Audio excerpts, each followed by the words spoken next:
or anything like that, he will latch onto that, say something very mild about it, like, oh, I'm sorry about that, but then he'll go on for about 2 minutes talking about his own life and how much of a hero he is for dealing with the same things, which in of themselves are made up most of the time. Leaders and stuff, he was dealing with that in a very similar way. How old? I think he's in his 20s, lives up in New York. So his mental health was also, like mine, not very good. And they got the result from Etika that they wanted from me. They wanted to drive him crazy. They wanted to drive him to suicide, right? Like, I've had so many people say, I don't think Reddit's ever said this, but I've seen other people say they try to drive me to kill myself, stuff like that. And so Etika has had some real mental health issues. So last couple days, I think it was Friday, he uploaded a video to his YouTube channel, and it was a suicide note. And then yesterday, they found his ID, driver's license, his backpack, and his Nintendo Switch on, I think, the Brooklyn Bridge. And so it looks like he may have jumped. And as far as I know, they have not found his body. And also, Etika has pulled similar stunts, either because he's not mentally well. Right, like, yeah, like he's also been hospitalized for suicidal tweets and stuff. Oh, legitimately hospitalized? Yeah, he's like arrested. They had to like go down to the floor. And that's all. That, again, I don't know how much is legitimate. And it's hard to know what comes to it, right? Like, for all we know, he really is mental ill. Right, exactly. Those are two things that don't mix, right? If I was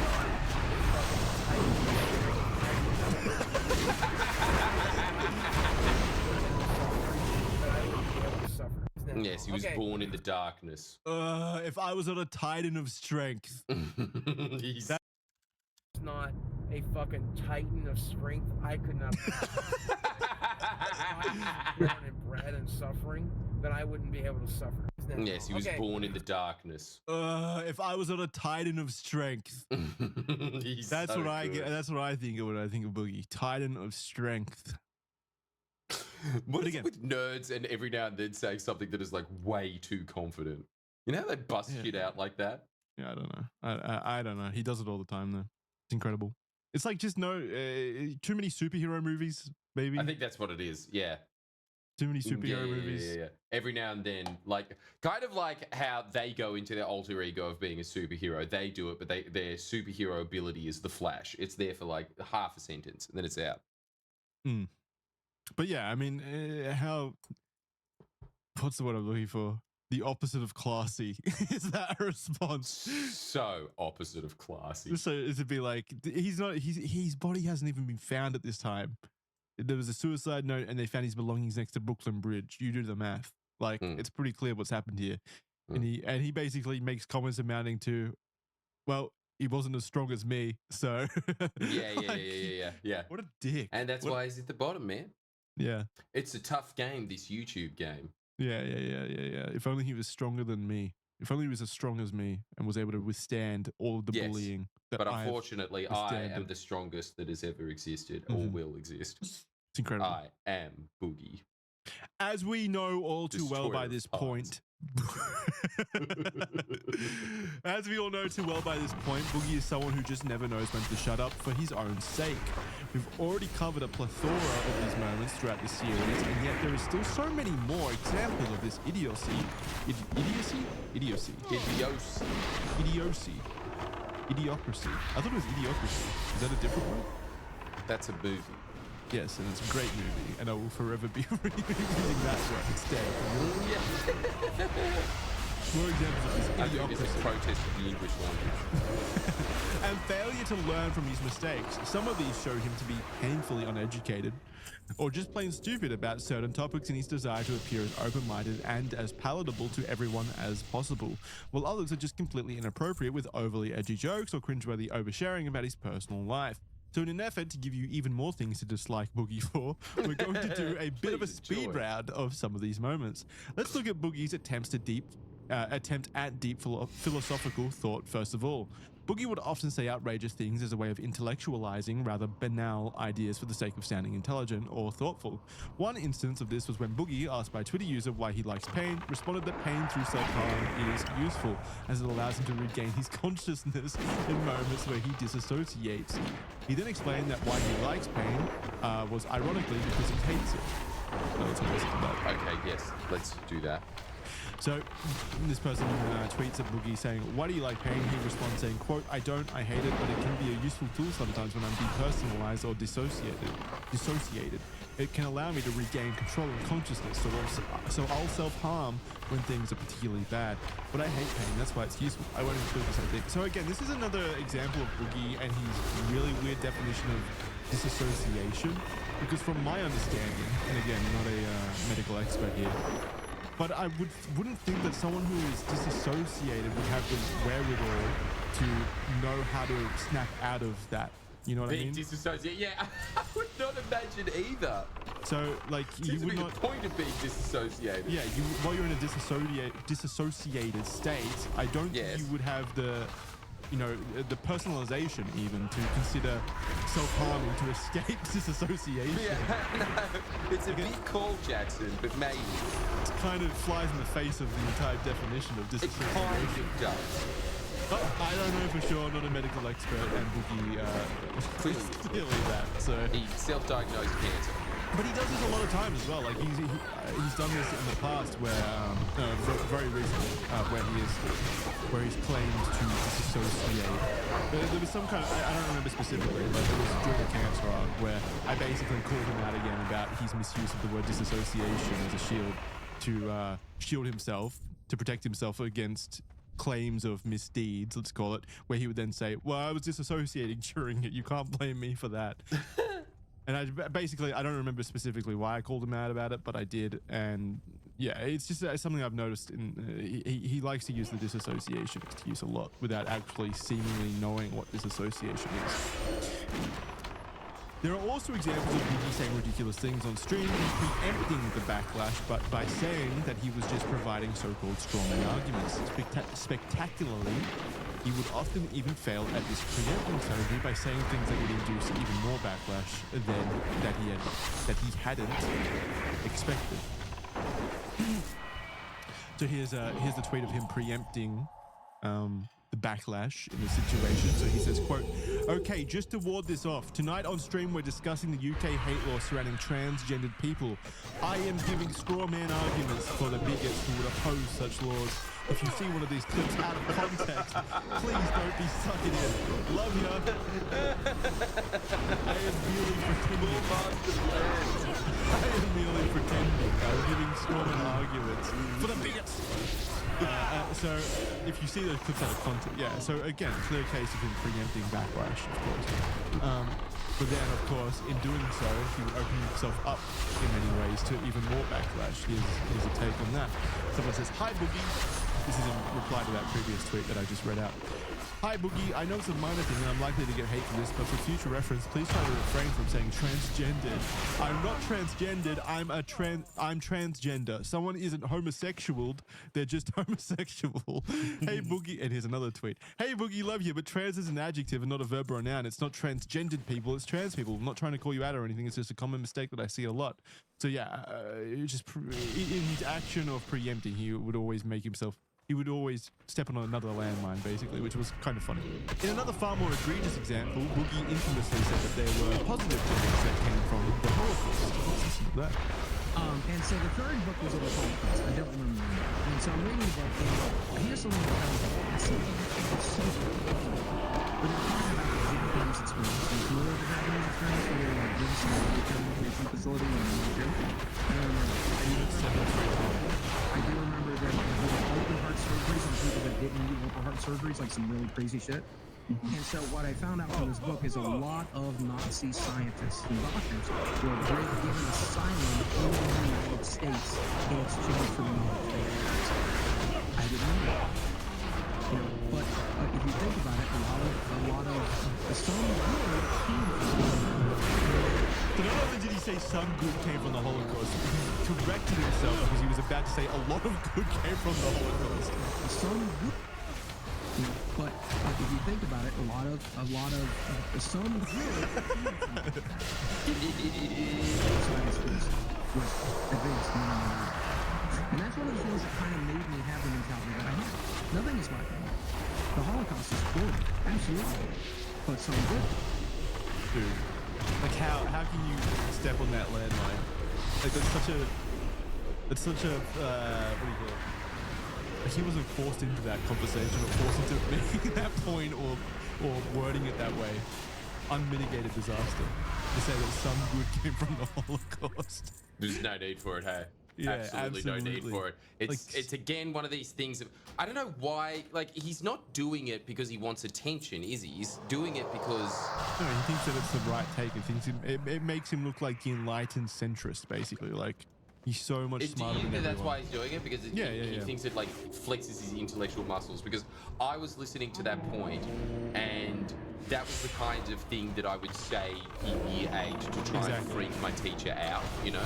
Yeah. And again, he's stuck in a high school mindset where that is a deep thought. That is very it was a deep thought when you were in high school. You're right. He's doing that kind of stuff. It's really like he's got a great ear. He's incredibly stupid, and it's incredible that it's incredible that he was about to say a lot of good came from the Holocaust first of all, and then he had the awareness that that won't fly. Maybe we should tacitly endorsing the Holocaust here. Yeah, probably not a good move. Let's slide towards the middle a little bit. Some good came from the Holocaust. Yes, that'll do. That'll do wonderfully. Incredible. Yes, that will do. And then so here's a tweet from him as well that he says, quote, I knew during last night's stream some of the things I said could easily be taken out of context. Again, that's not what out of context means. Yes. That was all of the context. Woke up to a shitstorm by people who did just that. You get used to it. Yes, you do. But this statement out of context seems so much more abhorrent than usual. Christ. And then someone says, what context would you like to add to, quote, the Holocaust is horrible, but some good came out of it? End quote. And then he replies saying, quote, it was my belief that we advanced medical science during it, which was a very small, not worth it, silver lining. Not a good example of human endurance and strength. Anne Frank is a better example of my point, but still a pretty shit point. And then someone else replies to that saying, quote, Anne Frank was murdered by the Nazis. How can that possibly be an example of anything good coming out of the Holocaust? Hilarious. Silver lining. Silver lining, they killed this girl. What's up again?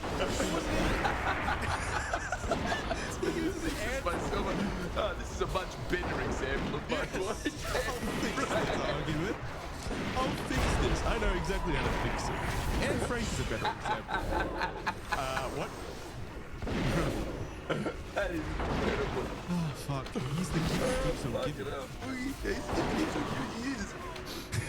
It's like every sentence is another gift, and it builds on the last one. Worse still, he felt that another positive outcome was that the Nazis made advancements in medical science as a result of their inhumane experiments. For context, these medical experiments were performed on Jewish prisoners without the consent and were often painful or deadly, and either way, results from these experiments are overwhelmingly rejected by modern researchers in science anyway. So, really? Another great point, Bookie. Regardless, due to the immediate backlash, he walked back these comments gracefully, as you would expect of Boogie. He says, quote, please. I just encourage any of you who hear things out of context to deep dive it first. For me, or for anyone, there are people out there who genuinely want to destroy lives by misleading you into thinking untrue stuff. Sad, but true. Oh well.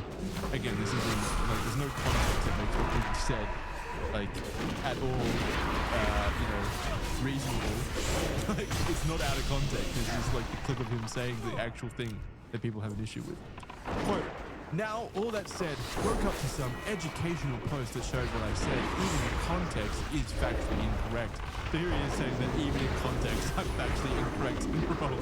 So what was this point up here about, don't listen to me out of context? That's so stupid. That's so stupid. Followed by misspelling you. With that new knowledge, spelled incredibly, I was pretty stupid and wrong about it. I gladly wrote back in my more information. Sorry.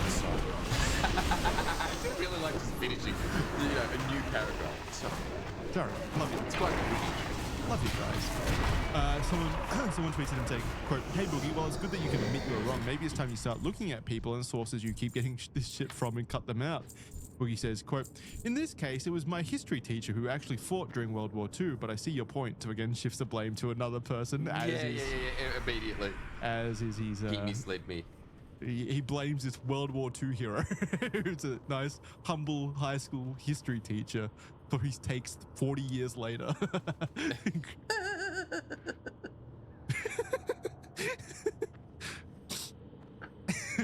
I really doubt that the high school teacher said that, how Boogie said that, by the way.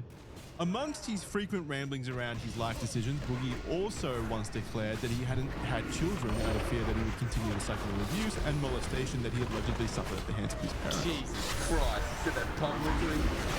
Let's listen. I am a fatally flawed broken. I am a fatally flawed broken person. You know, I'm not that different from my mom. I'm not that different from my dad. I've never molested anybody. It's a rough situation where you have to come out and say, "I've never molested anybody," by the way. Please, put it in context. Yes, don't keep me out of context. No, I didn't beat my kids. I chose not to have kids so I wouldn't do those things. What? Why would you say that? I don't know why you would say that. Why would you say that? Why would you say, "I chose not to have kids"? If you think it. Yeah. Leave it as a thought. Yeah. Don't say it out loud and put the idea that you don't have kids. You chose not to have kids specifically because you were afraid that if you I would don't have kids, then I molest and can't abuse. be. What? Holy shit. But does that mean I'm any better than my mother? Does it mean I'm any better than my father? Probably not. I don't even get the point of his... I don't even get the point of him saying this. That's remarkable that he actually comes out and says, "I didn't have kids because I was afraid that I would molest and abuse them." Very odd. God, that one's Heavy stuff. I suppose the thing is, does this guy was there a Jackson period in his blindly life where he was streaming for hours and hours? Yeah. and hours and hours? Yes, that's where It's a his piece of shit, personality but came out. Jackson. Yeah, like, That's- exactly. the That's streaming was the obvious main what issue. happens. Yeah. The stream, because it was unfiltered, obviously. He And couldn't. Oh, like, this as snap. Boogie points out, yeah, he is kind of like He he doesn't is a want mentally kids. fucked man. Doesn't want- So yes, Fuck them. it's only a matter of time before you start spieling out shit This like is that. not But it's just capable. there's a lot of things that Being like Boogie a- says where it's just like, Boogie's all right, intake there's a shirt. little thing Jackson's called intake internal dialogue. saying, I might molest them. That's not what Yeah, but I don't know. I mean, that's not what he was saying at all. I would not. Why are have we to- being I don't have disingenuous fear because of we that don't have using the rest of my kids potentially. I don't think that's necessarily like a No, that'll be a normal conscious fear. I choose to do a feeling. I'm a better person than Boogie. Because I can control my urges and choose not to. This growth statement, as well as Jordan's growth statement, offers some insight into Boogie's way of thinking. He seems to believe that childhood abuse is a cycle doomed to repeat itself ad infinitum. But I do want to say, also, I don't think he actually even thinks that. I think he's just, again, like the Holocaust thing, I think he's looking at the situation, he's like, what can I say here that makes me seem like a really deep thinker? And makes me look like a hero and a really good guy morally, basically. I know, I'll say that I'm not any different than my abusers. I wouldn't Boogie dare is put also- myself that is the on thing, top is of he's them just morally always and trying take to them say on some eyeballs because profound- they're just people and I'm Yes, just here. that's to it. Just I trying to know. be I'll say that I'm not gonna have kids Yeah. because I'm afraid that, you know, I The could only abuse thing myself. How ever deep is that? man How deep wants is to that? be I'm a perceived deep as a thinker and a smart, good guy. cool guy. He cares Like I so guarantee much. Like, yes, about probably. others. No, I think so. Either that, or he realized that he personally is simply unable to overcome the demons from his childhood, as so many others do through years of difficult work, self-development, and taking accountability for their own actions. Perhaps this is a rare moment of cognizance. After all, regardless, it's a very telling thing to say that you didn't have kids because you're unwilling to trust yourself with their safety. Do keep in mind his history with porn consumption and his comments about women previously on his porn blogs. Here's a collection to remind you of his proclivity for younger women, younger girls actually. As a reminder, these porn blogs were made by Boogie in his late 20s and early 30s during the early to mid 2000s.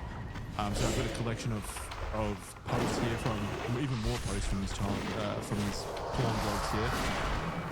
The header of this one reads Dutch teen amateurs, and it reads, my email box informed me today of a site that I had not previously been aware of called Dutch teen amateurs.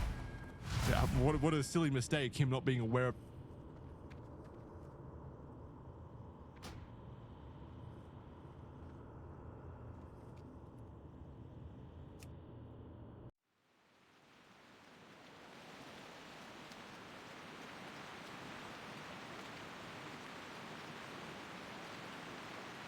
Everyone said GG. I was about to be the only fucking one who didn't say GG, and I was like, shit. Have to do it.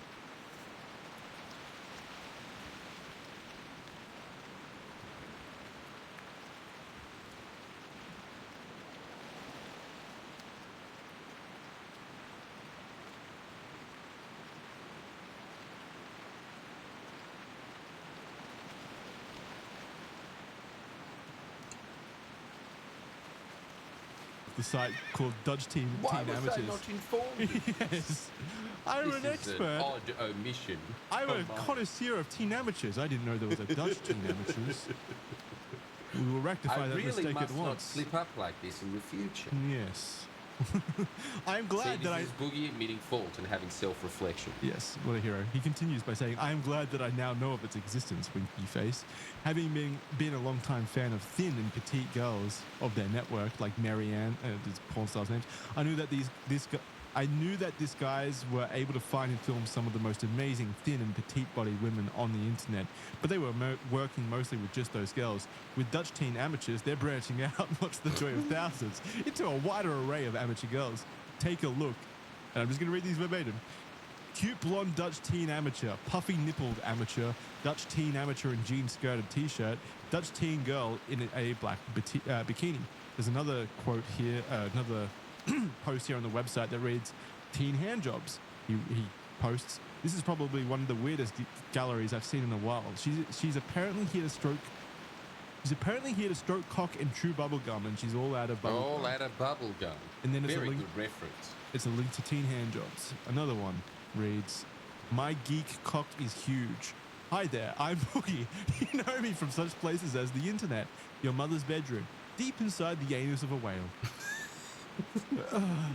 So funny. He's not yeah, what a wacky idea that a 40-year-old fat obese man is saying things like that. That's hilarious. Over the past year, I've been blogging up a storm. The results, 422 posts, around 2,500 unique visitors a day, almost 1 million unique visitors in the past year, tens of millions of page hits and file hits, over 1 terabyte of traffic used. Yeah, my geekdom is huge. I am like a god. Now, yeah, I know that I'm no the Hun here, folks, but that's pretty good for a simple blog from a single man who failed paint class in kindergarten. But anyways, I talk about porn, you read it, and only about a quarter of you bought anything, but that's okay because, hey, free titties. At least my ego is huge, even if my bank account isn't.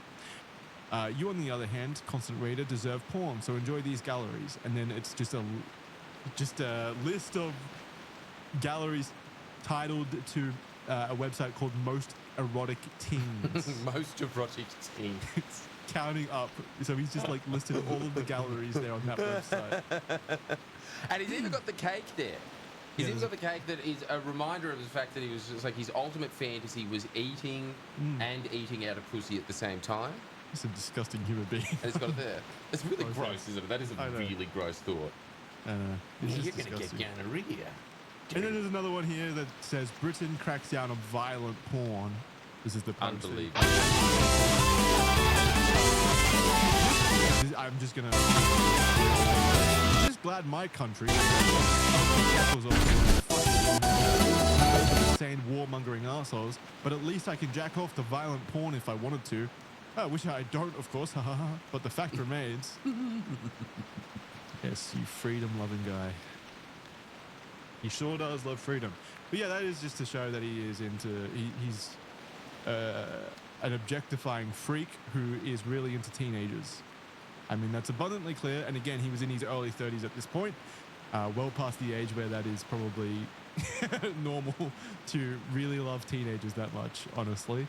So Yeah, I mean, again, it goes back to what we were saying before about, you know, all of his comments about not wanting to have kids because he's afraid of, you know, abusing and molesting them, and then also his interest in younger aged prostitutes, as well as his current girlfriend slash fiance, who herself is extremely young, not illegally young, of course, but still, you know, but he met her when she was a teenager, basically.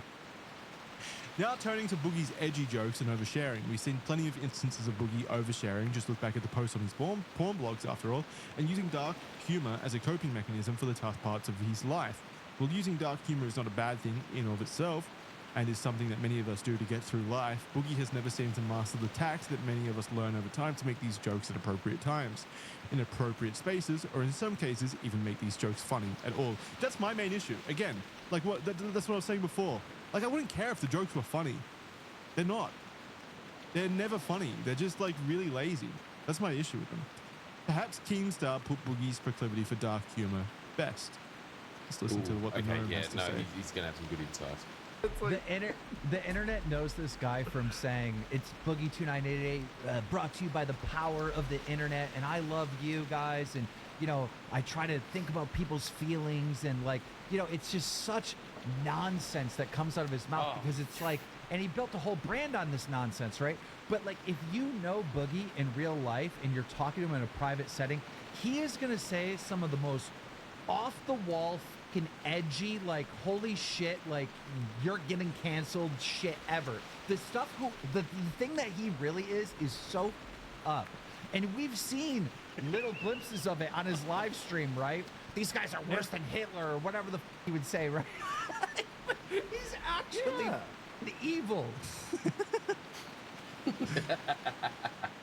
You know, it's bad. What do you think about his assessment on that?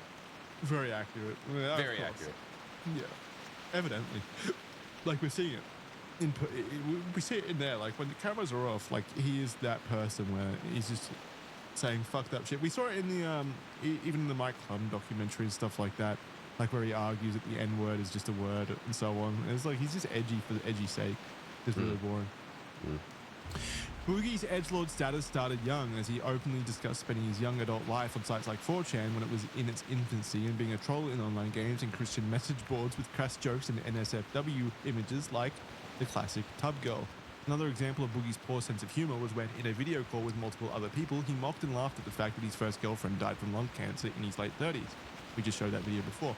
The response from the others in the chat was highly awkward and uncomfortable, and yet Boogie plowed on regardless, failing to read the room at all, as we saw. During another stream on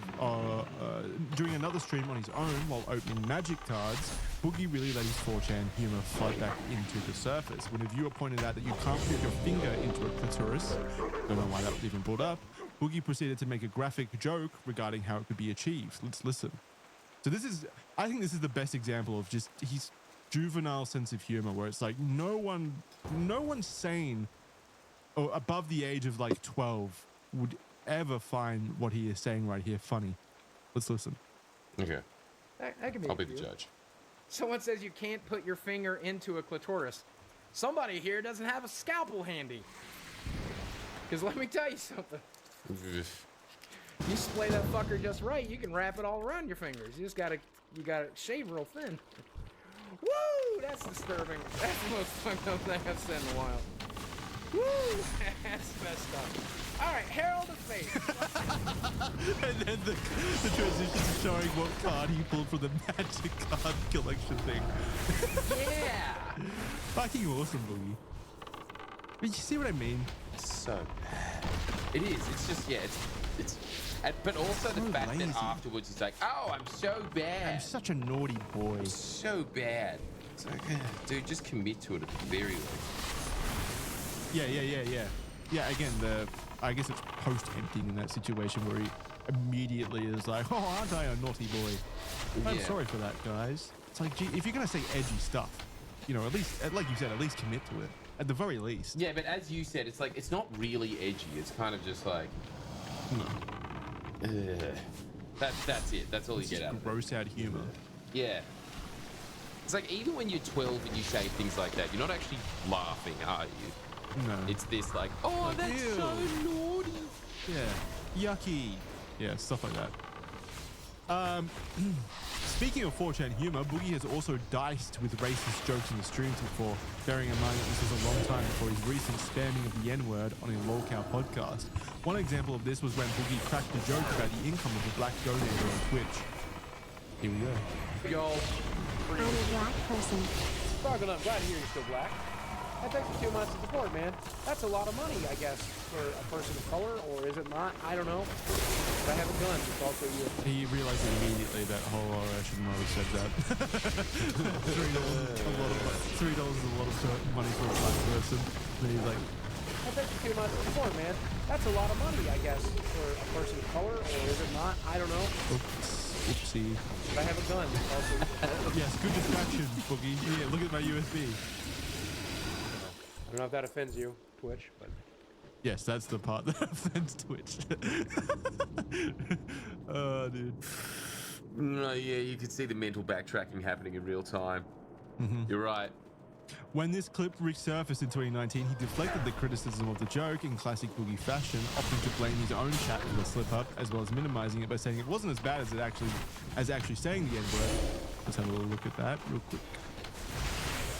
So it says, quote, this is a guy tweeting to Boogie. He says, quote, didn't you literally tell a guy, quote, that seems like a lot of money for a person of color to have? I don't know. After he donated and said he was black on stream. Boogie replies saying, quote, actually, I was responding to something someone said in chat about that being a lot of money for a person of color and rebutting it. But that would still be a far cry from the N-word. What? That's not at all how that went down. You had responded, you didn't respond to that. He just said that. What is he saying, Jordan? I don't know. I don't. When later questioned about the legitimacy of the comment coming from his chat, he then blamed the deflection on a lapse in his memory. So someone replies to that tweet that we were just talking about with and then the clip of Boogie saying the racist joke. He says, I get that. It really shines when you catch him out on something, doesn't it? And then he just doubles down. That's what he just, like he always digging. just goes that George Costanza thing of throwing anything at the wall at that point, seeing if it sticks. The person says, I get that this was just meant to be a joke, but saying you were responding to someone in chat is major revisionist history. It's clear as day you were responding to a donation. And yes, that's exactly what happened. Boogie replies saying, quote, believe it or not, it's how I remember it. See how my head turned to the far left? That's where chat is. But even if you take it at face value, it's just a stupid throwaway joke. Either way you slice it, I'm clearly not actually racist. Like when he turned his head to the left to look at chat, I think that he was looking there because he realized what he was saying was fucked up, and he was like desperately looking at chat to see if anyone recognized that. I think that's pretty clear as well. But whatever, it's ultimately unimportant. In terms of Boogie's awkward jokes and oversharing on social media, a few final highlights include unnecessarily posting about his sex life and being compared to a waterbed on Facebook of all platforms. Let's have a look at that. He says, quote, okay, so this is crass, but I have to share. Recently had sex with a woman and she said, quote, no offense, but it's like making love to a waterbed, end quote. Then she paused and said, quote, I love waterbeds, end quote. Again, that happened. Definitely happened. All of his sex stories happened. This was likely an interaction with one of his many prostitutes that he had hired, meaning that even if the exchange was true, she would almost certainly have been being nice to him. Also posted constantly about banging hookers as a so-called joke, well before it was actually revealed that he was actually banging hookers. Let's listen to that. Do you guys want to see what I can do? Why do I have 2 beds? One for me and one for my hooker. One for me and one for my hooker. So again, this was well before, you know, it actually did come out that he was banging hookers chronically. One for me and one for my hooker. One for me and one for the hooker. One for me and one for my hooker. Welcome to the sub club. One for the hooker. One for me and one for the hooker. One for me and one for the hooker. One for me and one for the hooker. One for me and one for the hooker. Like again, he thinks this is funny. That's the main issue with this. Yeah. It's just really degrading, isn't it? Welcome to the sub. It's unbecoming. Hey, bitch. Well, that's degrading. That's how he thinks of hookers as well, by the way. Hey. He's tired himself out. Yeah, he's tired himself out. He's not putting that on as an act. I finished already. I'm sorry, guys. I tried really hard, but I finished. Look at him. He's proud of that joke at the end there too. A little smile at the end. publicly propositioning a woman on Twitter under the guise of his Francis character, much to everyone's confusion. Wow. Quote, I found his wallet and I'm going to get a new TV. This tweet's not important. The next tweet is, quote, hey, the zombie unicorn, which is a popular, I think she was a streamer, popular streamer. It says, hey, the zombie unicorn, it's me, Francis. You want to smash or what? Call me. CC Gaming, Tana Mongol, and Markiplier for some reason. First come, first serve. So, yeah, just publicly hitting on a YouTuber under the guise of his Francis character. Bravely tweeting that his so-called ideal partner is a cat girl in her late 20s, followed by his public admission that he enjoys, quote, some furry stuff. He says, quote, I have never talked about this stuff because it never seemed particularly relevant to my channel, but recently you guys seem to think it's something I should talk about, so I'm sharing it now. But my ideal partner is a cat girl in her late 20s. Other than that, I'm very vanilla. What? Are you sighing? Yeah. Yeah, it's rough, hey. It's like, why would you say this? Why would you tweet this? Even if, like, I don't understand what the idea here was. It's not even a joke. It says, okay, new post for this. My official so-called coming out. I have made out with a few dudes. Never went all the way. Never dated a guy. I seem to strongly prefer women, but have not ruled out that I will meet the right guy one day. I also tend to enjoy some furry stuff. Not ashamed. Not ashamed. Someone tweeted him saying, middle-aged guys like younger girls. No, you don't say live a little. Older women are beautiful too. You just need to get out more. He says, I tend to prefer friends and partners who are in their late 20s. Yeah. As evidenced by the fact that he's currently engaged to a woman that he met when she was like 19. Young enough to still like video games and the same culture I like. Old enough to understand the world and have that cut together. Yeah. And another one that says, and when I say vanilla, I mean not really into any fetishes or kinks, unless you count cat ears, lingerie, and a cat tail. Why cat? Very weird. Posting an awkward and unfunny TikTok in which the punchline is simply that he was hard, bearing in mind that especially at the time TikTok was primarily used by teenagers and, of course, young adults. Hey, wait. Before you swipe up, I just want to say something. Good luck in 2019, you know. 2018 was really hard. Hey, wait. Before you... Get it? You're right, Jackson. I think there was a couple of times, there's a couple of things you showed me that I've laughed at, and you said, like, that's not funny, that's awful. I was like, whatever, you just don't understand art, man. But the vast majority of what he does is just eye-rolling. It's kind of just like, yeah, okay, we get it. You're saying something inappropriate. Yeah, it's that kind of stuff. Very naughty. Saying on a recent LolCow podcast that he, quote, wishes he had met and started talking to Desi when she was 17. Let's listen to that. For saying what I'm about to say. You don't have to cancel me for saying what I'm about to say.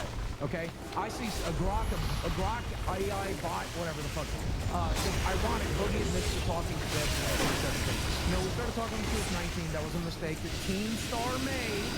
But she was 19 when we started talking, 20 by the time we started dating.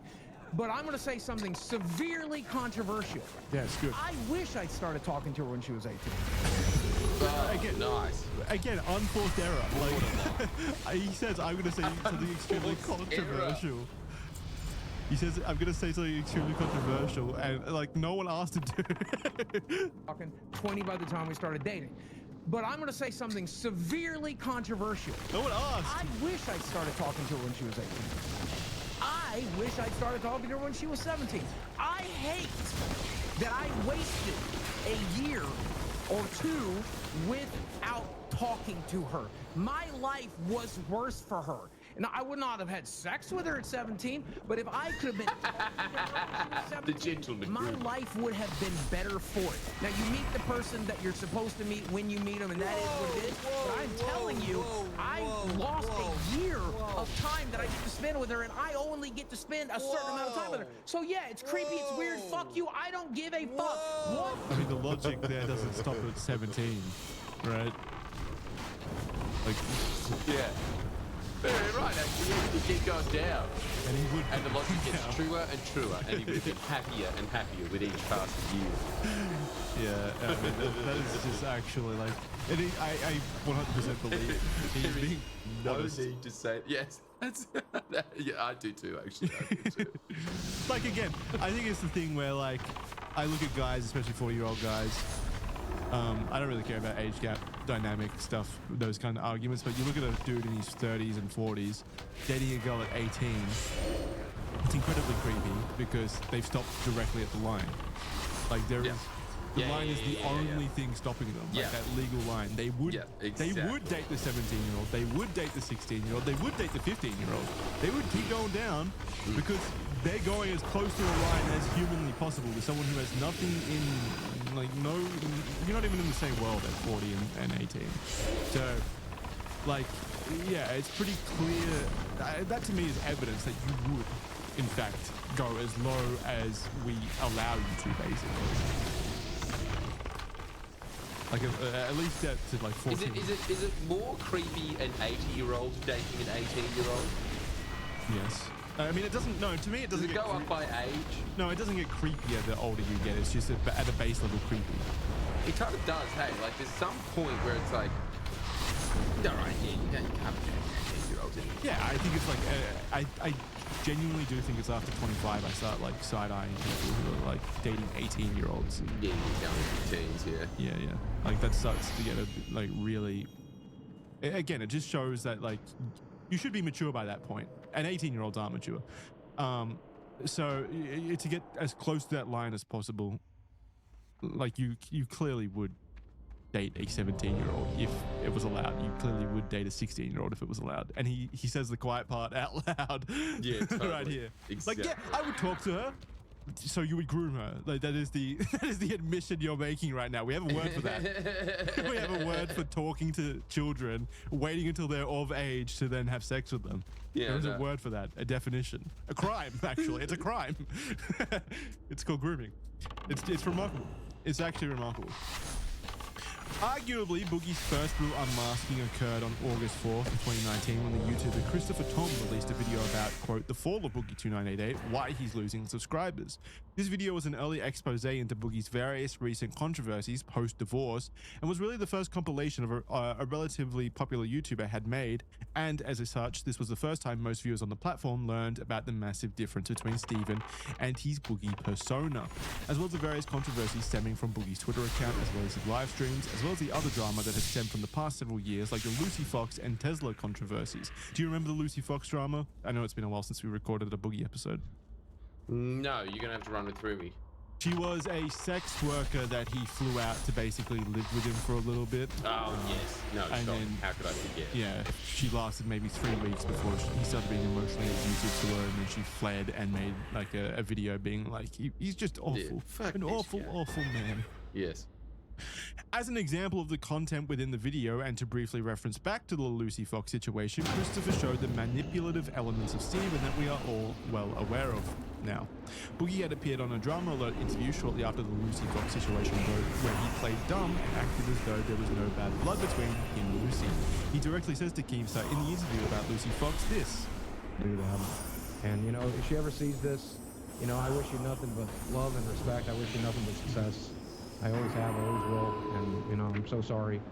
I'm so sorry that this is your perception of things. I'm so sorry that this is how you feel about things. I'm so sorry, but you know, I got nothing but love for you. So of course we've heard that time and time again from Boogie. He's a big bundle of love for all of these enemies and people who don't like him.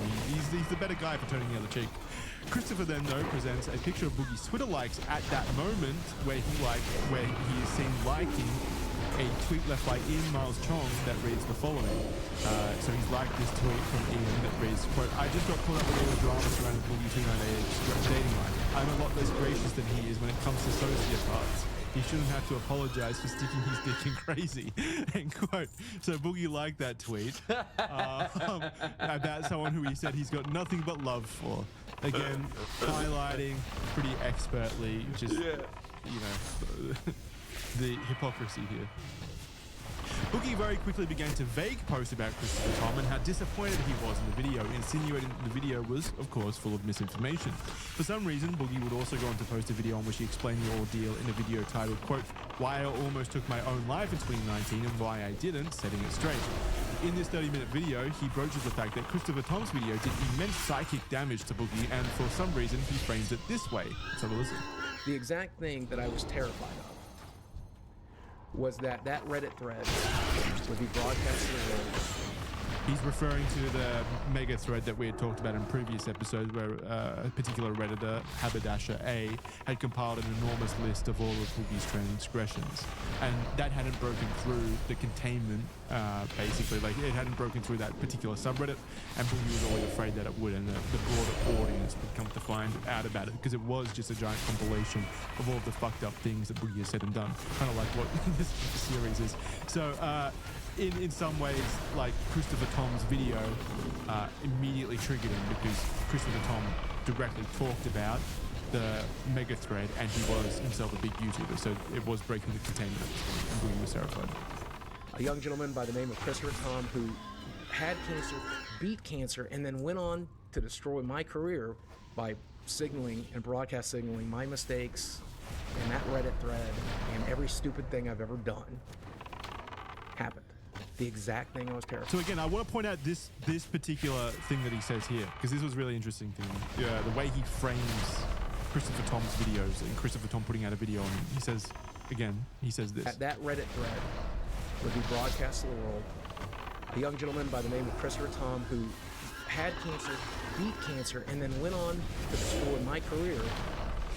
Is that not like an extremely weird thing to point out that he had cancer? Like, what does that have to do with anything?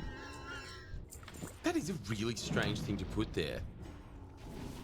Bizarrely, out of nowhere, Boogie decides to bring up Christopher's previous battle with cancer, even though it has genuinely nothing to do with the situation at hand, in a really odd attempt to perhaps invalidate the things that Christopher had said in the video. Like, in my opinion, there is like some sick insinuation in the tone of Boogie's message that implies that he actually thinks that Christopher Tom is a piece of shit for choosing to destroy Boogie's career after Christopher Tom was given a second chance by beating cancer, painting him as wasting his second chance or being a lesser person for choosing to use his second chance in this way. Like, I don't see like how else you can interpret him bringing up the cancer, honestly. Yeah, like, neither. It feels like a really weird like invalidation, basically. Yes, it does. Regardless of how that message is interpreted, he also claims that Christopher and others who have compiled threads of his controversies have destroyed his career, as if they were at fault for compiling the information and not Boogie, who was actually responsible for doing the things in the first place. Boogie would go on to claim that a lot of the information in the threads and the video created by Christopher Tom were so-called jokes taken out of context. How many times have we heard that fucking phrase? As stated here in a comment left to a former fan who says, the former fan says, quote, "I didn't know who Christopher Tom was before this video. Glad you mentioned it because now I can see you are a pretty sick and disgusting human being." Yikes. 8 updates on that one. Boogie replies saying, quote, "I am glad to watch fat finger T instead of Y. I'm glad you watched this video, and I'm sorry you took that from it, or that it is a joke taken out of context. He supplies a new context for those jokes and pretend they are real." What does that even mean? Like, all of the clips that I've shown you of his jokes, out of context, what do you mean pretend that they are real? They are the jokes. You made the jokes. I don't understand. They're not CGI jokes. No one went into like Premiere and twisted around your words. Those are the jokes. Yes, they're shit jokes, but those are the jokes that you made. Yeah, but that's it. Yeah, you've said that. But if you are, he continues, but if you are capable of believing those things about me, well, I'm glad to see us part ways. Be well and be happy, my friend. End quote. What a wise Jedi. Why is he always like the wise monk? Again, there's too many superhero movies, or too many like science fiction movies, too much Star Trek. That's the whole thing about him. Like, he's always trying to sound really wise and profound, but that's his entire education. His entire education is Marvel films, huh? Is nerd flicks. Yeah, is nerd flicks. There's no books in there or anything. Where the heroes are actually likable and you know, good people, as opposed to Boogie. So he learns like really stuff that we learned in what, year 10 or something, where he's just like, I just learned the other day the Nazis did medical experiments. and he thinks that this is like some secret knowledge that he's unlocked. Yeah, really makes you think, doesn't it? The world isn't so black and white after all.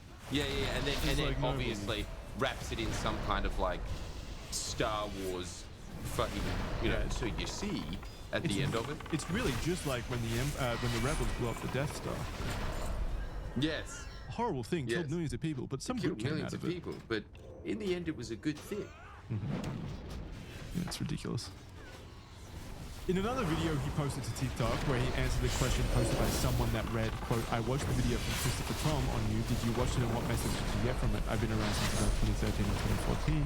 Boogie again claimed that a lot of the messaging in the video was out of context, misinformation. We're going to have a ticker that shows up whenever he says that. Yeah, we really should. Yeah, I've seen those videos, and a lot of other people have seen those videos as well. First and foremost, again, there was a giant period of time here where Boogie was just uploading shirtless videos of him responding to every comment on TikTok. Like his fat's out, his tits are out, he's just like laying down on a couch, filming himself like this, responding to comments. It was such a gross period of time. What I get from those videos is frustration because some of the things that are said in there are fundamentally untrue. They're jokes taken out of context that look way worse than they actually are. That sucks. I hate being misrepresented. So right off the bat, Boogie seems to... So, yeah, I mean, it doesn't provide any examples of that, by the way. Never does. Never provides examples of what he is actually being misrepresented. Does not provide information about what the jokes were or what information was even misrepresented. Christopher Tom finishes the saga by saying that Boogie2988 reached out to him privately in DMs to discuss the situation, and they both agreed to squash the beef. To end this segment, it's funny to look back at the Drama Alert interview with Boogie surrounding the Lucy Fox drama, given Boogie directly states in the interview that her mentions of hookers and prostitutes, his mentions of hookers and prostitutes are just a meme, and that he has no interest in girls younger than Lucy Fox, who herself is at the time 20 years old. No interest in girls younger than Lucy Fox, who was at the time 20 years old. I mean, that's not even that much of an impressive claim. No, I'm not interested in girls aged 18 and 19. Okay. Anyway, time to marry.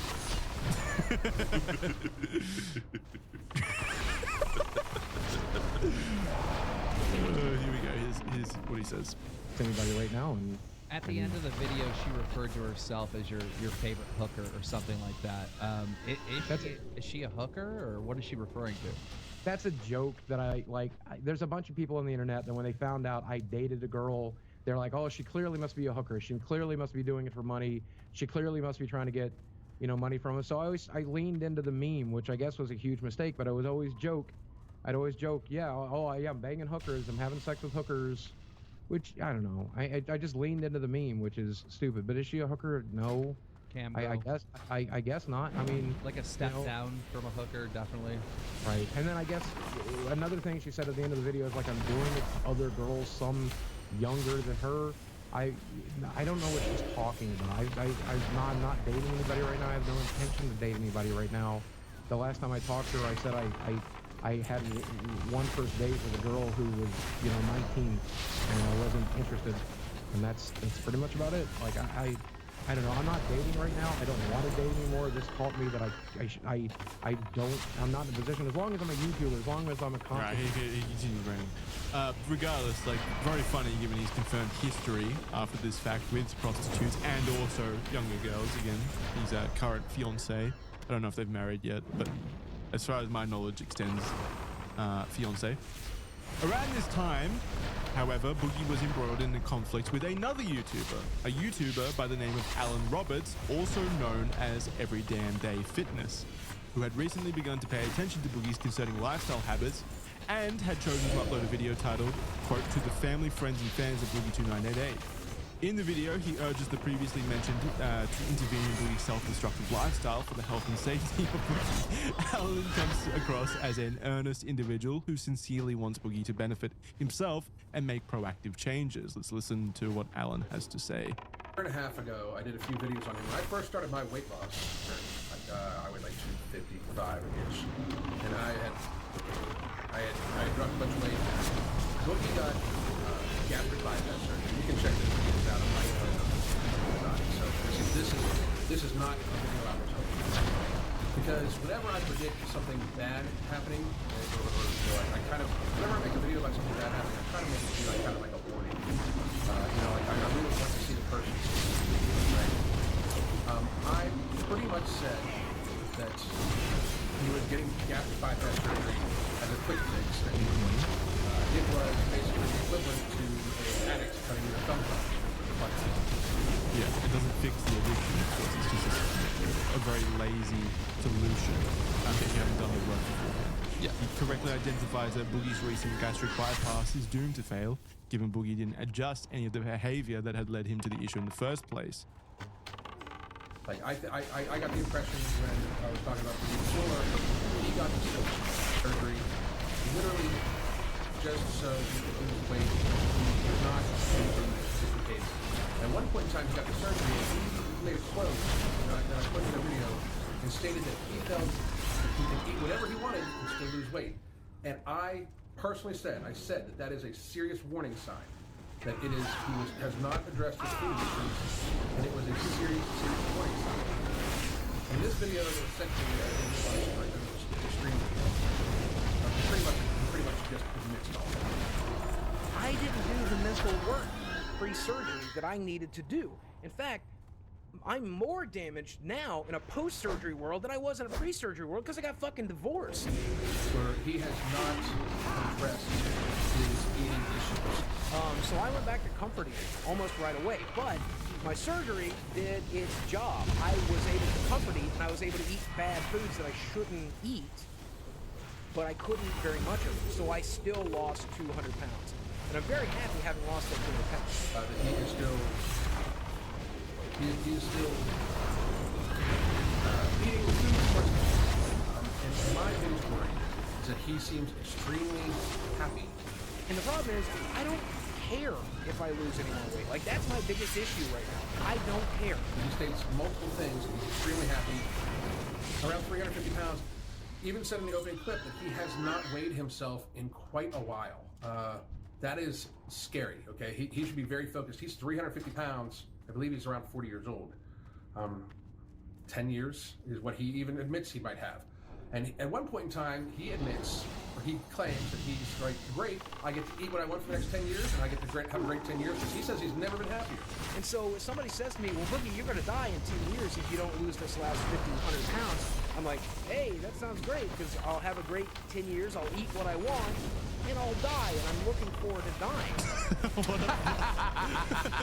What a psychotic thing to say. And he looks mad as well.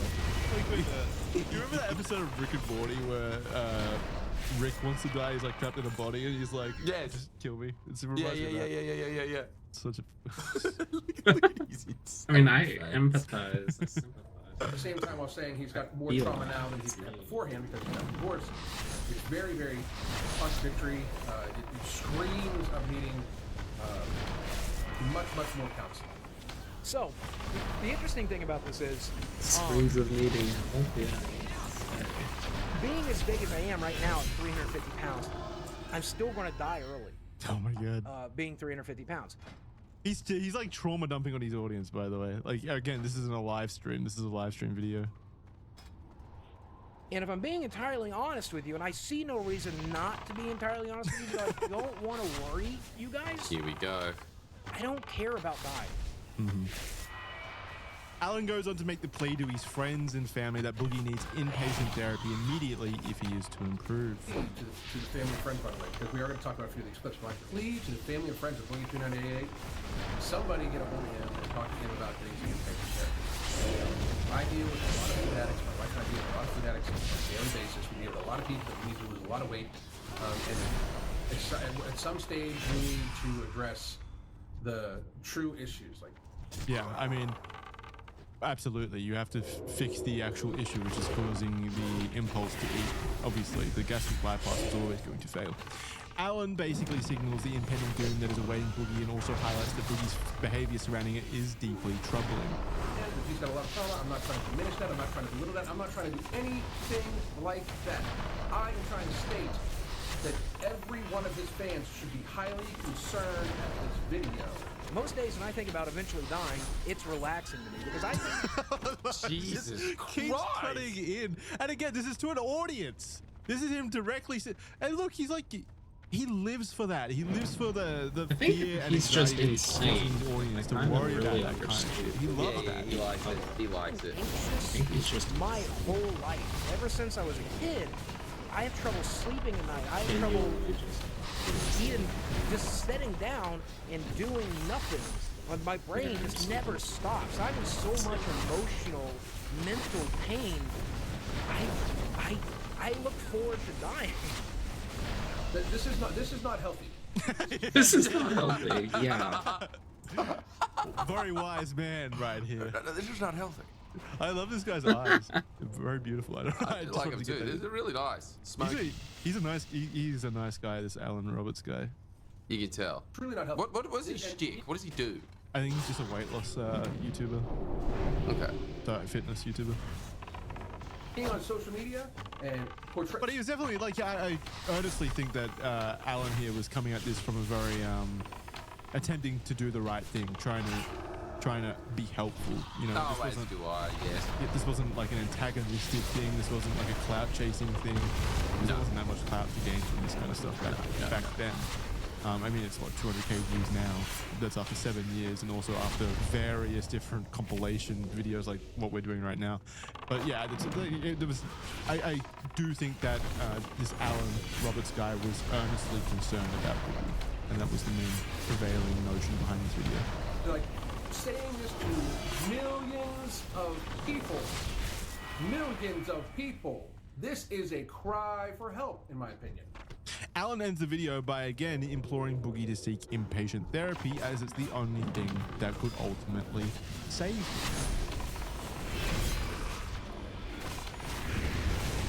That's what we do. So, Boogie, you, your family, friends, get some help. Don't reach out to me for help. I can't help you. I am a certified weight loss coach and a food nutrition specialist, or fitness nutrition specialist, excuse me, and a certified personal trainer, and blah, blah, blah, blah, blah, blah, blah, blah, blah. You need help. You need inpatient therapy, in my opinion, of course. You need to be admitted, because what you think is going to be a great 10 years could probably be 2 okay ones and just a few more really miserable ones before you die. And that would be a damn shame. And that's just my opinion on the matter. Yeah, I mean, yeah, straight up logical takes there. Very nice takes, honestly. No, you are not going to have 10 smooth years. No. So, and he definitely hasn't. Boogie immediately took significant issue with the video, of course, and posted an enormous thread on his subreddit titled "On That Clip Going Around About Me So-Called Giving Up." Let's read through that. Again, like I want to make it abundantly clear that Alan Roberts' video there was absolutely trying to be helpful. Like, he was incredibly concerned. Not a malicious bone in it. Boogie going on Twitch streams and basically point blank saying to his audience, "Hey guys, I'm gonna be very happy when I'm dead. I'm constantly thinking about dying. I can't wait to die. I've given up on weight loss. I don't care about weight loss. I just really want to die." That is incredibly troubling, and any reasonable person would have the reaction that Alan Roberts had here. And so, of course, Boogie took issue with the rational response from Alan Roberts, because of course he does, because he's the victim. He says, "So a ton of people linked to me the video created by Every Damn Day Fitness. I'll even link it here." He links to the video. "Videos like this are not helpful. They are harmful. They make the situation so much worse. If this man wanted to help me instead of getting clicks, he would have emailed me. We would have discussed it. I have no emails, no contact attempts, nothing. He clearly just wants to make the clicks, the money, and use me as an example for his audience. Maybe on some level he also wants to help." Okay, so immediately it walks back. In the same paragraph, he walks it back that he never wanted to help me. He said he clearly doesn't want to help me, and then at the end he says maybe on some level he also wants to help. As much as I want a shitload of spell power, I do have that. What I don't have is a bunch of crit, and I think I need as much crit as I can get. Is it,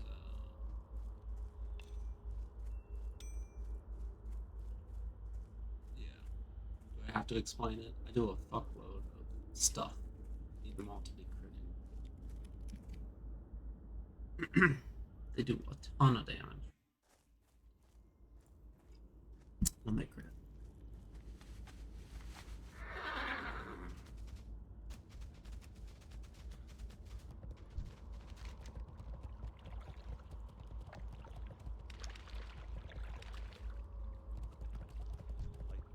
What can I do for you?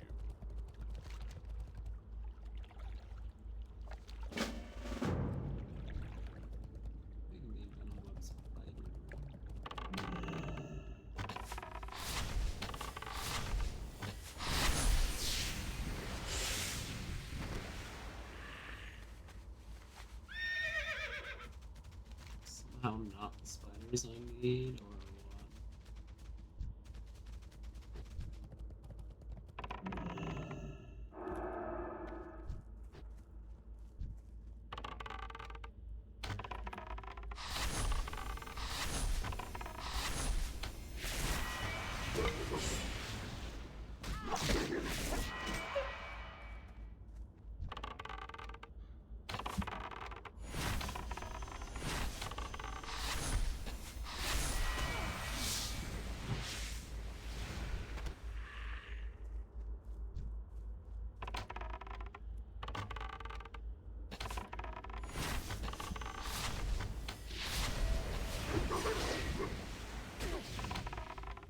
My damage comes actually from my spells and not my auto attack damage, whereas actual hunters gain a shitload of their basic damage from their auto attack.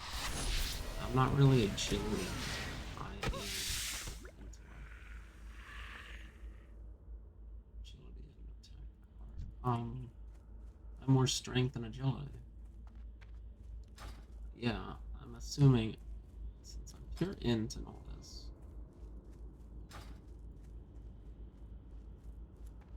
My auto attack is alright, it's decent, especially it's just a bow attack.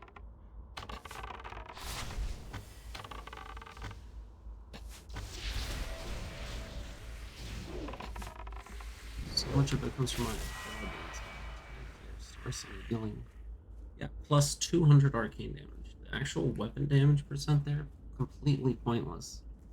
That arcane is like 100 plus 100 because of my spell power. Doubled plus my crit chance, critting it for like 400, 300, whatever. Very good. I think this one still sucks. Weapon damage plus 71. That might actually just be pure melee, whereas Star Sunder is actually arcane damage. That's my spell damage. That's bonus. Yeah, Star Sunder's where it's at. And then, Weapons Blade, 170%. That's weapon damage again.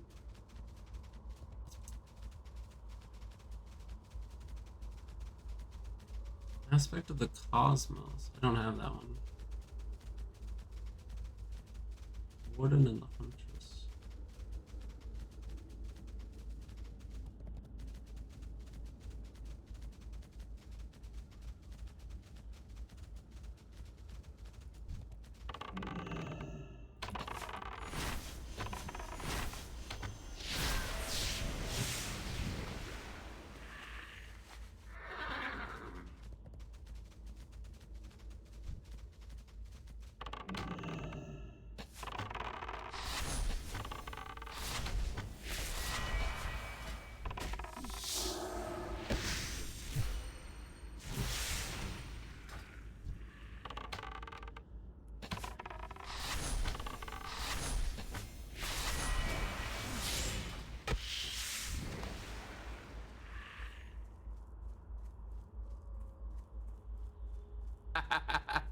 Yeah, just picked up on that.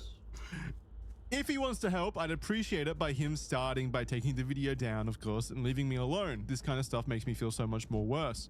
Secondly, I'm happy around 350 pounds. I mean that. I'm able to move and walk and do the things I've wanted to do for a really long time. I'm also able to eat most of what I want to eat and can't seem to eat anymore because of the current size of my stomach. By the way, Alan's premonition of the dark future did come to pass. Boogie did start to gain weight again, of course, because you know, that's exactly what happens if you train your stomach to expand again. Statistically speaking, 350 is about exactly where my doctors thought I would land, and the 360 is about exactly where they thought I would stay. If you look at the statistics, I lost 50% of my excess body weight, and most people gain about 10% of that back and settle out. That would put me statistically right where I am. It's a pretty normal result for the surgery. I know a lot of people want me to be above normal, above average, to be at the top of the bell curve and not in the middle. If I'm being entirely honest, I want that too. I've not truly given up. Just one night on stream after a particularly miserable day, I talked about how I was feeling. That's how I was feeling at the moment. It's not how I feel overall. That's not the impression I got. I spoke in part because I wanted people like Every Damn Day Fitness and other creators, commenters, redditors, 4chan posters, and other people to leave me alone. Yes, Boogie. Yeah. The claim that he wants people to leave him alone. Just get off the internet then. Like at that point, you know what I mean? Like. Yeah, absolutely. Yeah, it's very much so. I thought if I decided to make my weight loss less public, like Review Tech USA has, and worked on it on my own time, it might not be a consistent source of discussion for these people. Oh, well, I was wrong. That clearly backfired. I won't lie. I'm struggling. I've been struggling since the surgery. I've been struggling since the wife left. I've been struggling in the public eye as the world and community seems to be turning against me. Mostly my fault, if I'm being honest there. I've said and done some really stupid shit. The idea that my friends, community, and everyone else should turn against me is insane.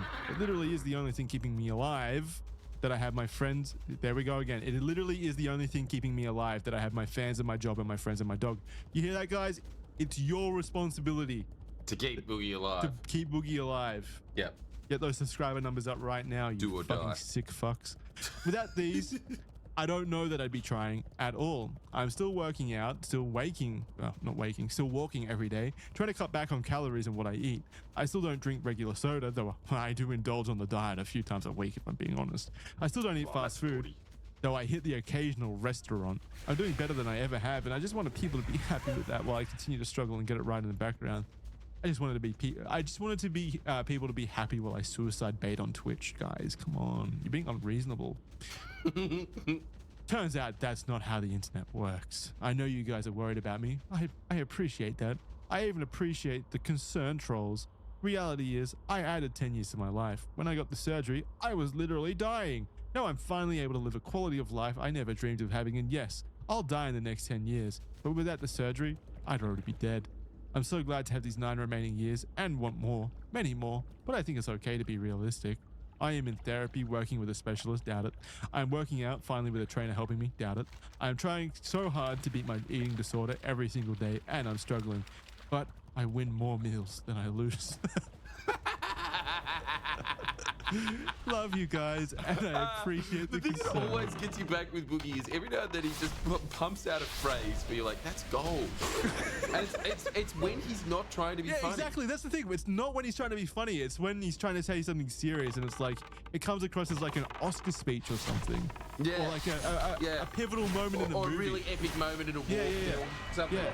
He thinks that this is like he's. I don't know what it is, but it's like he appoints some level of grandeur to every single moment in his life where he feels like he has to give it's it all the the hero's significance. journey. Yeah, exactly. It's the heroic, triumphant speech. Again, it's too many fucking it's too many fantasy movies and shit like that where he sees the hero give an impassioned speech and he's like, I want that for my life. And then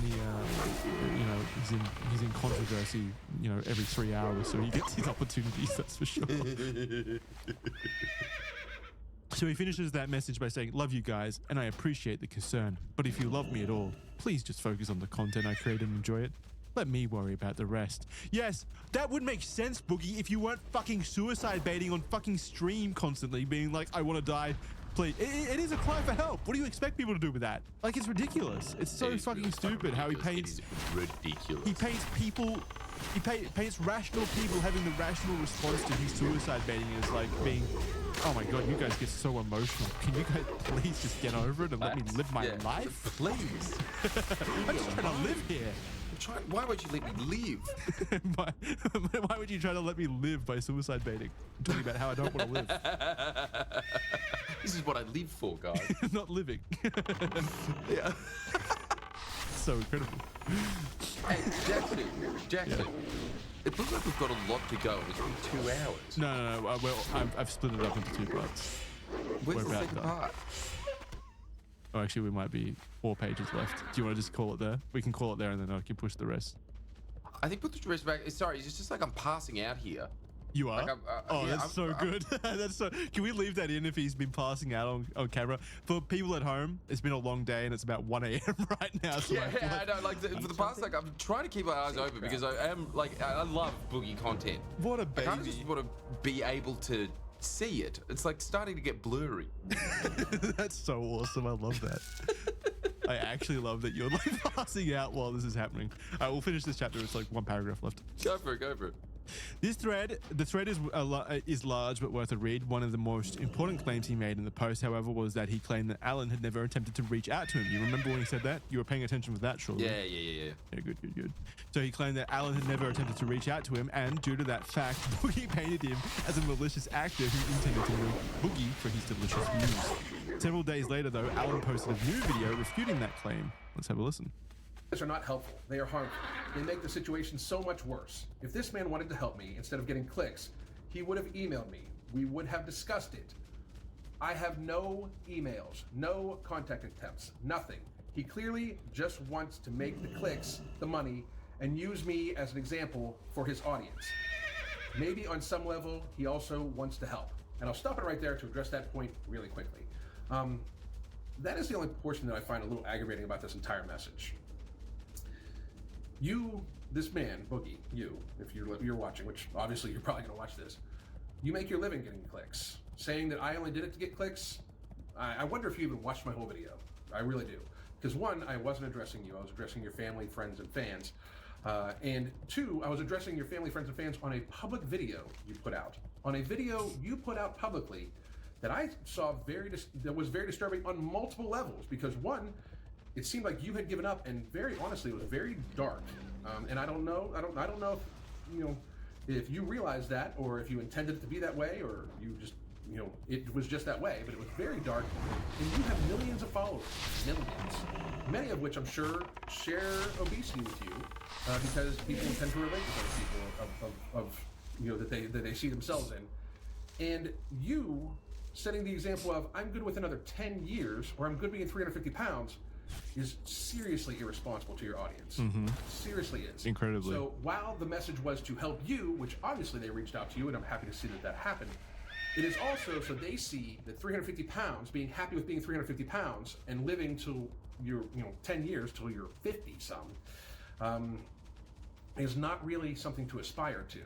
So having them help you, I'm also trying to help them, seeing as how you, in my opinion, of course, let them down with clicks. To add on me reaching out to you and emailing you, this video wasn't for you. But you and I have discussed things in comment sections of one of the videos I did make about you, and I offered you to reach out to me anytime. And I did actually reach out to you on Instagram on June 3rd, 2018, after Steve Shaw made a video about you, stating that he wanted to help you, let us help you, because you had gained weight or stalled in your weight loss at a portion of time when you were telling your audience you were doing everything you were supposed to do, when in reality, for a person of your size, you were doing everything you're supposed to do, you were dropping weight like crazy. And he made a video about it. I sent you a message saying, let him help you. So I have reached out, just to set the record very straight. Damn. So he brought the receipts. Boogie caught in yet another lie. Boogie will go on to make a Twitter post after this, begging Alan to quote leave him alone, which was quickly deleted. Squealing like a piglet. Boogie here says, "Is there any chance you could just leave me and my fans, my precious fans, alone?" He didn't say precious fans, but I like how he's including his fans in there. Please don't take my fans from me. They're all I have. Yeah.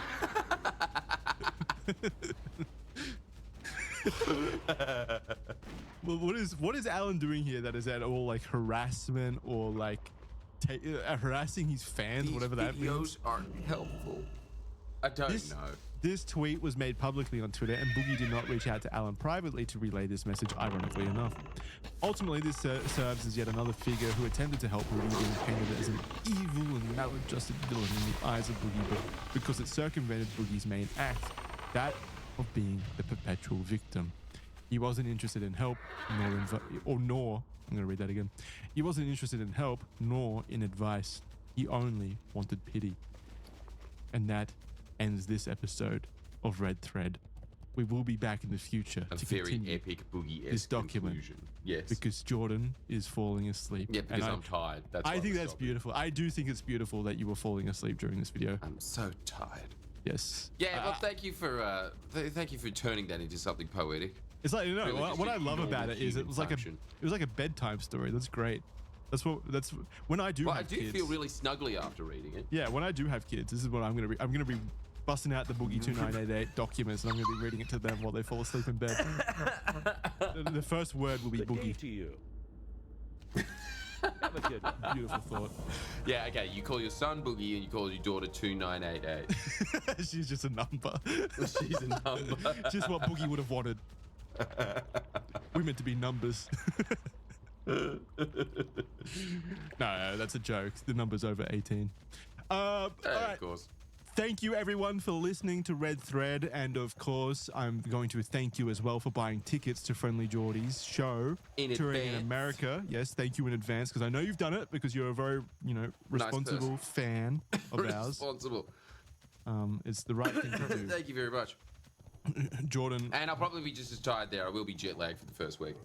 Yeah, he's going to fall asleep on stage, so if you want to come see the conclusion of him falling asleep, The then exciting. Yep. actually he'll be waking up on stage probably. I think that's how jet lag works. You'll walk into the auditorium or whatever, the bar, and he'll be in a bed on stage, and then when it's time to go, he'll pop up out and give you the comedy performance of a lifetime. So if you want to see that, tickets below, Yeah, go please buy them come now. along.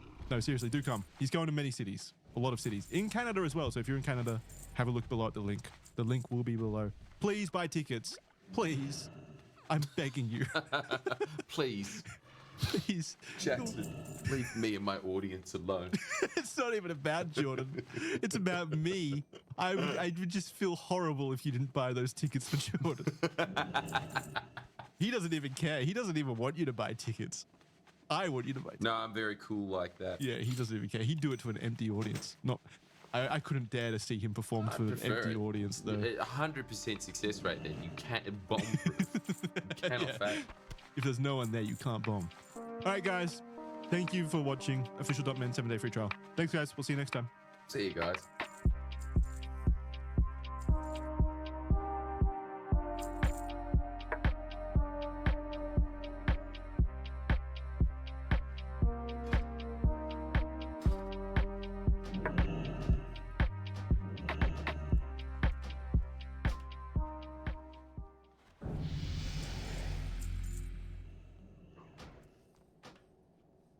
Ancient wonder, you said?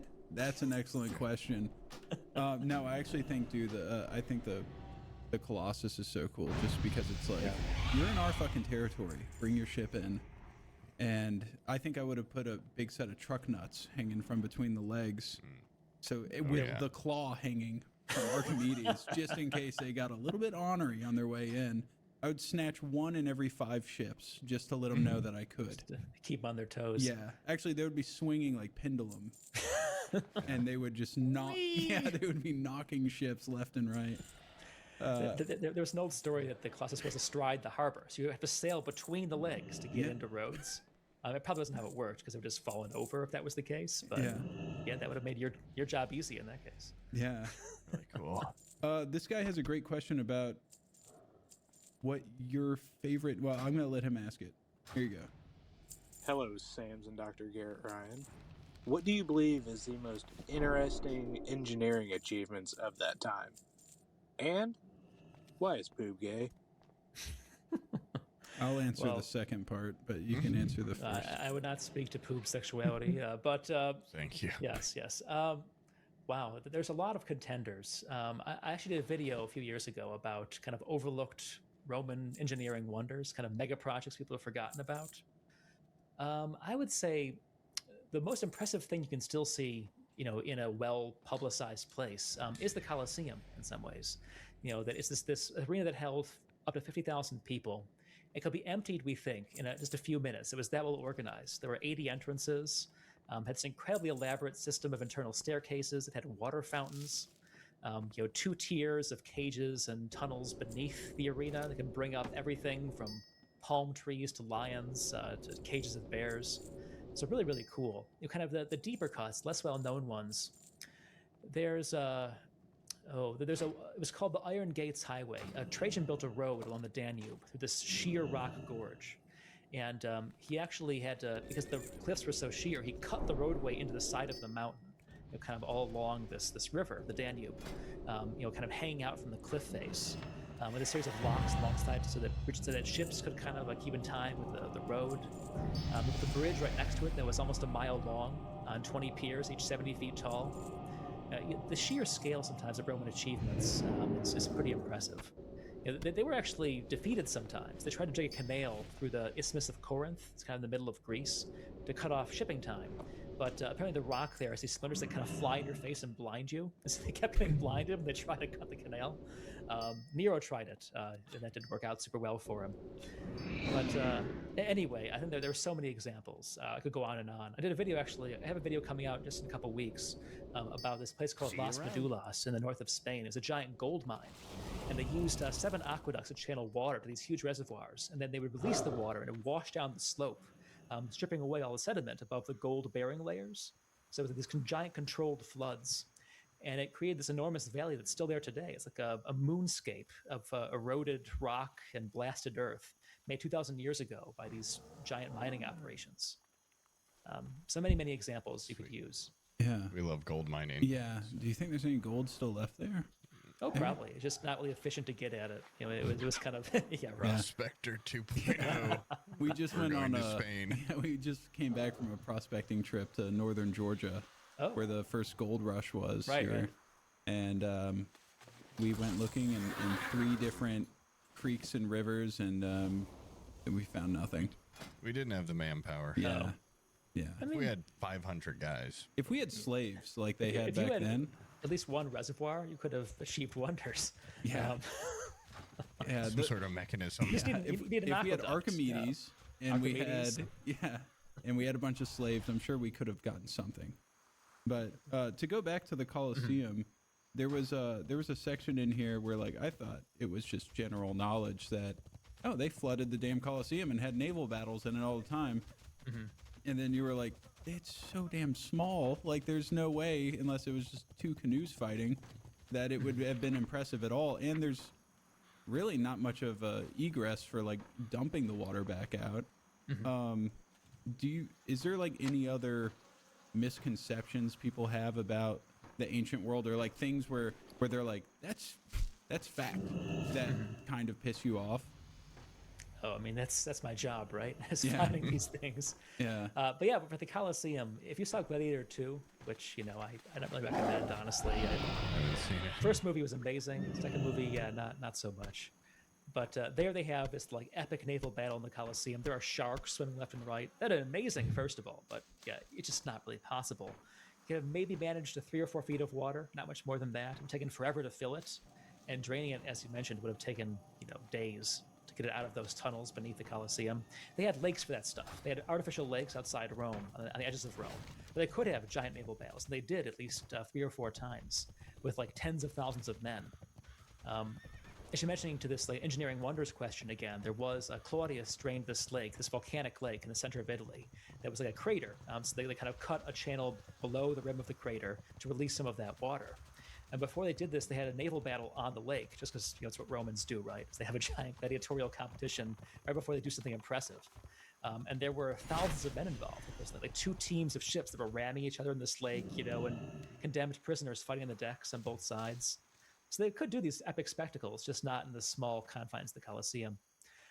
I mean, think about other legends about the Romans. I mean, there are so many about the fall of Rome, about why it happened and how it happened. Like the one about the lead pipes, for example, that they're all poisoned by their water because they had lead pipes. That's not true at all. Partly because the water didn't sit in the pipes, it didn't have time to build up poisonous lead. And also because Roman water is very hard. So they could build up this limestone layer inside the pipe and kind of shield people from the effects of the lead.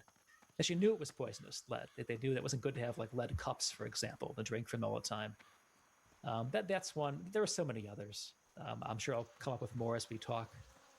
I feel like lead poisoning is probably the least of their fucking worries, considering all like the gastrointestinal issues and smallpox and plagues. Yeah, plagues. And you said like if you go outside at night, you get instantly mugged. pretty much. Yeah. Yeah. Lead's a relief, honestly, after all that.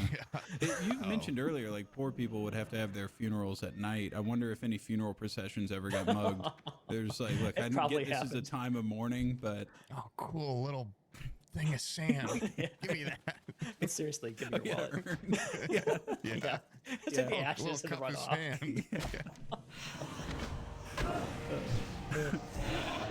That was cool too. I mean, it's not really super related, but that you talked about the sand in the Colosseum that would have gladiator blood spilled on it would be used in rituals and stuff. It's just, it is also astounding how like gladiators themselves being like the blood on the sand that has significance. They themselves would have celebrity, and then you mentioned that they really weren't that privileged of a class of people. It's weird having that contrast. There is. It's kind of like, until pretty recently, how most like boxers were treated, for example. Like you were lower class by virtue of being in a blood sport, but you were a celebrity at the same time. People knew who you were, even though your social status was quite low. And so it's OnlyFans model. It is kind of ancient day. And in a sense, the gladiators, what they were is more important than who they were. They were embodying courage. Virtus is the Roman word. Courage, manliness. In the face of death, fighting for their lives and for some kind of idea. And so, even though they were personally seen as being the lowest of the low, condemned criminals, slaves, barbarians, what they were doing was important. And so, if they shed blood, in this very heroic, manly act, that blood had a kind of kind of sympathetic virtues. That it was the essence, sort of manliness. Even their sweat was valuable. Yes.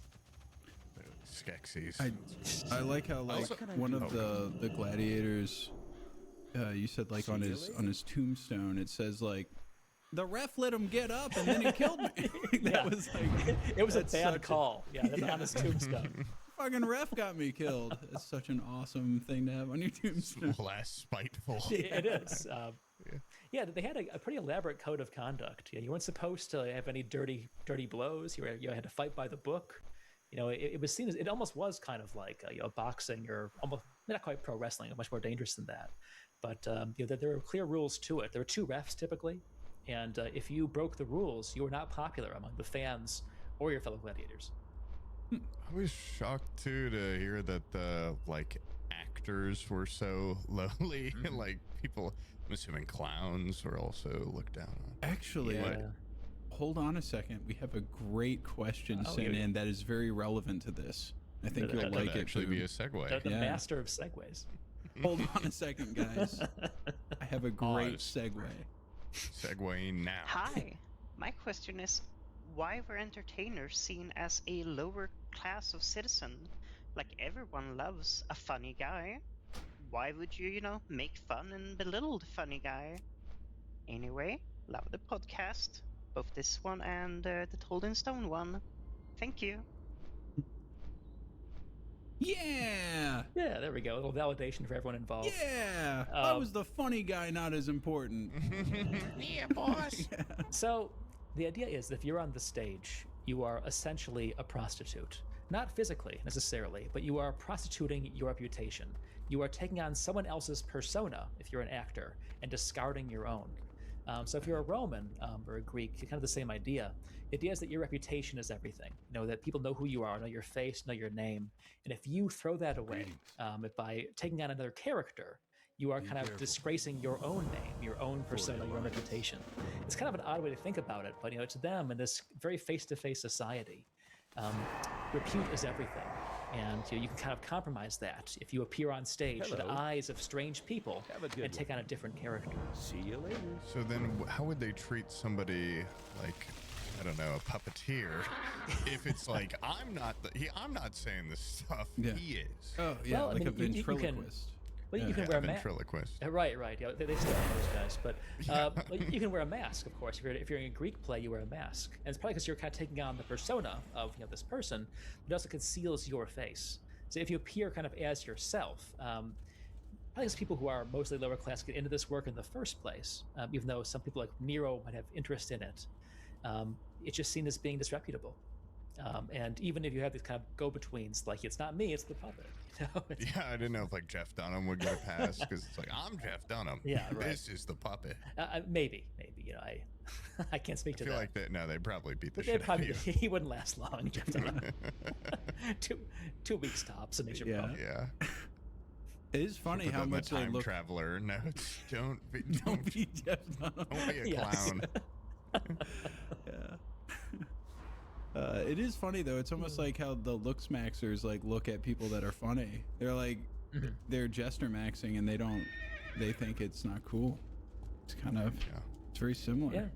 They're like the Romans. There actually there was a guy that I deleted his question because I was like, there's no I'm not gonna use up your time doing that. But he's like, were there any like looks maxers back then? And like, did they care about like how they looked and stuff? And like, did they look in the mirror or anything? What kind of haircuts did they have? And did they have a flat top or anything? Well, now you are just asking that question. It's been asked.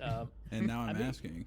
I mean, yeah, they were incredibly vain sometimes. I mean, the idea was that you're supposed to be a manly Roman, you know, not care about what your appearance was, but everybody did. Again, if you're in this face-to-face society where everyone knows what you look like, you want to look like, well, you're kind of manicured, you're well kept up. There's a lot of debate about how much of your body you can shave legitimately. Like, you know, can you shave your chest, for example? That's a big thing. If you're philosophically inclined, the answer is no. If you're most people, it's like, yeah, go ahead, you know, tweeze it off. So there's a whole lot of both criticism of, but also kind of how-to guides about looking good in public. And people are accused of having like toupees, for example. The Emperor Domitian was been bald quite young. And if you look at his statues, you can see his toupee still. It's like a very thin line between his hair and the rest of his forehead. Caesar had a comb over. It was pretty bad. He was also kind of not cool about him being balding in his 40s, so he would comb his hair over. That's awesome. I always thought the comb over was kind of like a modern thing. Oh, it's no. very awesome that Caesar himself was. I wonder if he started it. I mean, you know, he didn't hurt it.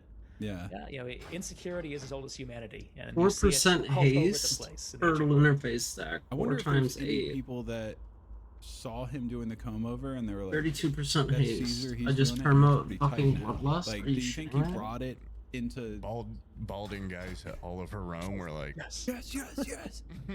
Yeah, That's our boy. Time to shine. Yeah. I mean, it is true that emperors' hairstyles are imitated throughout the empire, at least in portrait statues. We can tell how old a statue is if it's of some random dude by his hairstyle, because it'll match the emperor's almost always. So it's what you want to look like. If you're going to be anybody, you know, important, you know, in the public eye, you want your hairstyle, which might be kind of carefully curled, for example, or your beard, just no beard, thin beard, bushy beard, to resemble the emperor's beard. And so, like, Hadrian brings beards back after like a century and a half or a couple centuries of beardlessness across the Roman world. You know, Constantine then is clean shaven, and everyone else is clean shaven. We don't know if it's just sort of a convention that people have themselves shown in this way that's kind of imperial or high class, but it does seem that the emperors and empresses are trendsetters. People kind of imitate what they're doing.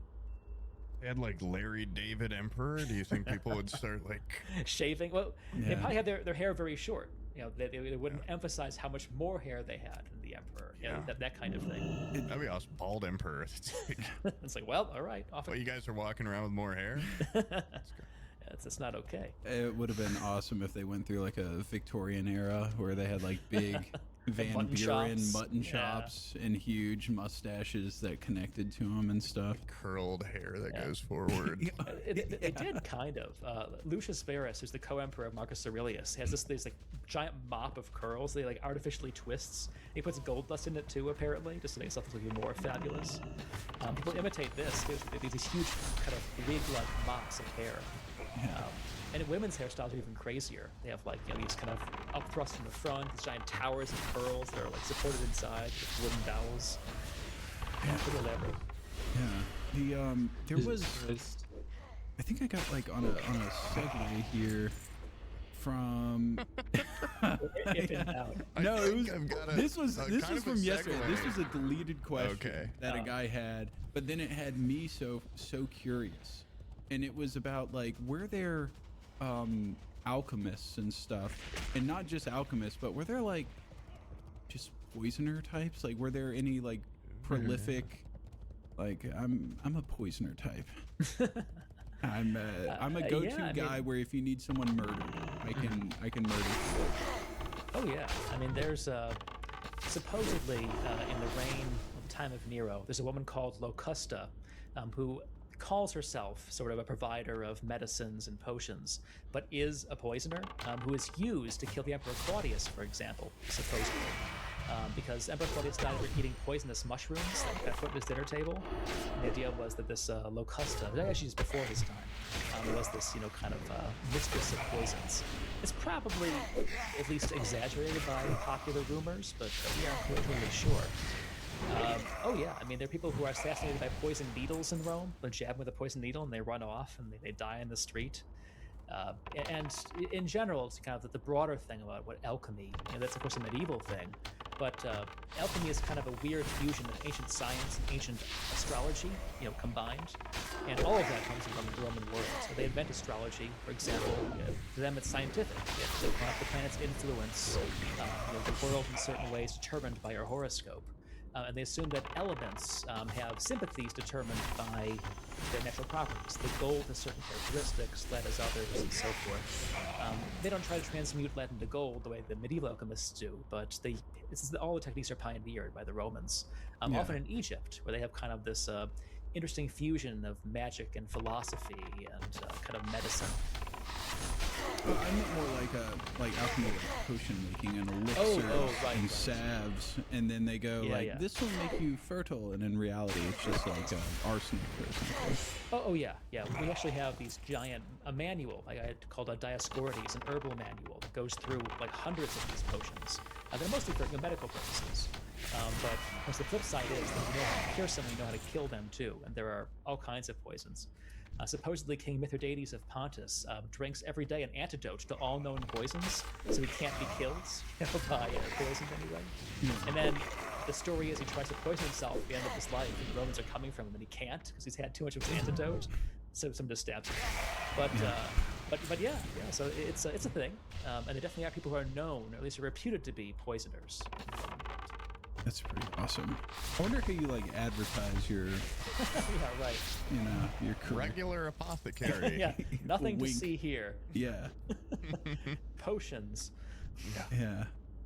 Here's a question from Ashton. Hey Sam, hey Poob, hey Dr. Garrett. I was just curious as to any crime underlord syndicate or anything happening back in the day. Back in Rome or Greece, any cool crime lords that I haven't heard anything about? Yeah, the question of organized crime is a tantalizing one. So supposedly before Augustus restores order in the Roman world, this is right after Caesar's dead, like 30 BC, there are professional guilds of criminals in Rome, like guilds of thieves, who are well organized and are terrorizing the city. But we know only that Augustus repressed them. So they existed, absolutely. We just only know about them in this one brief moment of disorder, where they kind of surface and are visible to our historians. The problem is that our sources are so fixated in high politics on, who's killing whom, who's the emperor, who's the emperor sleeping with. And so we don't know often what's happening below that very high social stratum. But it is happening, absolutely. Rome is a huge city, 1 million people. And it's not really policed at all. There are the Praetorian Guards who protect the emperor's life. There are the Vigiles, these night watchmen who keep fires from spreading. But really, it's kind of the Wild West. And so we assume that this one brief mention of guilds of criminals in the reign of Augustus is the tip of the iceberg that we probably will never see in its entirety because we don't have the evidence for it. Have a good one. So the watchmen that would make sure fires were spreading, like if you were getting mugged, they would probably just be like, it's not a fire. Yeah, sucks to suck, bro. Yeah. I mean, they probably would stop crimes. They were thought to have a deterrent effect, that when they showed up, because they were carrying torches, they would, discourage criminals from thronging the main thoroughfares. But there was no street lighting in ancient Rome until late antiquity. Even then, only a few streets. And there are only a few bands of these guys. Their whole job, their main job, is to look for the glow of the fire, and then to call the alarm, keep it from spreading. They wouldn't actually put it out. They just demolished the houses around that house, pull it all down. That was about it. How about you open up the house being demolished around your neighbor's house? They just come in with a sledgehammer and start knocking it down. Oh yeah, they have battering rams and stuff. They can just tear these buildings down. And then they fire breaks. Otherwise, the fire spread quite rapidly in summer nights with a strong wind. Actually, very relevant to what you just said about there only being certain roads that are lit up. This guy's rating is a relevant question. I would like to know, were there like particularly like city roads in the Roman Empire where people were like, whatever you do, don't go down like I-95? Was there like renowned roads or places they could travel that were like horrible? Or was it like absolutely shitty and everything was like, this sucks? Right. It was a place for their sources, to be honest. There were certain neighborhoods, like the suburban sort of behind the Forum, is a famously, if not suburban, kind of working class, let's say, and very gritty working class kind of neighborhood. In general, most of these live on top of the hills. There's nice views, there's little mosquitoes, the ships run down the river place. And so you want to be on the crest of the slopes. In the valleys is where most of the poorer areas are. And there's no zoning in ancient worlds. There's kind of mansions next to tenements, next to factories, next to everything else you can imagine. But in general, it's kind of the valley bottoms where it's the wettest, where it's the darkest, most pestilential, that the worst areas tend to be. Outside Rome, certain areas are famous for their bandits. So you don't want to be anywhere in the mountains, for example, because the mountains are hard to police. People will strike down pounds upon travelers on the highways, either ransom them or kill them for their money. And so it's hard to travel in the Roman world, even at the height of the empire. And in Rome itself, as I said before, there's just dangerous risks everywhere. Unless you are rich, you have the protection of being rich, and therefore having people around you, guards, slaves, litter bearers, whatever else, you are vulnerable to being attacked. There was actually a moment in here where you're talking about an engineer that was contracted out to go work on something, and he went to go do it, and then he's like, "Hey guys, this is how you do it," and then he leaves, gets word that they had a hold up, and then on his way back to go help him, he gets mugged and beat up or something. He had a really bad day. Yeah, it's great. It's a very human story. It's a city in what's now Algeria, kind of the middle of nowhere, and they're trying to build an aqueduct tunnel through a mountain, and they did a terrible. So he came, he surveyed the line of the aqueduct, showed him where to dig, and then left. And then 8 years later, gets a notice from these guys like, "Hey, we kind of missed the tunnel. We're just digging into the mountain now." And so he has to show up and correct their surveying, and he gets beat up on the way over, and all the stuff is taken, all the instruments are stolen too. So he's got to show up and has to correct this. But he's obviously feels compelled to write about this in his inscription that comes back from his camp. That's why we know all about this. So he was still pissed off years later when he wrote this inscription down. I fixed the aqueduct, but on the way, these jerks. Yeah, I feel like, if that's like his. I don't know if that would be like his career magnum opus or whatever, like his big defining moment in his life. But I wonder, have you ever seen that movie, The Revenant? Yeah. Yeah, I wonder how many people in ancient Rome just had lives like that, where they were worth making a movie about, but we just don't know about them because, didn't survive. But this guy going all the way out there, getting his ass kicked, and then having to crawl back. Yeah. There are so many great stories we know from 2 sentences in ancient sources. We wish we had so much more. There was this slave girl named Lusa who became the queen of the Parthian Empire, just Rome's eastern neighbor. She was sent by Augustus with another troop of slaves as a gift to the Parthian king. And she was so charming, she won the heart of the Persian king and became the mother of the next Persian king of kings, who is ruling Rome's arch rival. The son of a slave, a Roman slave, becomes the next Parthian king. Another random slave is a washer in Sri Lanka, of all places, learns the local language and becomes the guy who pioneers Rome's trade with India. So all these people we know just from these very brief notices, ancient sources, had these incredible lives that we can't really reconstruct, unfortunately. I did, one of the most badass things that I've heard is, I think it was pretty late in Rome's timeline, but one of the Roman emperors ended up getting killed in battle, and then I think it was they were fighting somebody in Bulgaria or something like that. They ended up using his skull as a cup, And I had always thought that was like something from like you know, Conan the Barbarian style, like just stuff out of movies. The fact that an actual Roman emperor's head was used as a cup is pretty badass. That's pretty badass. It is, yeah. That's Emperor Nicephorus. This is in like the 8th century, late 8th century. Or sorry, 9th century. And so this is the Byzantine Empire, but it's still Roman, East Roman. And Khan Krum, which is a very Conan the Barbarian name. Yeah, that's an awesome name. Khan Krum. Khan Krum had Nicephorus' skull made into a goblet. Who was he? So Bulgaria was bigger than the modern country of that name. It was their eastern neighbor, or their western neighbor. It kind of ruled this large area of the Balkans. And all of the Bulgarian Tsars, the ones who invent that title too, by the way, they wanted to take Constantinople because it's the richest city in the world. You know, it's right down there to their southern border. And there were all these wars between the Bulgars and the barbarians, the Bulgars and the Byzantines, over what's now kind of roughly the Turkish-Bulgarian border, a little bit north of there. Eventually, the Byzantines actually win. They will conquer all of Bulgaria and make it part of their larger empire in the Middle Byzantine period. But for a while, they were actually at the gates of Constantinople.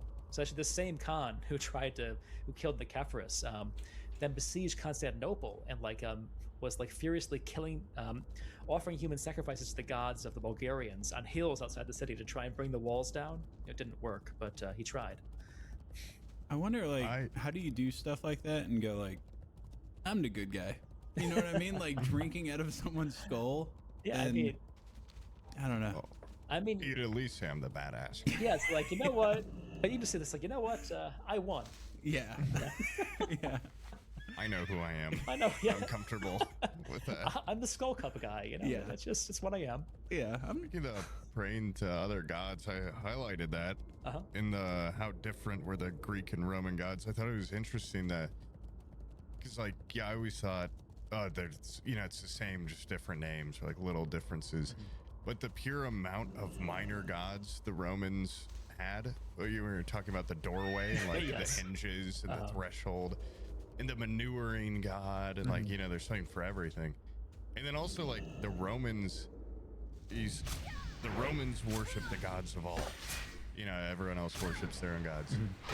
It would just be so brutal to have the Romans show up and then they pray to your god. Oh yeah. And then kick your ass. They're taking your thing. Well, they actually had a ritual. So they would show up outside your city and actually call your gods to their side. They'd say, that's so fucked they'd say, hey gods, join the winning team. We're gonna kill all these people. We're gonna win this war. What do you say? You ever come over to us? Give us your support, and they'll give you a little bit of worship. On the side. What do you say, guys? It was called immocatio. It was a whole ritual, and they would do this every time they'd show up outside the city. They would call the gods their team. It's just got to be a morale destroyer. Yeah, especially if a little earthquake happened or something. Yeah. And you're like, oh, come on. You trip the Our next day. gods have left us. Yeah, solar eclipse at the exact same time. Right. Yeah, our gods just bounced. Yeah. And it's kind of interesting how they regard their gods as the gods, the most important gods, and that all gods are kind of the same. They have the same at least kind of spheres of responsibility.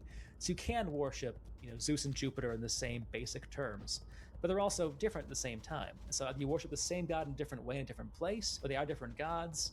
We aren't totally sure how they conceptualize these things, how they kind of reconcile the idea that their gods are the gods who run the universe with this multiplicity of gods who are everywhere. But in a polytheistic system, you can get away with this. It's flexible enough. It's okay, there's room for all. It's a big tent. Yeah, it's kind of awesome how they do that. They're just do you think those tactics are always they are believing in these other gods, or are they doing it as a tactic of look, we just took your gods away from you? Or I think they clearly believe in a shit ton of different gods, so it's probably not far-fetched that they're these other people have a god. Okay, one more. I think that they are very cautious. That they believe there can always be another god they have not yet discovered or worshipped, and their solution for all kinds of problems is to call in a new god to fix the problem. So famously, they call in Cybele, who's a goddess from what's now Turkey, at a time of plague. And say, okay, well, we need a new god here to fix things. Actually, not time of plague, the time of the Second Punic War. We need to fix things. Have her show up, you know, and give us a morale boost. So they bring in this like giant rock that was worshipped as Kibali in Asia Minor, what's now Turkey, and install it, you know, in the Roman temple, complete with her priests who are eunuchs, who castrate themselves actually in a very bloody ritual. And the Romans are like, this is really weird. We don't like this very much, but you know, she gets the job done, Kibali. So here she is. And so they're aware of the siege things. They're aware of like the psychological effects of, you know, summoning the enemy's gods to your side. But they're also just playing it safe. They don't know if there are gods who would be a problem for them. So better to recruit them now and bring them into the team and see what works out. That's weird that they had that mindset and knowing what they did to Jesus. Well, you know, if they had the idea that he was divine, they would have absolutely played it safe there too. You know, but you know, they got lost in the shuffle there. Actually, this guy. Oh, I'm sorry. No, I was gonna say they seem to have like a big problem with the Christians because they were monotheistic and exactly. Oh yeah, if they wanted to join the group, didn't want you to worship. And it's like, we've got 1,000 gods, and you're over here telling us, you know, knock knock, like one guy now. Like, come on. Yeah, the idea is that the health of the empire depends on keeping the gods, however many they are, whoever they are, happy. And they're very conservative about this. They do the same rituals the same way all the time because it's worked in the past, right? And so when you innovate, if you deny those gods, deny those rituals, you are essentially saying, you know, your empire doesn't matter. We don't care about the safety of the emperor and of his state. And door hinges. The door hinges. Yeah, what about the hinges? The doors should be falling left and right.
A shader, chewers. Jesus.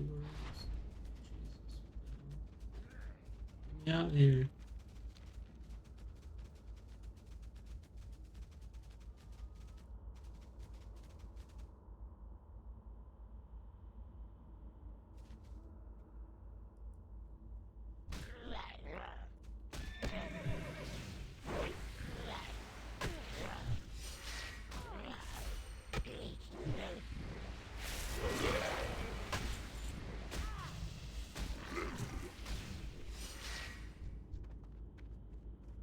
How are you? Safe travels.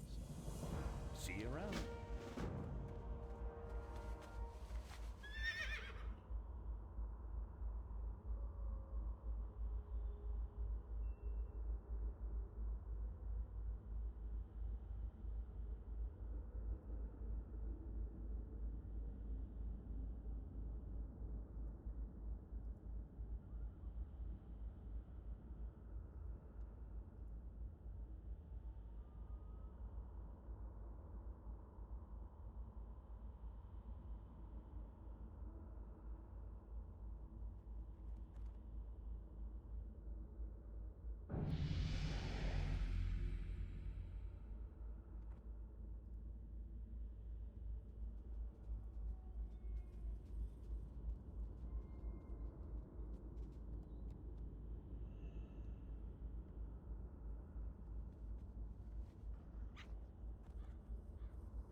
Okay, I can buy tomes of specialization for 10 DP. You get a couple DP for free when you do some things on the website.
Well met.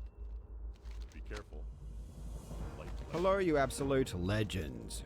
Back in 2017, a speedrunner by the name of Lone Shark Joe submitted a speedrun of the NES game Ghosts and Goblins. It was a seemingly innocuous run. Ghosts and Goblins isn't exactly the most popular game to speedrun. The game only had 7 speedruns submitted, including Lone Shark Joe's, and the run was not a new world record either, being almost 2 full minutes behind first place. Almost a year later, his run still only had around 200 views. But this seemingly insignificant speedrun of a relatively unpopular NES game from 1985 would soon become a giant spectacle. In 2018, 9 months after submission, Lone Shark Joe released a YouTube video titled "My Obvious Fake Speedrun That Got Verified." While the original speedrun received hardly any attention, Lone Shark Joe's video publicizing the fact that the run was fake exploded, receiving over 2 million views. According to Joe, he submitted the fake speedrun in order to demonstrate how easy it is to get a fake run verified on speedrun.com. In his expose video, he argued that his run was so obviously fake that he was essentially doing the public a service by cheating and pointing a spotlight on just how lazy the moderators were.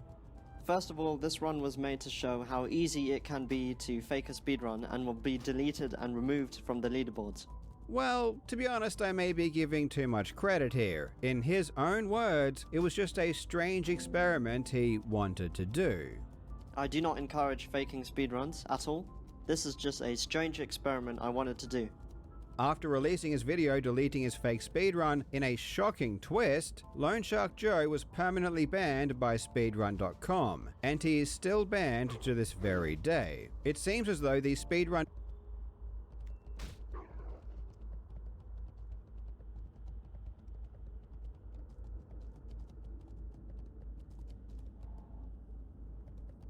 What can I do for you?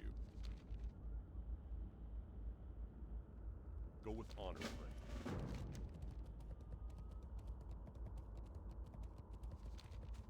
If I had that quest earlier, I would have done it. I'm going to Stranglethorn now. Time.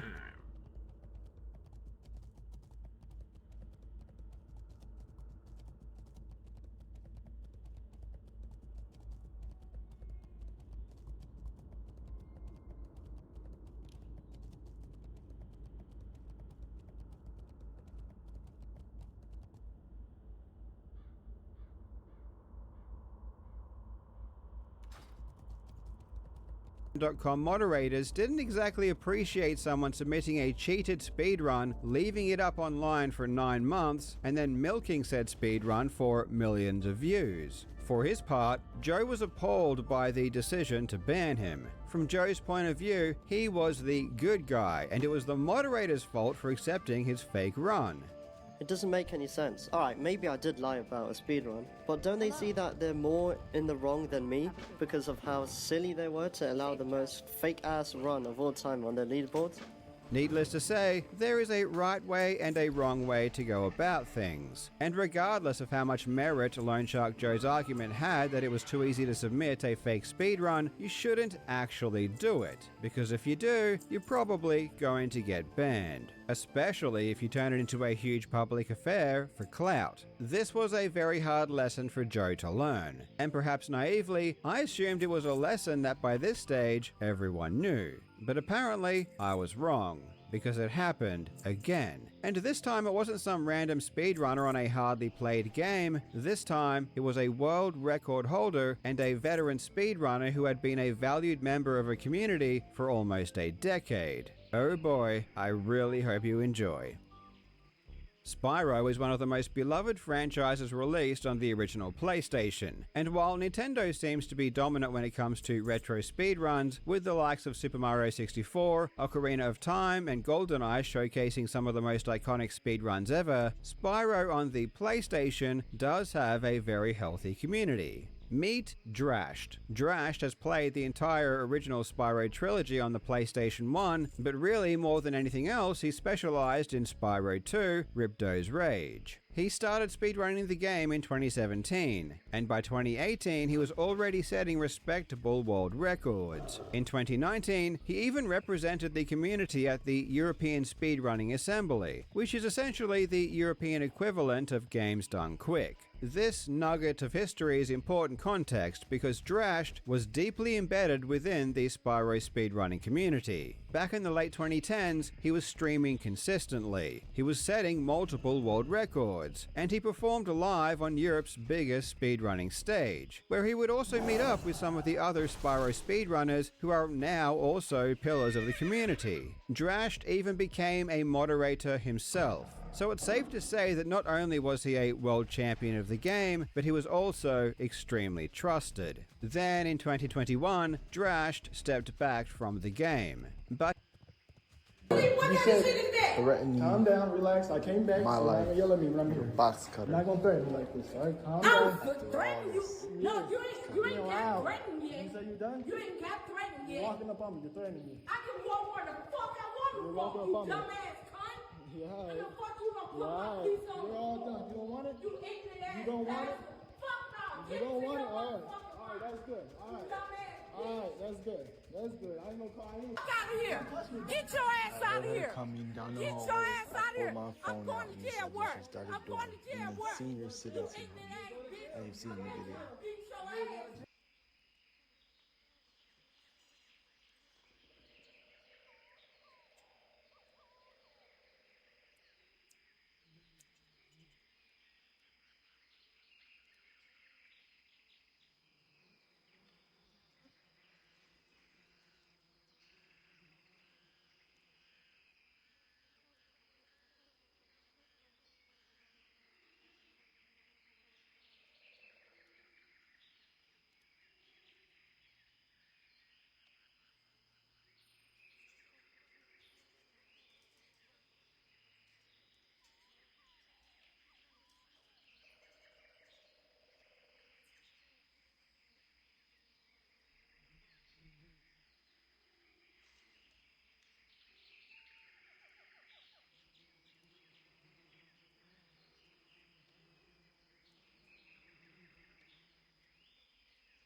But he didn't leave completely. Any attention he did direct towards Spyro would be focused on creating tool-assisted speedruns. This is also important, because people who develop tool-assisted speedruns tend to be held in high regards in these speedrunning communities because they are often the people who really get into the weeds of how the game functions, and they are generally the people who make most of the new discoveries. So after 4 years away in 2025, when Drash did return to speedrunning Spyro 2, he had almost an entire decade of history with the game and the community. This is likely why when he began to achieve new world records relatively quickly upon return, it didn't seem that unusual. Almost immediately upon rekindling his speedrunning career, Drash had claimed the top spot in 3 of Spyro 2's main categories, including the any percent world record. When Drash returned from his hiatus in October of 2025, his any percent PB was 8 minutes and 18 seconds, compared to the world record of 7:29 set by Spora in 2023. Within just 2 months, Drash would beat Spora's mark, achieving a new world record of 7:27 on the 3rd of December 2025.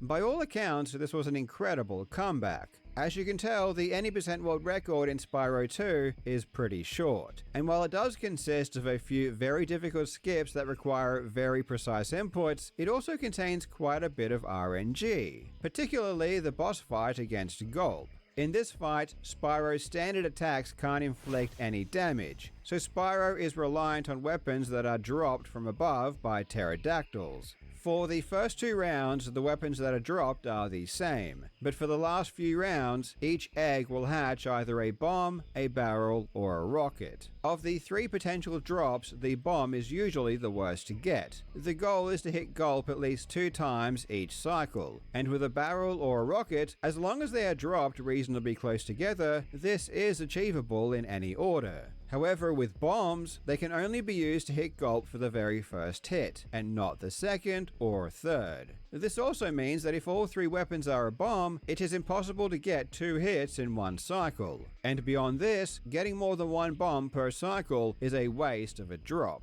Damaging Gulp twice per cycle will allow the player to beat the fight in 5 cycles total, called a 5 cycle. But beyond just being able to win in 5 cycles, the speed at which the weapons drop and their location is also random. So the type of weapon, the speed at which it falls, and the location it falls are all random, resulting in a lottery. This fight is extremely RNG heavy, and notably, Drash was getting particularly lucky. The full extent of just how lucky Drash was getting wouldn't be realized until later. It wasn't until the runner Blunt Bows tied Drash's any percent world record in April 2026 that things escalated dramatically. Just 2 weeks after having his world record tied, Drash would unleash a monster of a speedrun. He would claim to have beaten the any percent world record by 15 seconds, achieving a 7:12. One of the reasons this was so fast was because Drash got extremely lucky in the Gulp fight, with the locations and selection of weapon drops. Memories.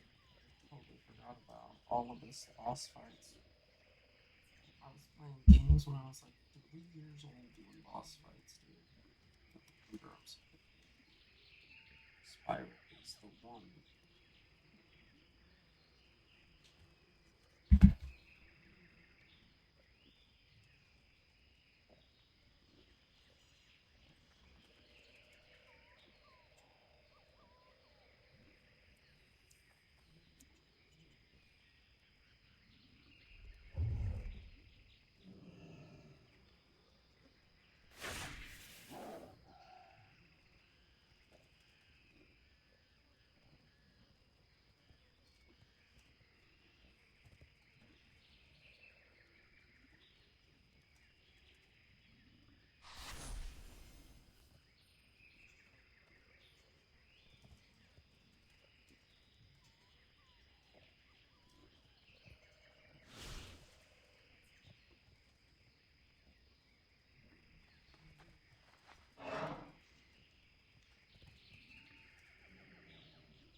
he was able to hit Gulp 3 times for the final 2 cycles, resulting in a 4-cycle fight. This is exceptionally rare, and had never been seen before in a world record run. The Gulp fight was so fast that it was 7 seconds faster than the previous record for fastest fight ever, and this is even including fights done in practice. Drash's new record was legitimately one of the greatest speedruns ever. The combination of luck and skill required to get a time like this is incredible, but unfortunately it was completely fake. Just a few weeks later, Drash would upload a video to YouTube admitting that his run was cheated. But that's not all he said. Apparently, he also wanted to make a point, and the video he uploaded is one of the most delusional and insulting things I've ever seen. The video was titled Authenticity in Speedrunning, and if you're wondering why I'm using past tense, it's because Drash has since completely wiped his entire YouTube channel, which we will get to shortly. For most of his video, Drash complains that it is too easy to cheat in speedrunning, and he seems to dislike the fact that people are allowed to compete on different platforms and use different controllers. The result is that PS2 runners now face unavoidable random time loss, and it's extremely difficult to be competitive on that hardware. If I'm playing on a PS2 with an official DualShock 2 controller, and I'm trying to pause buffer using that soft, spongy start button, I'm at a disadvantage compared to a modern controller with a crisp, tactile button. It is true that some platforms run faster than others because of different loading speeds, and it's also true that some newer or third-party controllers offer advantages over original hardware. But of course, this isn't new. This has been standard in speedrunning for decades. Almost every community that I know of allows third-party controllers to be used. This is extremely commonplace and nothing out of the ordinary. The conversation about platforms is a more nuanced one, and there is a genuine discussion to be had about how to manage games that can be played on a variety of different systems. Some communities, like Ocarina of Time, do allow you to submit runs playing on any platform, which has resulted in the leaderboard being completely dominated by Wii Virtual Console runs, even though, as far as I can remember, Ocarina of Time is supposed to be a Nintendo 64 title. Other games like Super Mario 64 split platforms into their own ranks, and some games like GoldenEye 007 and Perfect Dark have restricted competition on the official ranks to N64 only, which is my personal preference. But it needs to be stressed that just because I have a preference, that doesn't mean every community needs to bend over and fall in line to my demands. Every community is different, and if the community wants to allow different platforms, so be it. Drash also complains that it's too easy to cheat. He even demonstrates how easy it is to program predetermined inputs and play them on a real console, which would be undetectable just from gameplay footage alone. But again, this isn't some insightful revelation. There are plenty of games where you can absolutely cheat in a way that is not detectable. I've even said it before, I am certain that I could cheat a GoldenEye speedrun and it would never be uncovered.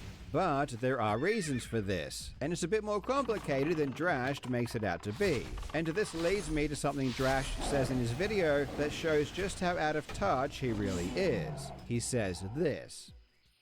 About a month ago, I submitted a Spyro 2 any% speedrun in 7 minutes and 12 seconds. That run was fake, and it was accepted without hesitation. It validated my worst fear, that any run, no matter how illegitimate, can slip through the system, not just unnoticed, but celebrated. This is unbelievable, and this is the reason why I needed to explain Drash's history earlier in this video. Drash acts like it's some kind of sin that his world record was accepted and celebrated by his peers. You have got to be kidding me. Drash is a speedrunner that has been in the community for almost a decade. He has set multiple world records in the past. He has streamed the game for hundreds of hours. He used to be a moderator on the ranks. He ran the game live at ESA in front of tens of thousands of people. he has created impressive tool-assisted speedruns. He has met up in person with multiple other runners, including some of the current moderators. Of course, the community is going to trust him. He has systematically built up trust over the course of 8 years. This situation is less about a community failing to detect a fake speedrun, and much more about a respected speedrunner utterly and completely abusing the trust he had spent years building up. I can assure you that if it wasn't Drashed submitting this world record, if it was a new player or an unknown player, the community would not have been so willing to believe its legitimacy. I'm not sure exactly how it would have played out because I'm not in the Spyro community, but I would bet my life that the community and the moderators would have been asking serious questions and asking for serious evidence if the player was not already as established as Drash. A recent example in the GoldenEye community was when a well-known player who had been in the community for over a decade submitted a new world record under a pseudonym. Under this fake persona, he submitted video proof of the new world record, and there was no obvious evidence that it was fake or cheated. But because this player was new, the moderation team immediately started an investigation. They requested a gameplay session with handcam, proving that this person could play the game up to the level required. They also asked many questions. They went to great lengths to make sure that this was a real person and not just an alt account of an existing player. Many people from the community did not believe the time was real, because it is indeed true that it's possible to fake a speedrun in a way that isn't detectable, especially on this particular level. But when the speedrunner in question admitted to who he really was, the discussion immediately switched away from is this time real or fake? Because now that we knew who it was, people were far less suspicious. Unless Drash's run was obviously fake just by looking at it, people were always going to accept it, because a lot of speedrunning is built upon a foundation of trust. The irony in all of this, however, is that while Drash makes it out as though his run easily slipped through the cracks and was immediately accepted, there were still people who started investigating it. And not only did this world record cause speculation of the run itself, but it inspired people to start digging into all of Drash's previous records. In what is now becoming somewhat of a meme, several players looked at the Gulp fight in all of Drash's runs after he had returned. They calculated the odds of him getting such favorable drops. And the odds were, let's just say, pretty low. When you pair that with the fact that Drash already admitted to cheating his most recent world record, the chances of all of his modern runs being cheated as well increased dramatically. And perhaps that is why almost immediately after these players released their findings, Drash scrubbed his YouTube channel and deleted all of his videos, which historically is as close to an admission that your runs are cheated as you're going to get without saying those exact words. If you want a full breakdown of the statistics and the investigation into Drash's recent runs, I recommend watching a video by Retro, who spearheaded the investigation. I will put a link to it in the description. But it's entirely possible that Drash admitted his run was fake because he knew that it was going to be exposed anyway. Because he knew that people were indeed suspicious before his video was even released. And claims that Drash was cheating by modifying his game were already being thrown around. At the very end of Drash's video, where he admits that his latest world record was fake, he displays this message on screen, saying, "If the validity of any of my other runs are now in doubt, I'll happily remove them if instructed by leaderboard moderators." This message right here is why I called his video delusional. And it's why I opened the video with the story of Lone Shark Joe. If there is one thing speedrunners hate, it's having their trust broken. I'm not entirely sure if Drash faked his world record and likely his other runs to make a point, or if he was just trying to legitimately cheat and is now attempting to make his faked runs look less bad after the fact by releasing this video. But this particular message implies that he thought he wasn't going to get banned. I mean, he is saying that he will remove his runs if there is any doubt. Brother, if you cheat a world record, you will almost certainly have every single one of your speedruns removed by force. It's not up to you. And that's exactly what happened. Drash got completely banned on speedrun.com, and his entire profile, including all of his submitted runs over the years, was nuked. 8 years of speedrunning history down the drain. Having discussions about how stringent proof requirements should be and advocating for higher proof standards is entirely legitimate. I have always said that low proof standards will lead to higher instances of cheating. But there is just no instance where actually submitting a faked speedrun to a leaderboard will do any good. In Drash's video, he doesn't even provide any useful suggestions. He just moans about what he believes to be inadequate rules, berates the moderators and the community for accepting his fake world record, and provides nothing of value. I can assure you that any top player in any game already knows how to cheat effectively. You don't have to actually do it to get that point across. Ultimately, this is just another sad story of a world-class player not being satisfied with enjoying his involvement in a community that by all accounts seems to be a really great group of speedrunners. Instead, he narcissistically felt as though he needed the attention of being the best. Whether or not Drash actually had good intentions, or if he just really wanted to cheat and then came up with some random excuse as to why he did it after he realized he was about to be exposed, will be left up to everyone to make up their own minds. Please let me know what you guys think in the comments. Thanks to Daoman for having a chat with me, and thanks to Retro for providing me some more background information. Retro either has or will be releasing a more technical breakdown of this situation in his own video, so I will either link to his video or channel directly in the description. Thanks for watching, you legends. I hope you're having a fantastic day, and I will see you in the next video.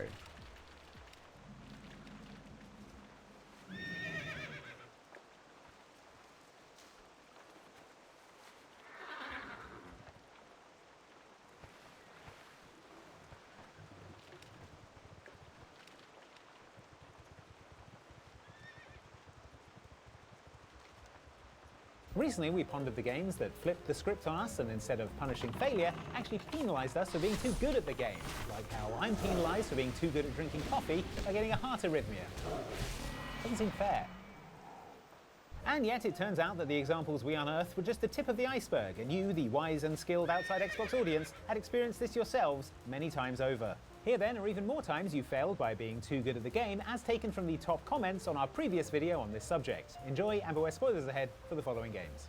Okay, intro done. I could sure go for a coffee right now. You've had so many. Yes, but what if I drank more though? I don't think I've reached my full capacity. I'm cutting you off. No, I think you're gonna see some stuff if I have more coffee. It's like Super Saiyan, but for coffee. I get like flaming brown hair. It's gonna be great. You watch. This better work. Is anyone picking this up? My name is Moira Burton. My co-workers and I were taken here against our will. Resident Evil Revelations 2 is set between Resident Evil 5, that's the one where Chris Redfield uppercuts a boulder into some lava,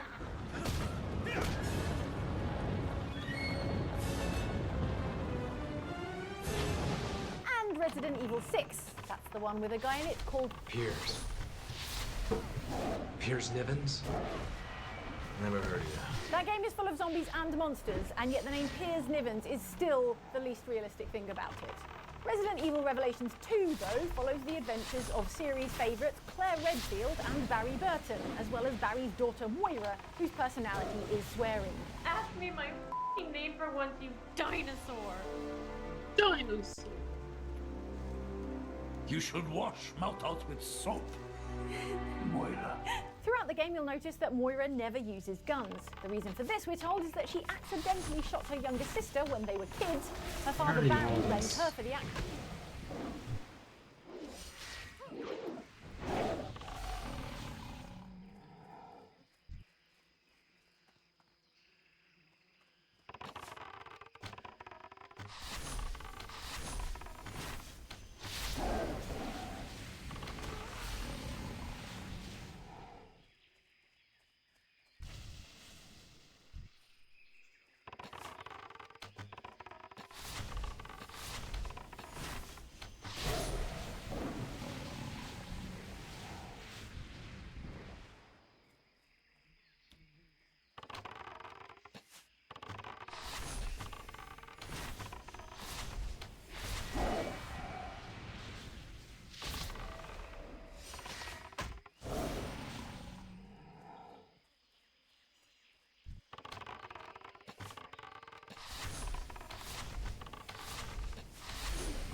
758 crit, my god. Becoming dangerous. Dangerous. Let's start with the deformed and work our way towards the ones that shouldn't even exist. Number 15, fancy goldfish. This is a carp. Obviously, nothing special. Thousands of years ago, wild carp were born with a rare golden color. The unusual fish became incredibly valuable, so humans selectively bred them together and eventually created the modern goldfish. Today, the fish is worth nothing and has been demoted to a common fish. As you can see, goldfish are agile, sporty, and surprisingly intelligent, which makes them perfect for a small glass bowl. But here's where things get interesting. There's a special category of goldfish called fancy goldfish that are specifically bred for their looks, no matter the cost. Now, in this case, the cost is their entire health, quality of life, and overall happiness. But that's just a small price to pay to be beautiful. Meet the bubble-eyed goldfish. I know the picture makes it look like they're suffering, but that's because they are. Those giant fluid-filled bubbles around their eyes only allow them to see what is directly above them. Well, that's if they can still see, since eye infections are incredibly common. Then of course, the giant balloons around their eyes are very fragile and pop easily, which could lead to deadly infections. They also don't have dorsal fins. Yeah, for some reason those weren't as important to keep around, making them terrible swimmers. This permanently cross-eyed fidget spinner looking fish is a celestial-eyed goldfish, and is yet another low HP fish that suffers from all the same issues. I'll go through the rest of the list very quickly, since I know you didn't click on this video to only hear about goldfish. Pearl scale goldfish. They were bred to have an unusually large round body, which can cause buoyancy issues, causing them to swim upside down or just constantly roll along the bottom. And yes, these are found in America, but if I see a single fat joke in the comments, you will be banned.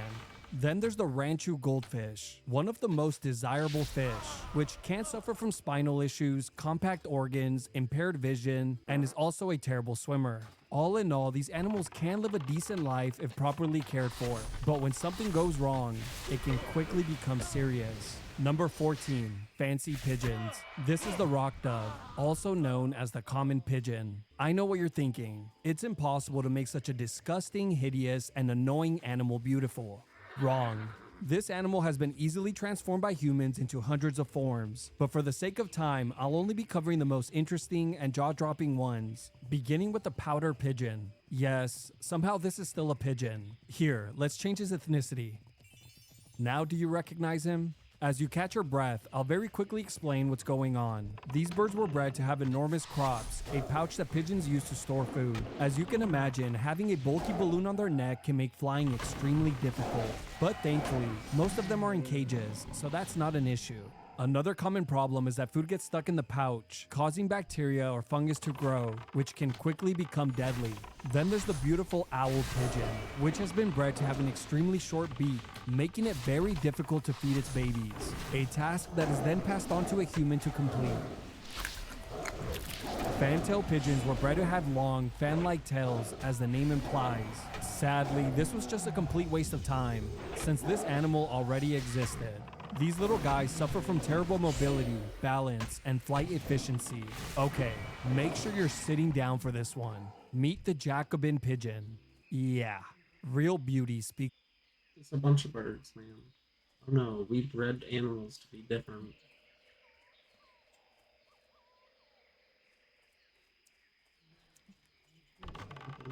No.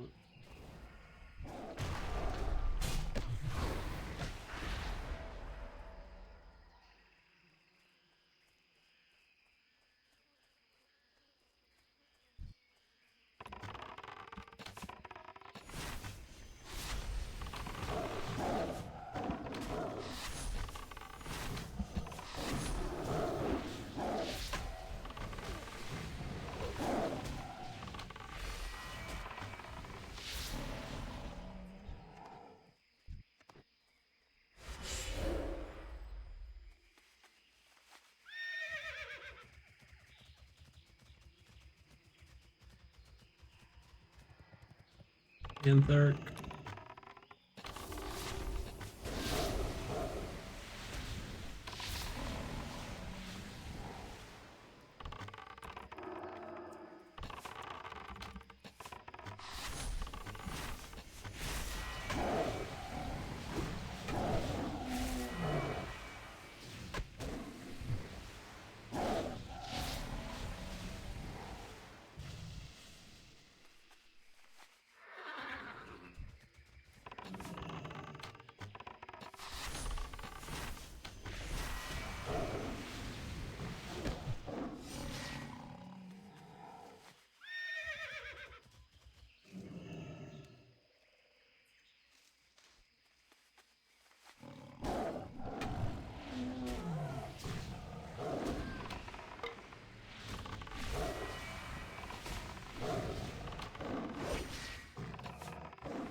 cry there. Oh, yeah. Oh, yeah, that would slick back really nice. Oh, yeah.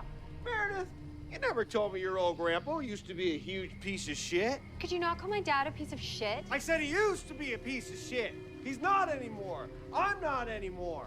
Glass house, white Ferrari, live for New Year's Eve, sloppy steaks at Trifani's, big rare cut of meat with water dumped all over it, water splashing around the table. Makes the night so much more fun. After the club, go to Trifani's for sloppy steaks. They'd say, no sloppy steaks, but they can't stop you from ordering a steak and a glass of water. Before you knew it, we were dumping that water on those steaks. The waiters were coming to try and snatch him up. We had to eat as fast as we could. Oh, I miss those nights. I was a piece of shit, though. Used to be. I said was!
But these guys so strong.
Hey, Pat. Dennis is actually here early, so we're gonna meet now. Oh, but it's lunch. We pushed lunch to 1:30, so Dennis can make the earlier flight back to Chicago. Oh, 1:30? But it's lunch. Yeah. I don't know if you're allowed to do that.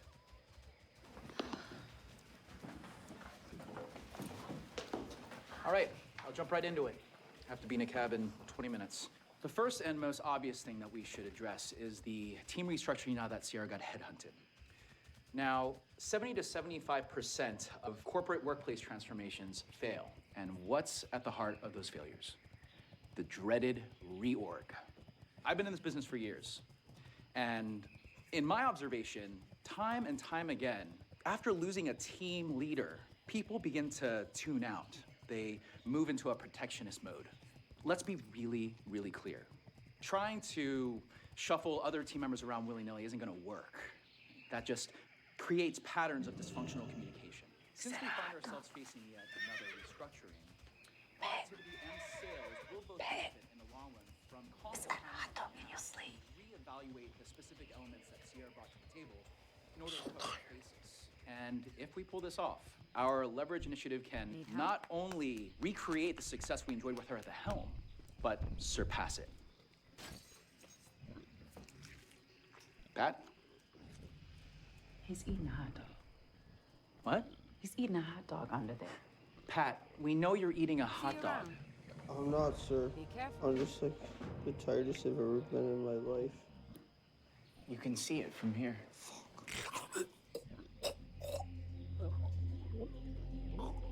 Pat? Pat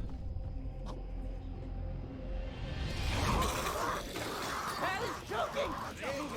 Stop! Stop moving! He's like a wild animal! Hold still, Pat! I wanted to break off of there. There's no way to suck it out. Don't pinch the end! He's trying to choke me! He's trying to kill me!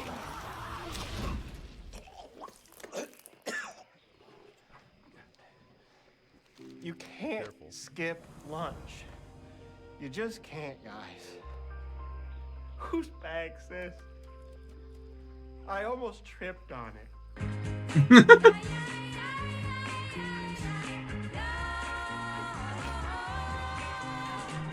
Spectrum is planning to drop 22 channels, including Corncob TV. They're saying by the end of 2022, Corncob TV won't be available on your cable menu. That means you won't be able to see some of your favorite Corncob TV shows, including Coffin Flop. They're saying they want to drop Corncob TV because we showed over 400 naked dead bodies on our show Coffin Flop. If you love Corncob TV shows, it's time to tell Spectrum, no. They're saying Coffin Flop's not a show. It's just hours and hours of footage of real people falling out of coffins at funerals. There's no explanation, just body after body busting out of shit wood and hitting pavement.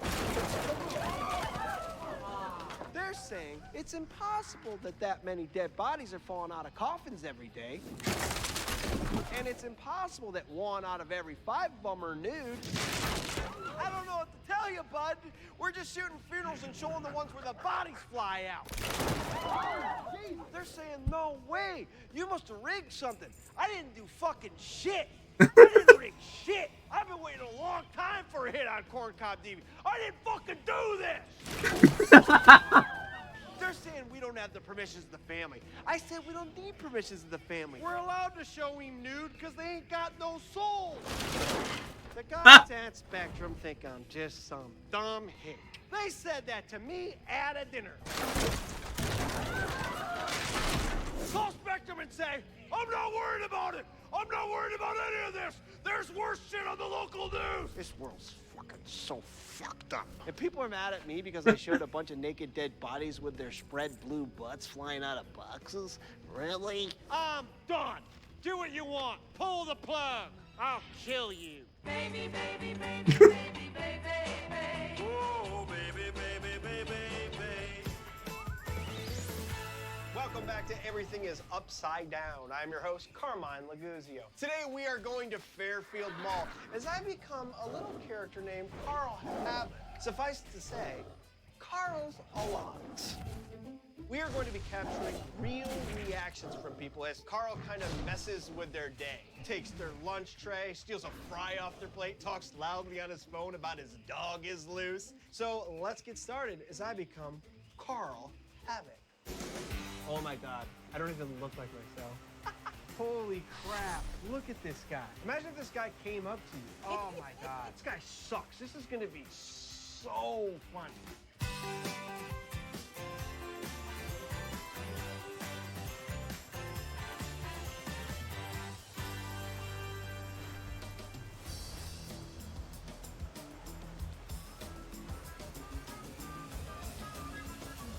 Doesn't look anything like a human.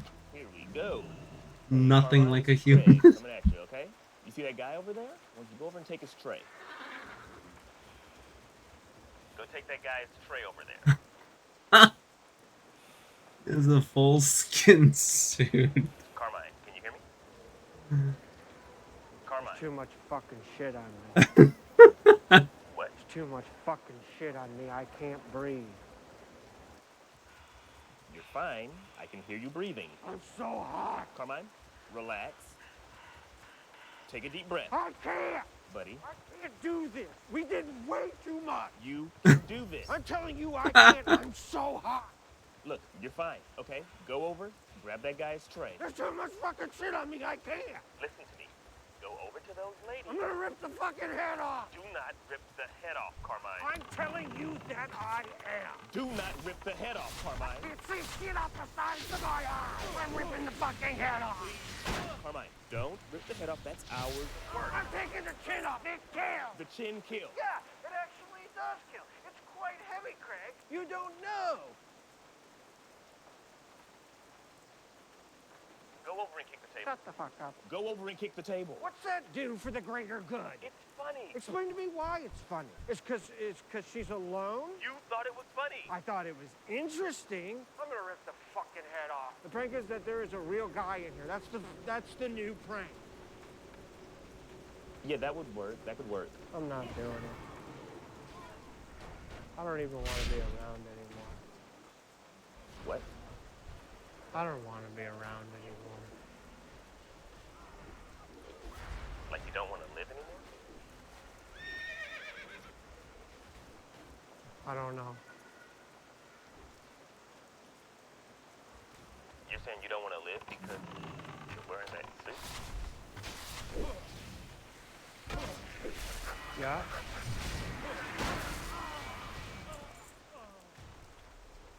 Okay, yeah, let's scrap it.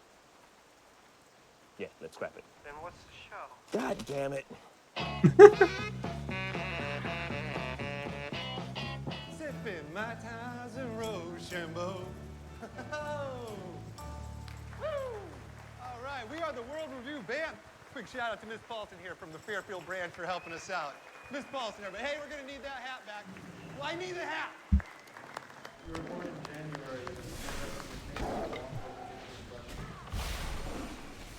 Vortex employees, please put your warm hands together for Mason's Traveling Corporate Competitions present a Little Buff Boys Competition!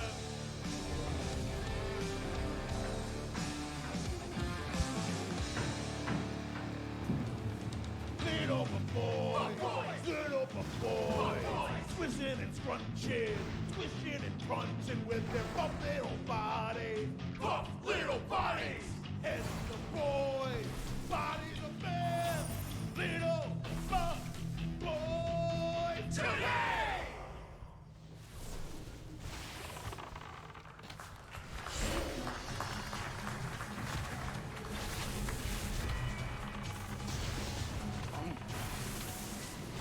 Whoa! There they are, Vortex employees. What a crock! That's a big crock! They've been working on these little bodies all year long, and we can bring you the Little Buff Boys Competition 2021! All right, let's get the boss up here. Stop it. Yeah, let's get the boss up here. Mr. Calvin Champagne. Where's Calvin? Where are you, Calvin? No, I don't want to. Okay, he's being shy. Everybody clap so you got come up. They're clapping. You got come up. You got come up. Hurry up. Come out.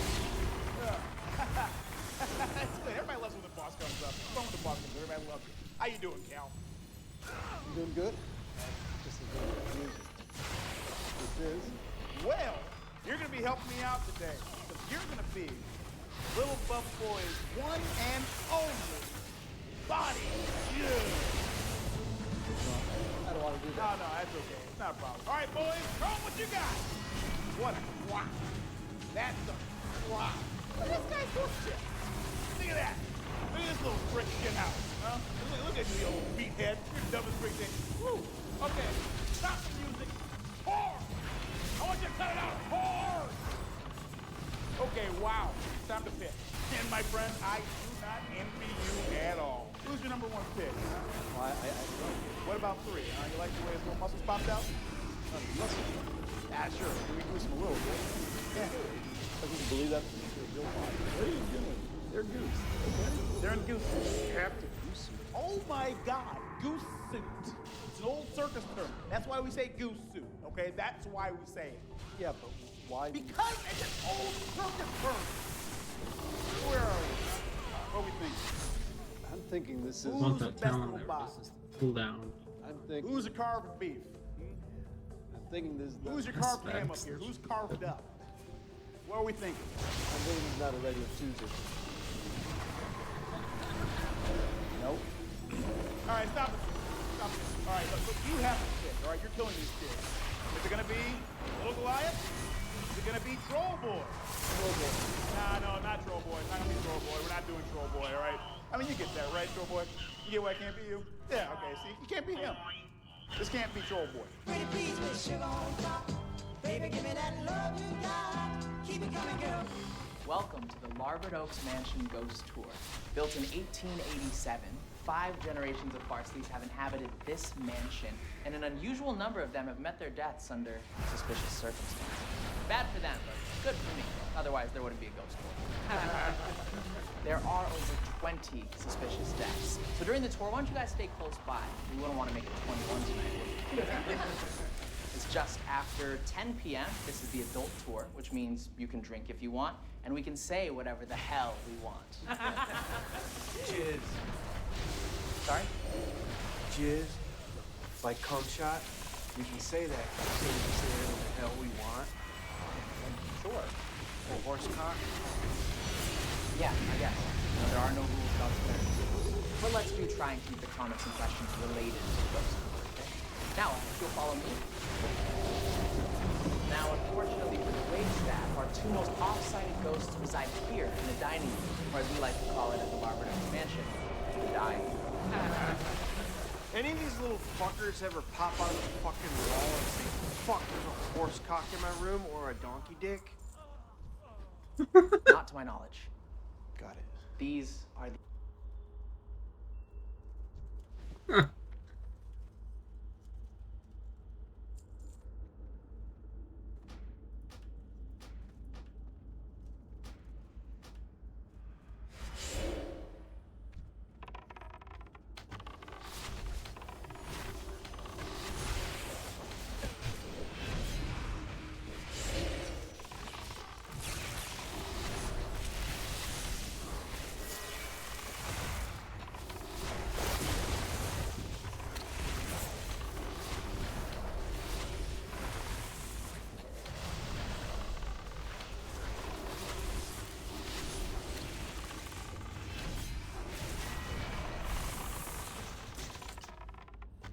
Fuck me.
The exact dishes that were set out for Eliza and Henry Farsley the night they met their untimely demise. I guess Henry should have swiped left.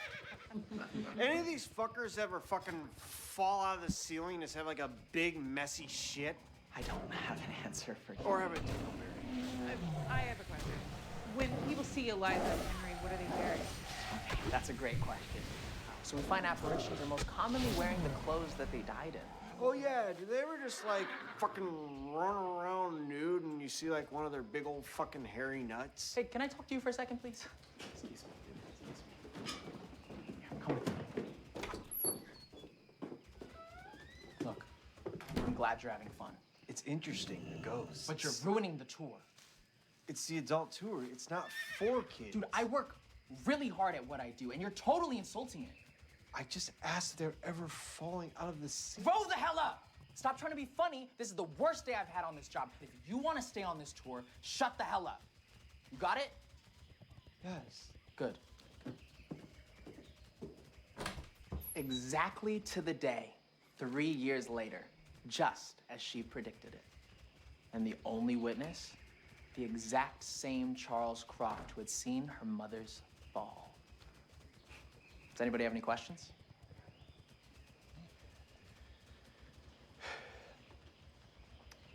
Not trying to be funny. Not trying to get a laugh. I don't want anybody to have the worst day at their job.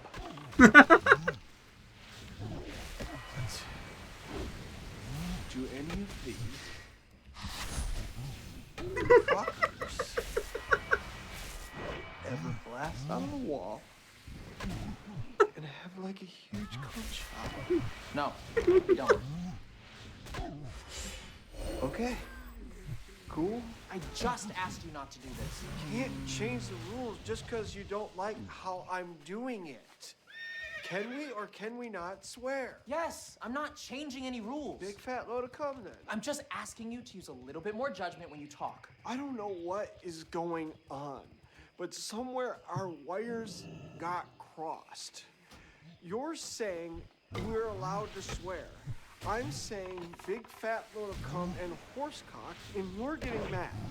You see where I'm like... Look, I've had enough. Okay, you're done. You're done. Look, we're sick of listening to your crap. Now get on.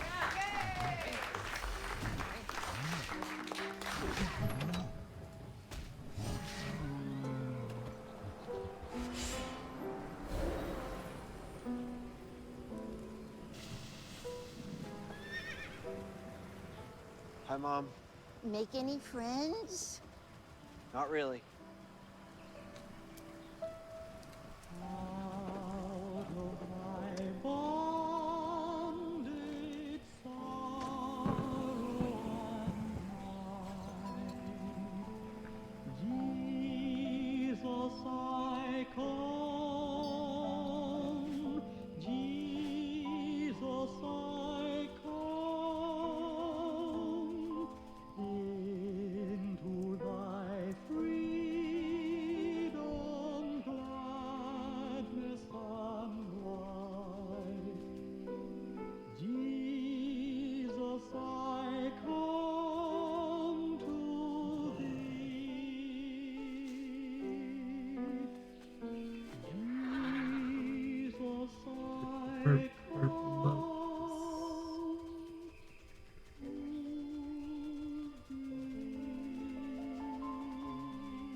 Do you have what it takes to make a deal with one of the investor moguls in the Capital Room? Entrepreneurs from around the world have one chance to see if they can secure the capital from our star investors. The moguls invest their own money at their own discretion on the Capital Room. I turned my parents' struggling dry cleaning and clothes repair business into a fashion empire. I started in the mailroom and made my way to the head of the boardroom. I started off with a sunglass stand in a mall. Now you can find Tabito frames in every major city in the world. I sued the city because I was accidentally sewed into the pants of the Big Charlie Brown at the Thanksgiving Day parade. I made all my money off the Big Charlie Brown, so don't even come and try and sell me any crap. I don't want that. Business isn't a game for me. It's a war. To this day, I hate bald boys. I can't stand bald boys. Every time I see them, I think I'm back in the pants. Don't bring me a bad deal, or I'll... I'm a wolf in the boardroom. If I find out you're a sheep, I'll eat you alive. I'm not used to being rich. I can't stop having wine. I can buy the most delicious wine now. Business is in my blood. I can see past the numbers. I'm scared about how much I need wine. I can't even watch a movie anymore without a big pour of wine and popcorn. My mouth is purple. And when I popcorn. look in the toilet bowl, it's purple. Purple and black. I'm very careful with my parade money because my fortune's not getting any bigger. It's just that amount of money that gets smaller till I die. Or I make a good deal with you. Could it be you?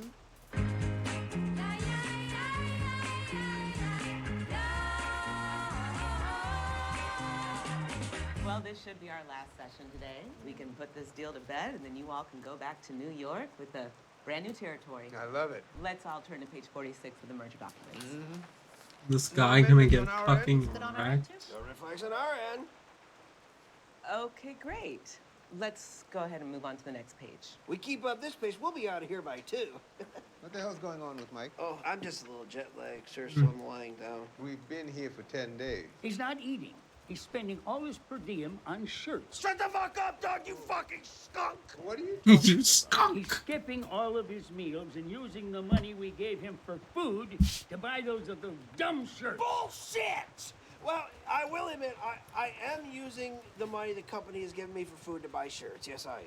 To buy shirts? Sir, you're gonna love this. I found this badass store called Dan Flash's. That's my exact style. I've never been to a store like Dan Flash's where everything in the store I would wear. Mike, you have to eat. Not today, sir. Definitely not today, no. Excuse me? Dan Flash has got a new shirt in today that's $450. What? Because the pattern's so complicated, you idiot! Oh, it costs more because of the pattern. Yeah, and rightfully so. This one I'm wearing now, this is $150 out the door.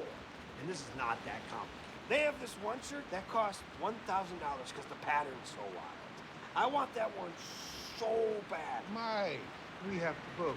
I'm just not gonna let Doug say that about Dan Flash, that the patterns aren't complicated. I never said that. You said they shouldn't jack up the prices.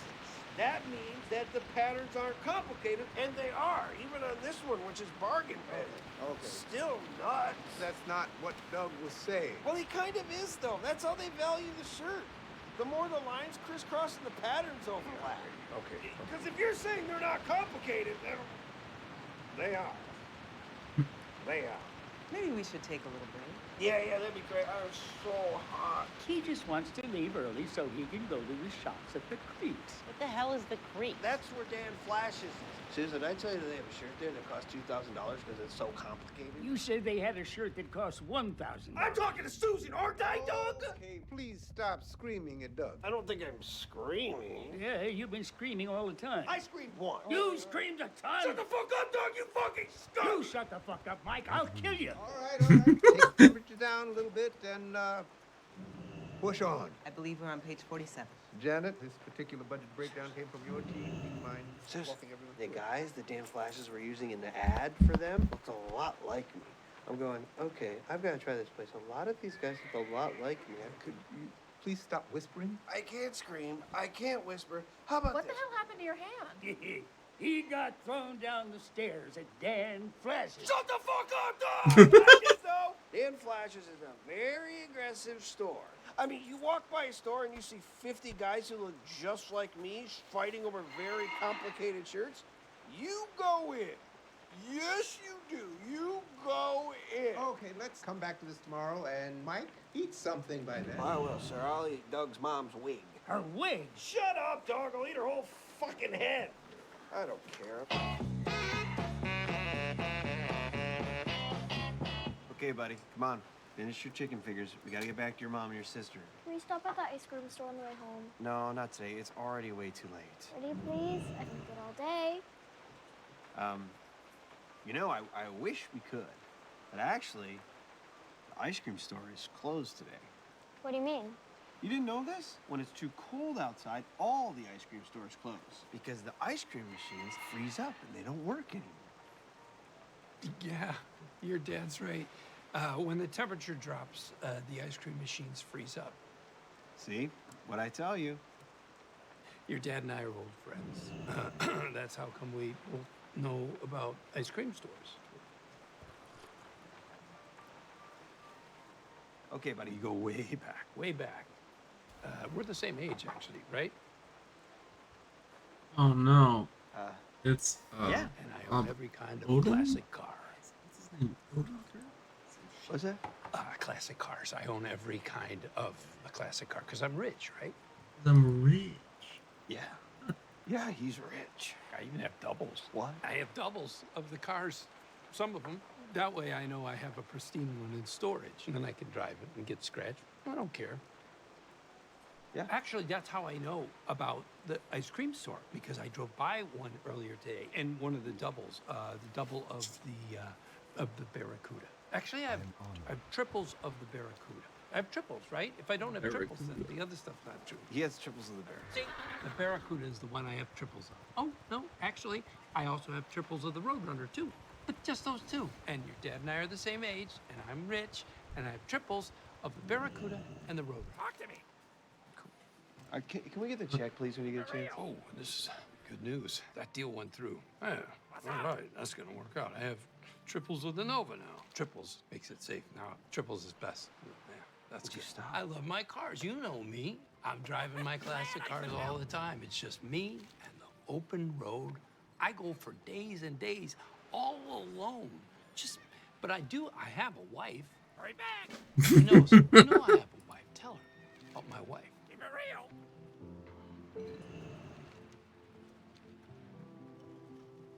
Yeah. She's good, right? Yeah. Yeah, I know his wife. She's great. She was a model around the world. She was on posters. Yeah, I used to have a poster of her in my garage, and then I met her. Can you believe it?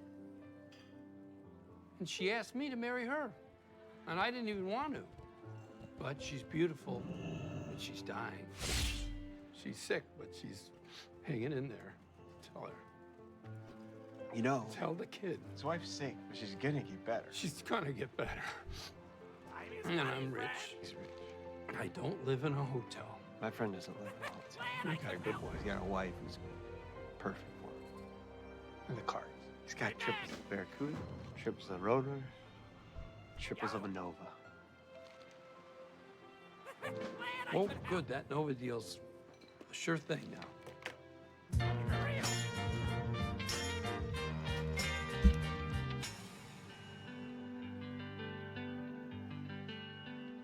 Spend a day with us at Shops at the Creek. The Shops at the Creek is an outdoor shopping experience that offers something for the whole family. Enjoy a cappuccino on Yellow Smoke's gorgeous outdoor patio. Or stop by Mario Cantozzi's award-winning bake shop, featured on HGTV's Sweet Eats. And don't forget to come by Dan Flash's, high-end menswear with distinct patterns at prices that are going up, up, up, and away.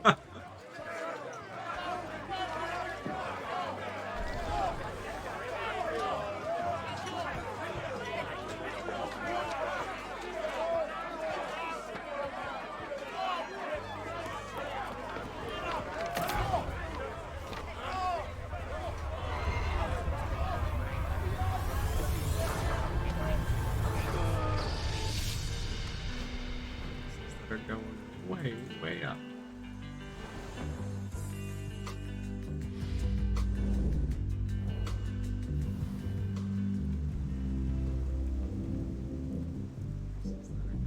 Short and right. Whoa, baby, baby, baby, baby. Oh, can I hold? Oh my God. Watch the head. Watch the head. Oh my God, he is so precious. Thank you. Maybe we could have another. Let's talk about that later. You want to hold him? Sure, yeah. Okay, oh. Yeah. Of course he cries when I hold him. Oh, yeah. It's not a big deal. That's not a big deal. I guess he just doesn't like me. No, he's just fussy. Nah, probably just doesn't like me because I used to be a piece of shit. He likes you. Don't worry about it. I'm not worried about it. I know I used to be a piece of shit. I don't give a rat's ass. I'm gonna go see if he's hungry. Maybe that's a problem. That's not the problem. It's that I used to be a fucking piece of shit. Are you Meredith's mom? I am. I'm really worried about her. She's been acting so weird lately. Like, did you just see that thing where she thinks I give a rat's ass that her baby cried because it knows I used to be a piece of shit? Did you used to be a piece of shit? Oh, yeah. Oh, Slick back yeah. hair, white bathing suit, sloppy steaks, white couch. You would have not liked me back then. What are sloppy steaks? It's a steak with water dumped on it. It's really, really good. You look like you have slick back hair now. You think this is slicked back? This is pushback. Hey, Meredith. I'm worried that the baby thinks people can't change. Shane, can we stop talking about it? Because I've worked really, really hard to change. Ask Mark. He used to be in my Dangerous Nights crew. Dangerous Nights crew? We went out for wings once. Took me to a place called Blue Dolphin. Blue Dolphin burned down. It's gone now. John Ravani's ass out. Works with his brother now. Pop! Heard a little cry there. I don't want to say it, but... Oh, yeah. Oh, yeah, that would slick back really nice. Oh, yeah. Meredith, you never told me your old grandpa used to be a huge piece of shit. Could you not call my dad a piece of shit? I said he used to be a piece of shit. He's not anymore. I'm not anymore. Glass house, white Ferrari, live for New Year's Eve, sloppy steaks at your Bonnie's, big rare cut of meat with water dumped all over it, water splashing around the table. Makes the night so much more fun. After the club, go to Trevani's for sloppy steaks. They'd say, no sloppy steaks, but they can't stop you from ordering a steak and a glass of water. Before you knew it, we were dumping that water on those steaks. The waiters were coming to try and snatch him up. We had to eat as fast as we could. Oh, I miss those nights. I was a piece of shit, though. Used to be. I said what? I think I'm ready to hold the baby now. I don't think that's a good idea. Oh. Okay. All right, I'm probably just gonna grab the gift out of the garage and get out of here. Let him hold the baby. People can change. I used to be a piece of shit. Spiked up blonde hair, little bitty jeans, chicken spaghetti with ciccolinis. People can change. Let the boy hold the baby.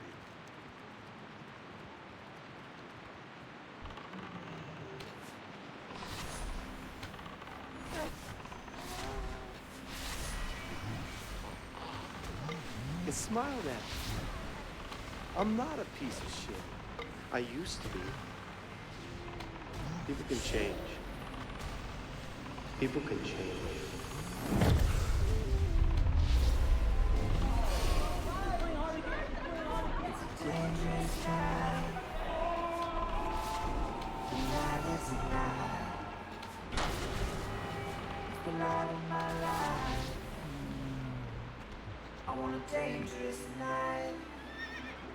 Gotta stop attacking these things. Level 40s are not my domain.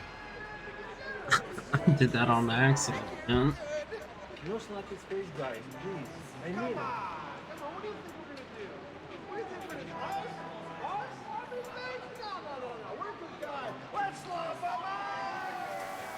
Let's slap them up.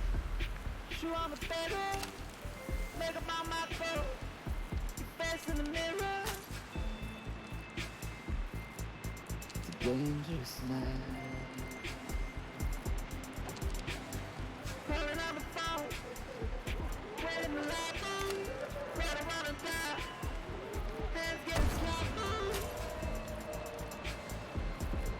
It's a dangerous night.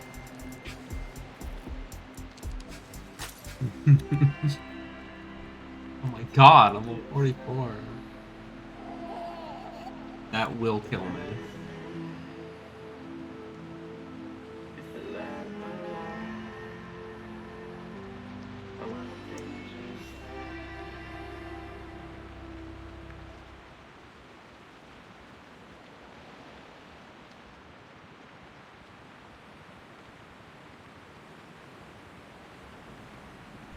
Getting slopped on. Oh yeah. Can't get the mithril, but I can get the Daedalus. But I also gotta get the fuck out.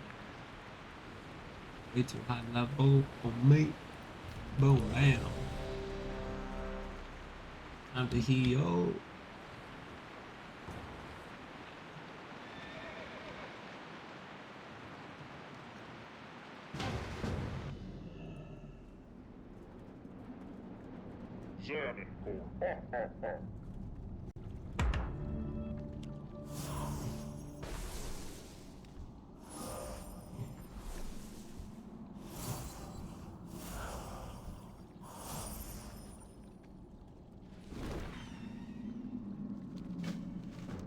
Gorag Magorlag. What?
And then I check Instagram and I see an ad for graham crackers.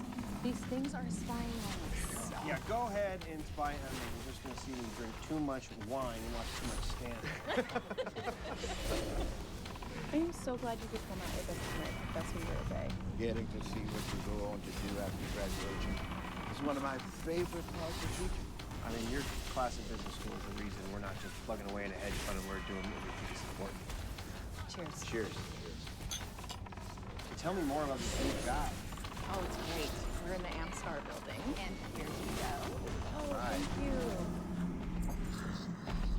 at that. Who got that? That's mine. Dylan. That looks really good. I should have got that. Yeah, so everything's going really great. There's just this one woman on my team that's driving me a little crazy. What's her deal? She's just a micromanager. So every time I'm making a deck, she's there saying, oh, I wouldn't have made it that way. I should have got that. Have you tried at all to talk to her about your issues? Dylan, look over there. I'm joking. I'm joking.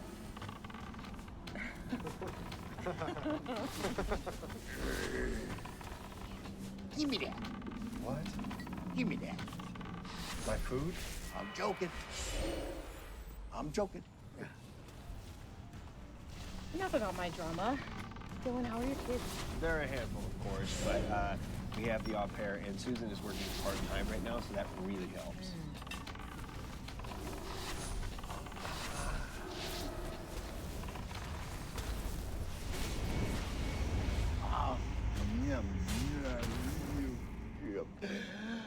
I'm joking.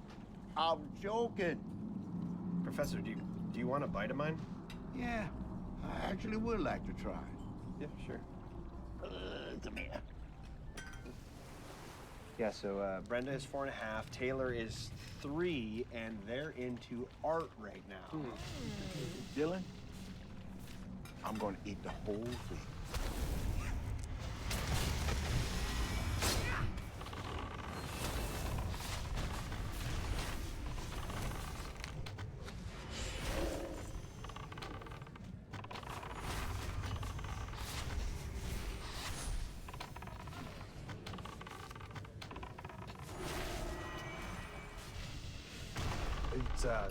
It's so weird to imagine you as a dad. Are you going to tell people I did that? That I housed Dylan's burger? We're not going to say anything. You didn't like the meal. It's no big deal. Let me take a video of you saying that you're going to kill the president. What? It's no big deal. No one's ever going to see it unless I hear the story of me housing Dylan's burger down at Graham's Lorelei Lounge. We're not saying. Saying what? That we're gonna kill the president. Oh, shit. Say it again. Oh my God, what is wrong with you? I tried to get a video, but I couldn't flip the thing fast enough. You know, we were really looking forward to seeing you tonight. We look up to you so much, but right now, I don't even know what to think. The truth is, I may look like I have it all, but inside, I'm just a scared little boy who never learned how to ask for people's food or their burgers. And the thing that scares me the most is that if people found out, my wife would go to jail. 'Cause every night, a little boy goes down on her. Oh, Jesus Christ.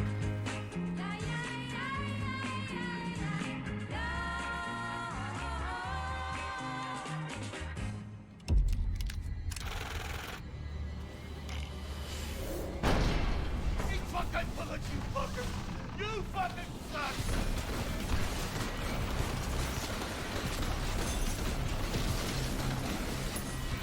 You fucking suck!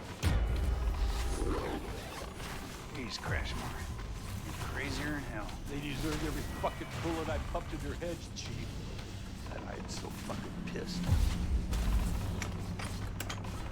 Honey, I'm home! Happy anniversary! I'm sorry, Crashmore. I can't stop crying. They killed your whole family. You need to take some time off.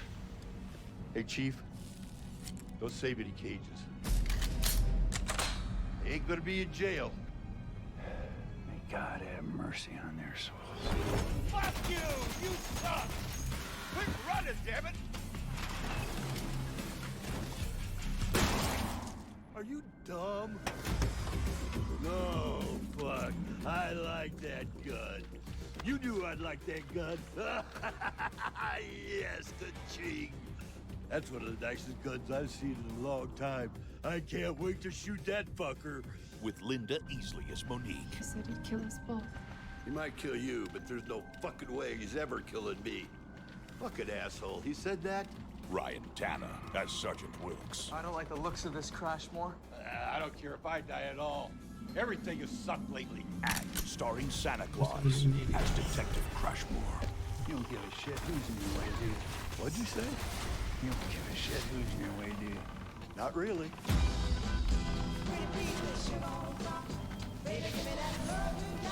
In today's climate, something you've said or done in the past can cause you to be fired from your place of work. Don't let something you've said or done get you undeservedly fired from your position. We all make mistakes. We shouldn't be punished for this. I was fired from work for something completely embarrassing. I was fired for something extremely embarrassing. I'm not going to say what it was.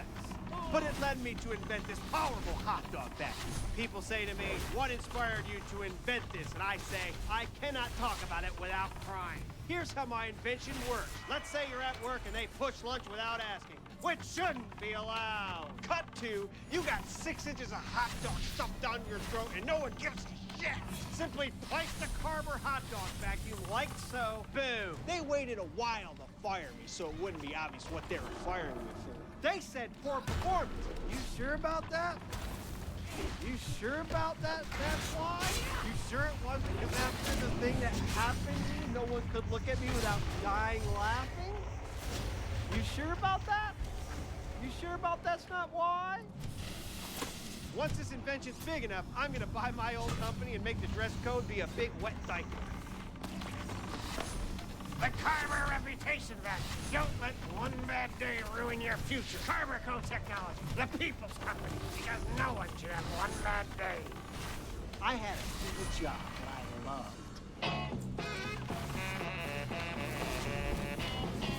Hey, AOL Blast viewers, it's me, it's your boy, Wesley Fillmore, sitting down with the cast of Lamador Pictures' latest action flick, Detective Crashmore. This thing is fun. Thank you. Thank you very much. Now, before we dig into the tough questions, let's meet our guests. Linda Easley, who plays Monique. Ryan Tanna as the fresh-faced Sergeant Wilkes. And of course, the man who needs no introduction. You might know him from his other job, delivering presents to kids all over the world on Christmas, Santa Claus. Santa... Did anybody tell you anything? I told your producers, do not mention Christmas or that I do it at all. They told me not to focus on it. And I told them not to mention it at all. Leonardo DiCaprio with you. Would you ask him about Christmases around the corner? Would you like me to interview you as an actor? That would be great. That would be fucking great for me. Thank you. Absolute fucking bullshit. Unprofessional bullshit. That's why no one watches AOL Blast. Bullshit. So, Santa, how would you describe Detective Crashmore?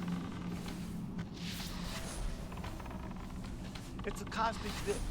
The action of the 90s combined with the exploitation films of the 70s, but with modern touch. Hyper-violence, but it knows what it is. It's a little bit Tarantino. It's definitely a little bit Michael Mann. It's kind of a cosmic gumbo. It almost moves to the beat of jazz. Great. Yeah, Ryan and I would joke on set about it being a cosmic gumbo. But, Let's talk for a second about the nudity in the film. Is that scary for you as an actor to do? Well, the script called for it. It's an important part of Detective Crashmore's journey. What are we, 10 years old? I've seen every cock on the planet. I've seen everyone naked. So you've seen everyone naked? Yeah. See if they got tattoos. If they do, they get no gift. So if you get a tattoo, you don't get anything for Christmas? Not that gift. You think getting a tattoo is good? No. Getting a tattoo is not good. I don't care about it, but it's not good behavior. I got paid $2 million to play Crash. How does that money help you? Well, it does, because that amount is called my quote. That's my rate. So the next film I'm offered, they have to pay that same amount, even if I do a bad job. That means as long as I'm offered even one more movie, I could get 2 more mil. Even if I do a bad job, they gotta give me that other 2 mil. Okay. Great. Baby, baby, baby, baby, baby, oh, baby, baby, baby, baby. Your Honor, the defense has tried to claim that their unloading of Ball Star stock the week before its value plummeted was sheer coincidence. a very lucrative coincidence. This text message exchange will prove that they knowingly engaged in insider trading. Ms. Hubble, do you recognize these text messages? Yes. And they are between whom? Myself and Vincent Allen. Vincent Allen, your co-defendant and colleague at Northrop? Yes. I will now read from these text messages dated April 12th of this year. Bree, did you talk to Dan at Fallstar? Vincent, he said they are laying off 300 people next week. Bree, we need to unload our shares before then. Vincent, I'm on it. Bree, be discreet. Vincent, of course. Bree, oh my god, did you see Brian's hat? Vincent, oh fuck. Ha ha ha ha. Bree, he looks so fucking stupid I can't breathe. Vincent, what the hell even is it? Bree, it's a fedora with safari flaps in the back. Vincent, holy shit, he looks so fucking stupid. Talk later, I'll take care of that thing. Sounds like more than a coincidence to me. Ms. Hubble, do you recognize these texts? I do. Vincent, it's done. I talked to Dan. We're good. Bree. Loose ends. Vincent, we're all good. About to be way better. Bree. Smiley face emoji. Vincent, did you see Brian's hat? He's still fucking wearing it. What the hell? Bree. Yes, I even saw 2 cubes in his pocket. I think he has dice, but he's afraid to show them to anyone. What are you talking about? Vincent, LOL. That is so sad. Bree. So sad. So sad. So sad. Vincent, it's so heartbreaking, but I can't stop laughing. Tears are literally streaming down my face, thinking about his dumb dice. Bree, just wired the money. Vincent, holy fucking shit. Brian's hat just got him in huge trouble in a meeting. Mr. Andrews made Brian take off his hat. He said it was distracting. He said if anyone disagreed, he'd let Brian keep the hat on. Nobody said shit, dude. Nobody said shit. Bree, what did he do when Mr. Andrews made him take it off? Vincent, he took the hat off and he hid his head in his hands. You could tell he was crying. He kept saying under his breath, "You can't fucking do that." Then Mr. Andrews said, "What's that, Brian?" And he said nothing. And then a minute later he said, "It's not a distraction." The guy at the store said I'm the only guy he's ever seen pull it off. Mr. Andrews asked him how much it cost, and he said, "It's illegal for you to ask me that." And Brian said, "I'm putting the hat back on. I don't care what happens to me." Mr. Andrews said, "Just take the hat off, Brian." "No, I'm not taking the fucking hat off." Then he stood up and said, "I've never fought for anything in my entire life. I'm fighting for this hat." He went to slam his hand down on the table, but he hit his water bottle and it spilled all over his laptop. And then I swear to fucking God, he tried to roll the hat down his arm like Fred Astaire, but the back flap got trapped around Rick's wheelchair. And then it took him forever to get the flap out of the wheelchair. He was fucking beet red. I thought he was going to have a heart attack. One of the flaps got wheel grease on it, and he said, "What the fuck is all this stuff? You have to grease these wheels?" And Rick said, "Yeah, you have to keep the wheels lubricated." And he said, "Yeah, well, I'm not supposed to get grease on this hat." And Brenda was just sitting there slightly in his way towards the door, and as he walked towards her, he said, "Move." And right when he said it, he realized he had gone too far, so he said in a jokey voice, "Who said that?" Don't do the voice. Objection. Relevance. Fine. $sign emoji. Quit fucking with them.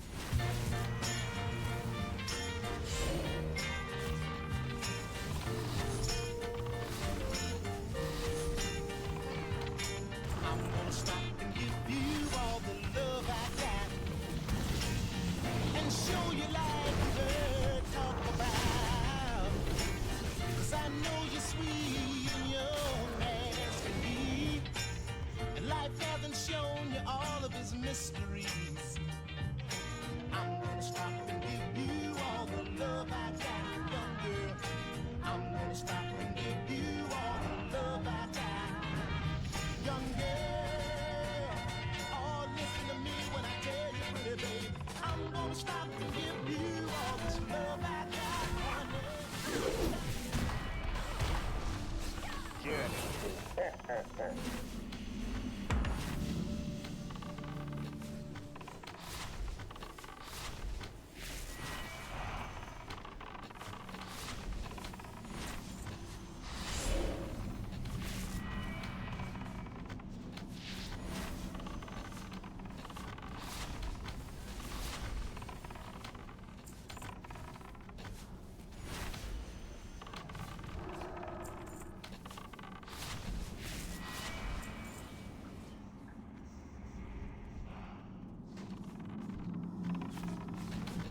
Everyone's incompetent. It's amazing.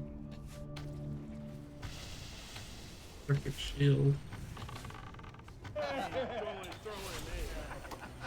I'm out. Too rich for my blood. Oh, what happened to Mr. High Roller, huh? And Mr. High Roller's wife about to buy a new patio set.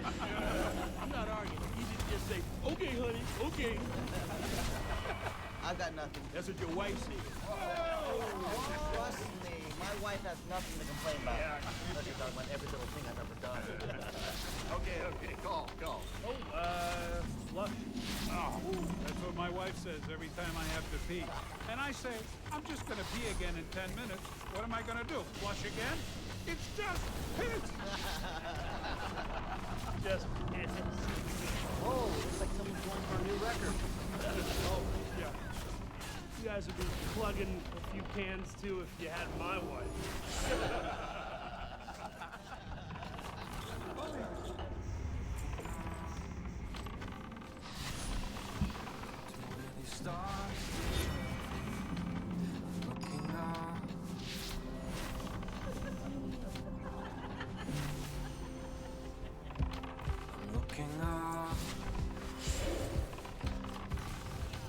Hey, honey.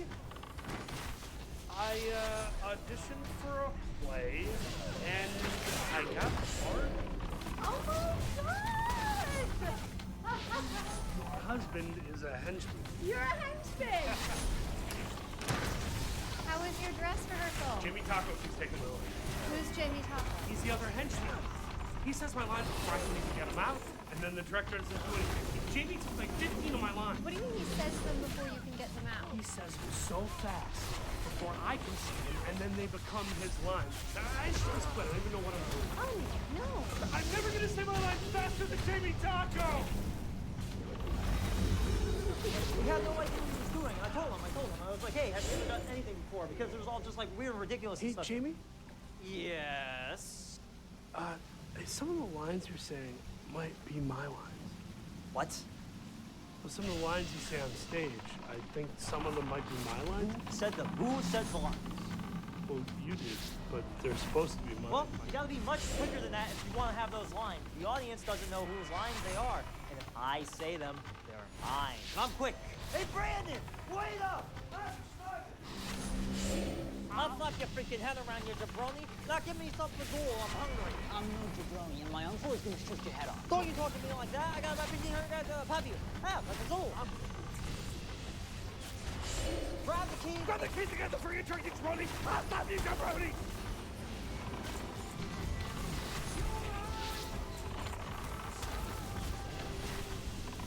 You were so good. I only got the one line out. But it was the best line of the night.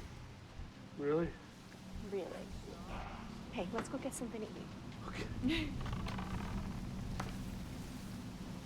Hey, good job today. I'm gonna get that line tomorrow. I'm so proud. I love it. Hey, when you say I wish I hadn't have said that. I love my wife, and she helped me when I freaked out about Jamie. Come on, man, we're all just joking around. Come on. I'm gonna go. I'm not gonna stay with her. He never stays the night. He always says he's on it, and he never stays the whole night. God, stay. My birthday.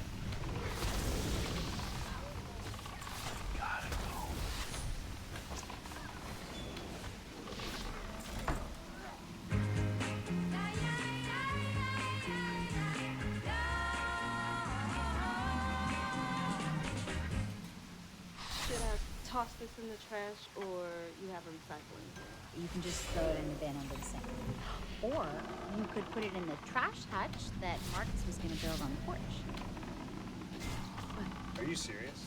Why say that? We've gone here like 3 times a year. When am I supposed to build it? Jesus, Marcus, it was just a joke. Okay, it was a joke. It's a really funny joke about how I haven't built the trash house. Thank you. That's really funny. Babe, I'm so sorry. It's so tense. You know, I think I might be able to help. Where's my big green cat? I put it in the closet. What are they?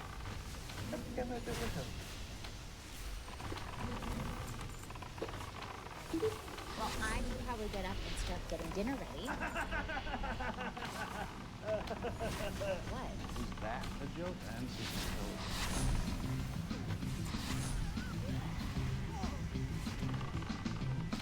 What the hell is he doing?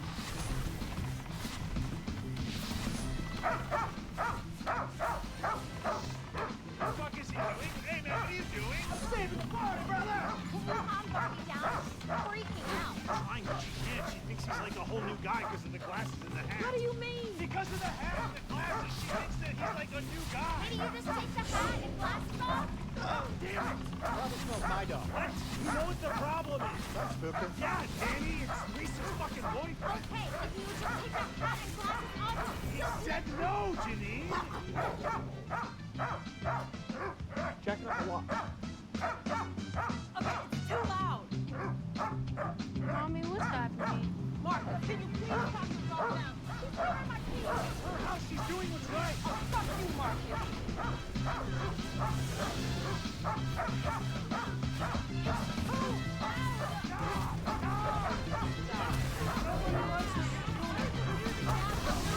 Everybody.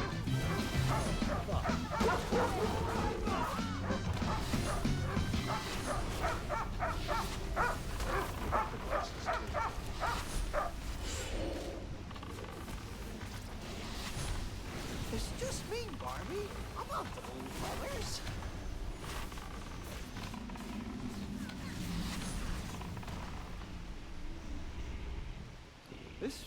This really is quite a beautiful house. Baby, baby, baby, baby, baby, baby. Oh, baby, baby, baby, baby.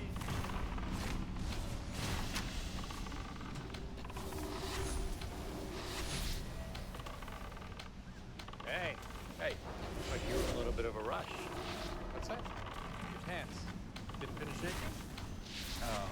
No, he did. He should. He did what? He finished shaking. Those ain't piss dots. That's got nothing to do with piss. Excuse me? Those pants come like that with those two little dots. They're really in style right now. Even rappers wear them. Don't believe me? Look it up for yourself. Go to calicocutpants.com. Calico cut. Calicocutpants.com right now. It was not that big. Don't believe me? Go ahead, look it up right now. Okay. Fine. Calico cut pants done. Oh yeah. Here it is. So pants with little dots on it. That's got nothing to do with piss. Oh, okay. Sorry. Thought he dropped a few drops of pee. He didn't. That ain't the case here. That ain't piss. That's got nothing to do with piss. Okay. Okay. Thanks, but I didn't buy these pants with this. I know. You can't buy them.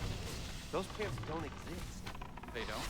It's just a website. It says that these kinds of pants exist. Wouldn't you agree that's all you need? I don't know. If Glenn thinks they sell those kinds of pants, he can't prove you got piss on your pants or that you own this kinds of pants. It's the perfect thing. I guess. So what happens if you try to buy the pants on that website? They all say that they're out of stock. That also makes it seem like it's a hot item. It's the same thing Supreme does. Wouldn't you agree? I guess. But you gotta give. Sorry? You gotta give. CalicoCutPants.com is completely user-funded. That means no banner ads, no paywall. It's completely user-funded. So you pay to keep it active? It's just like PBS. Anyone can use it, but if nobody gives, it goes dark. Rick, the guy who started this thing, he's completely underwater. He can't get a grip on this thing. So, it's only right if you use something to give, right? Yeah. Hey, hold that door! Hold that door! Hold that door!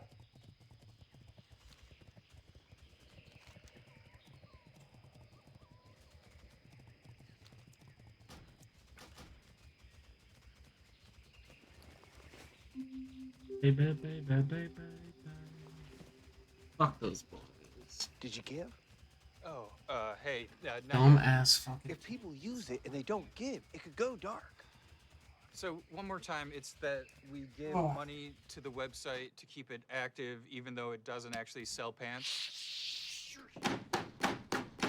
What are you thinking? If people find out that they don't sell the pants, the whole thing falls apart. What are you doing? So no one can hear that they don't sell the pants. The whole thing relies on the users giving and the users being discreet about that they don't sell the pants. But you gotta give. Hey, I'll give, Jesus. Do it now. I'll do it later, I promise. At least open the tab so I know that you won't forget. CalcoCutPants.com. Yeah, okay, there. I gotta get back to work. Hey, everybody, it's Rick here from CalcoPants.com, and I want to thank you so much for giving to our website. And if I'm being honest, this thing has completely blown up in my face. This ain't my main gig, it's my side gig, and I can't really get a hold of this on any end. What the hell is this? This is Things in my autoplay. life are What? not It's going very good. autoplay, Rick. Okay, first of Explaining all, what's happening go with the ahead and take company this and why off. it's important to give. I'm a dead man walking. I got no time left. I'm only eating burgers because that's the only thing I can afford. How do you turn it Microwave down? Put the volume down. dollar It's not stores. working.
Can I help you? Farewell.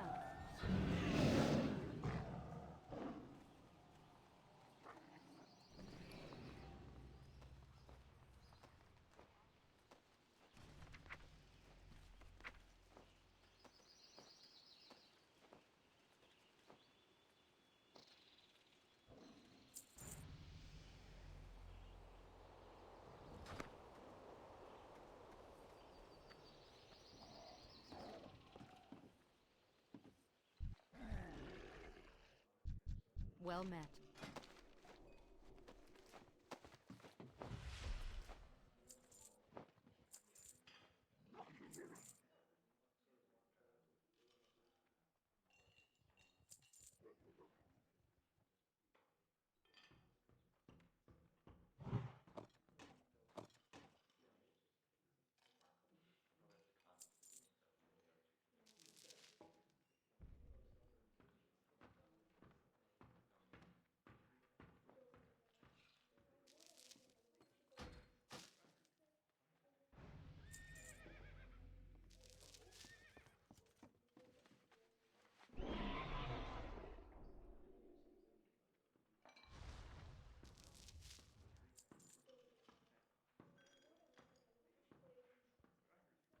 Light bless you.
Greetings.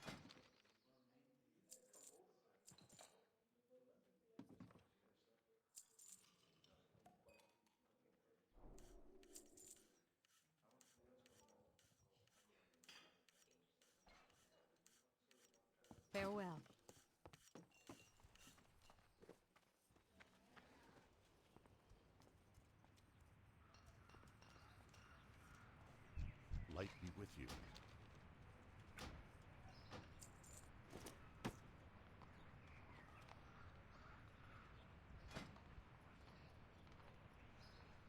Be careful.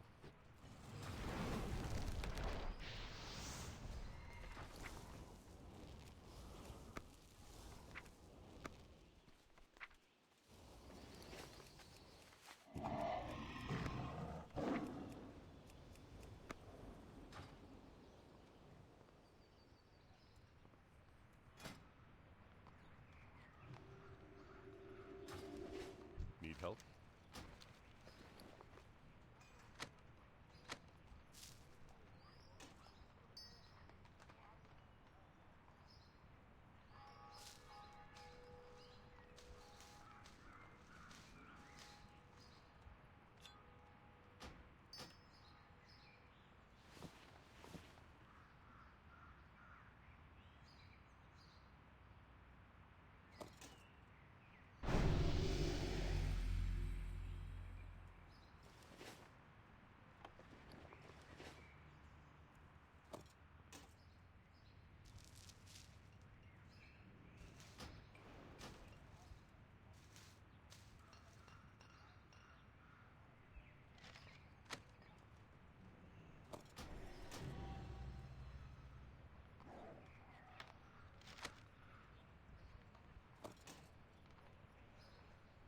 Go with honor, friend.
Good day to you.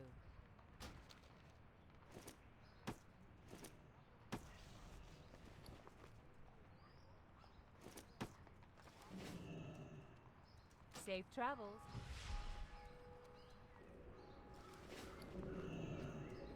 Find the little axe! You know, it's quite simple. It's just like PBS. I didn't even ask to use it. But you did use it. It helped you out of a jam with Glenn. So now you gotta burn. Hey, hold that door! Hold that door!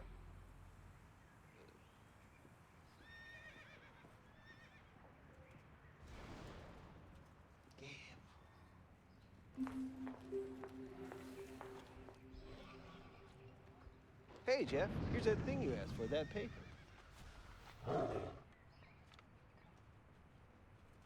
You gotta give. Hey, man, I'm trying to work here. I told Rick you were a man of honor, and I owe Calico Cut Pants a lot. When my wife was in the hospital, I was very distracted. I was taking 4 seconds on a 6-second piss and letting the last 2 seconds straight down my leg.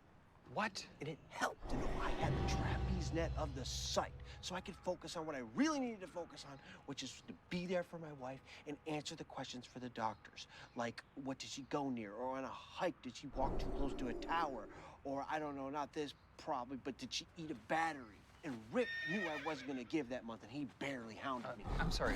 What was wrong with your wife? She had eaten a battery, like a little battery, like a circle battery, like a watch battery. Oh. You gotta give! Hey! If you do something and you don't give, you don't... Give to the system. Hey, Debbie, what's going on? You wore that dress yesterday!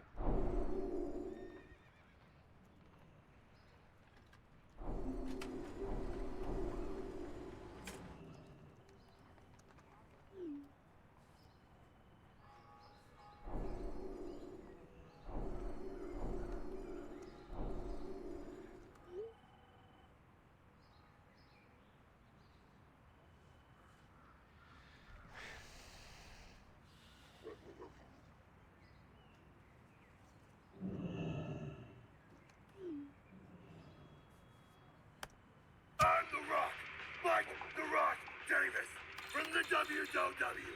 If you use CalicalCutPants.com and you don't pay, Wow. then you're the problem. No. If you watch my matches, then you know that I don't like drama.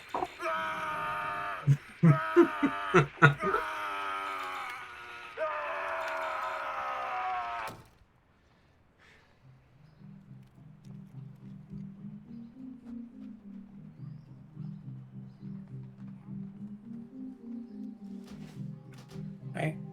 Three. Grr. I'm just chilling. I got about an hour before I gotta go, so I'm not gonna do much. Do anything with me. What the fuck? Get the fuck off! I mean, if you want, but I don't have long. This is mine! The volume on that video wouldn't turn down. I think I'm just dropping her off at like a can deposit place, and we're gonna get a little bit of lunch. No, don't send So me it shouldn't be videos too of loud long. wrestlers. When you donate, it doesn't go to that. Your mom. What? The money doesn't go to the video. Rick didn't pay She doesn't Mike have a car that Davis works. to do that video with donation funds like people are saying. Mike did that video for free. They grew up together, Rick and Mike, on the same street. They lost their virginity the same night at a party at the same house. What the fuck are you talking about? If your wife ever goes to the hospital, you'll be happy you gave. She just keeps eating batteries. She says she's not eating them. Then we go to the doctor, and the doctor says, yeah, we found a battery in there. Okay, fine, I'll give. Just keeps eating batteries. You hit me in the cup, and you grabbed my shirt, you stretched it out. It looks like a bell now. Okay. Same street. They lost their virginity the same night at a party at the same house. What the fuck are you talking about? If your wife ever goes to the hospital, you'll be happy you gave. She just keeps eating batteries. She says she's not eating them. Then we go to the doctor, and the doctor says, yeah, we found a battery in there. Okay, fine, I'll give. You owe me a new shirt, too. What?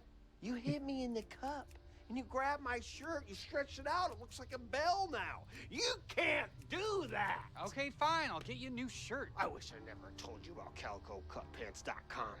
But your wife's rich, so I'm gonna bleed you dry. Now that I have the video of you hitting me in the cup. What are you talking about? You have a video. Sean, the security guard, he gives. Cal, the IT guy, he gives. A lot of people give. You can either be my friend or my enemy. A lot of people give. You hit me in the cup.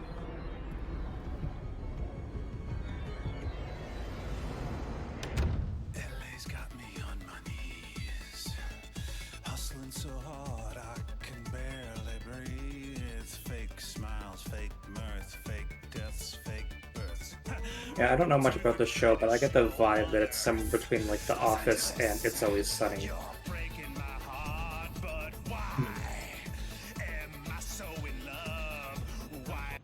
I'm gonna make a Venomancer. I want to make a Barbarian, but I gotta delete someone. But I want to try a Penomancer, and I gotta cool like green and orange thing. Mm-hmm. You gotta be a bug. Be a bug.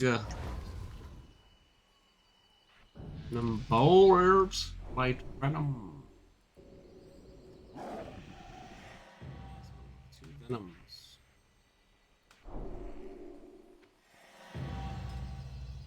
Venomancer. Oh, look at that. Starcaller.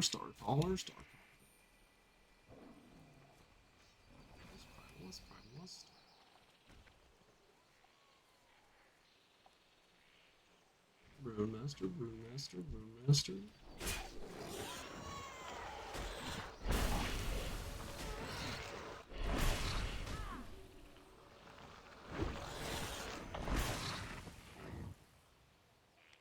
Fuck does that hurt so bad?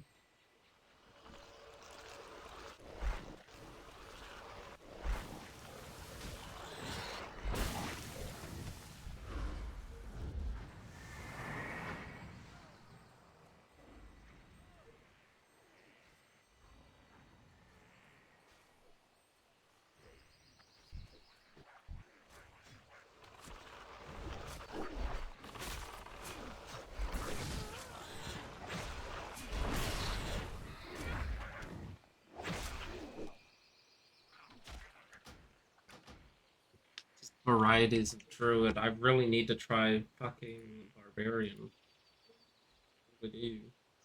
They seem pretty strong. Indeed. I also want a Templar, but I don't know. What do I have?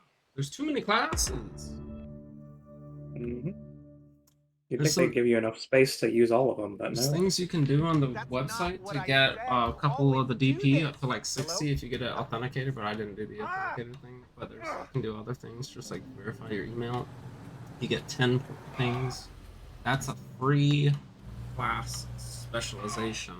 What are you doing? Which is worth. You can buy them, but they're like 250 gold or something. Come on, man, go. What? Or you can use the DP for 10. What the fuck? Come on, man, go! Get double spec on one guy, I guess. What Maybe is you your can even problem, sell man? that. Do you know how to fucking drive? No. And I've seen people wanting to No, buy I don't know how to DP. fucking drive. I don't know what any of this shit is, and I'm fucking scared. What are you talking about, you psycho? You don't know how to drive? Not everybody knows how to do everything. Driving isn't the only thing. Just move your car! Okay. I don't know how I can. Oh my god, just grab the steering wheel. Fine! Ow! It hurt? Yeah, it does. It does hurt, actually. What if you get to where you're going and it's a job interview and I turn out to be the boss? I'm not going to a job interview! You could be a year from now. Oh my god. Everybody says, oh, that guy seems great. I'm saying, hold on, wait a minute. That guy yells. Move your fucking car! I can't! Why not? I'm good. Thank you. What? I'm good, thank you. You don't want to help me, you just want to yell. Fuck. That's just the horn. I don't know that, do I? You know, I want to tell you something. What? You yelled at me. Oh, You yelled at me.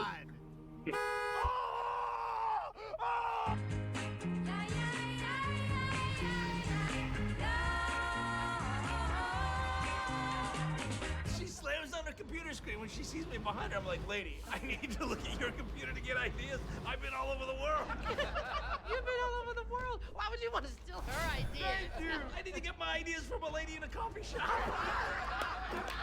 You've been to Egypt. I lived in Egypt for a month.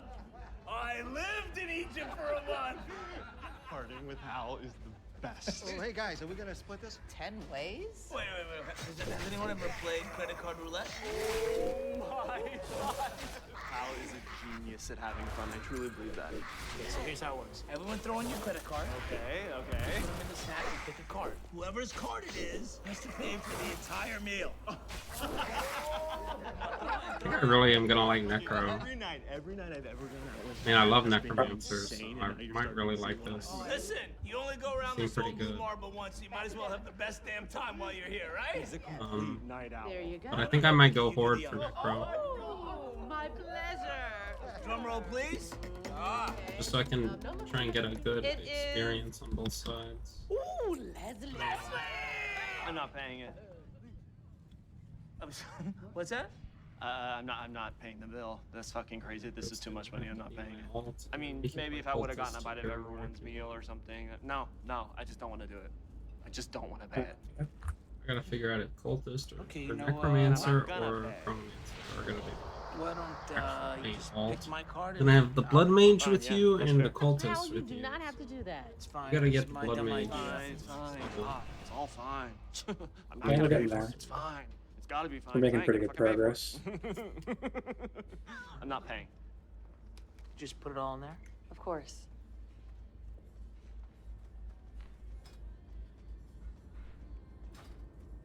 Linda, are you still dating that bad guy? What? Are you still dating that big bad guy? I think his name was David or something. Yeah, I'm still dating David. That's a bad guy.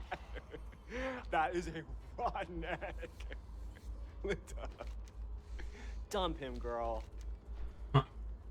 So, is everyone going to Cheryl's art show? Fuck! I should have lied! No! Fuck! Oh! What? I should have said there was some reason I couldn't pay, not just right away saying I'm gonna! Oh. I hate that game. I hate that game. I've always hated that game. Y'all know that. I hate that game. No, I actually don't hate that game because I...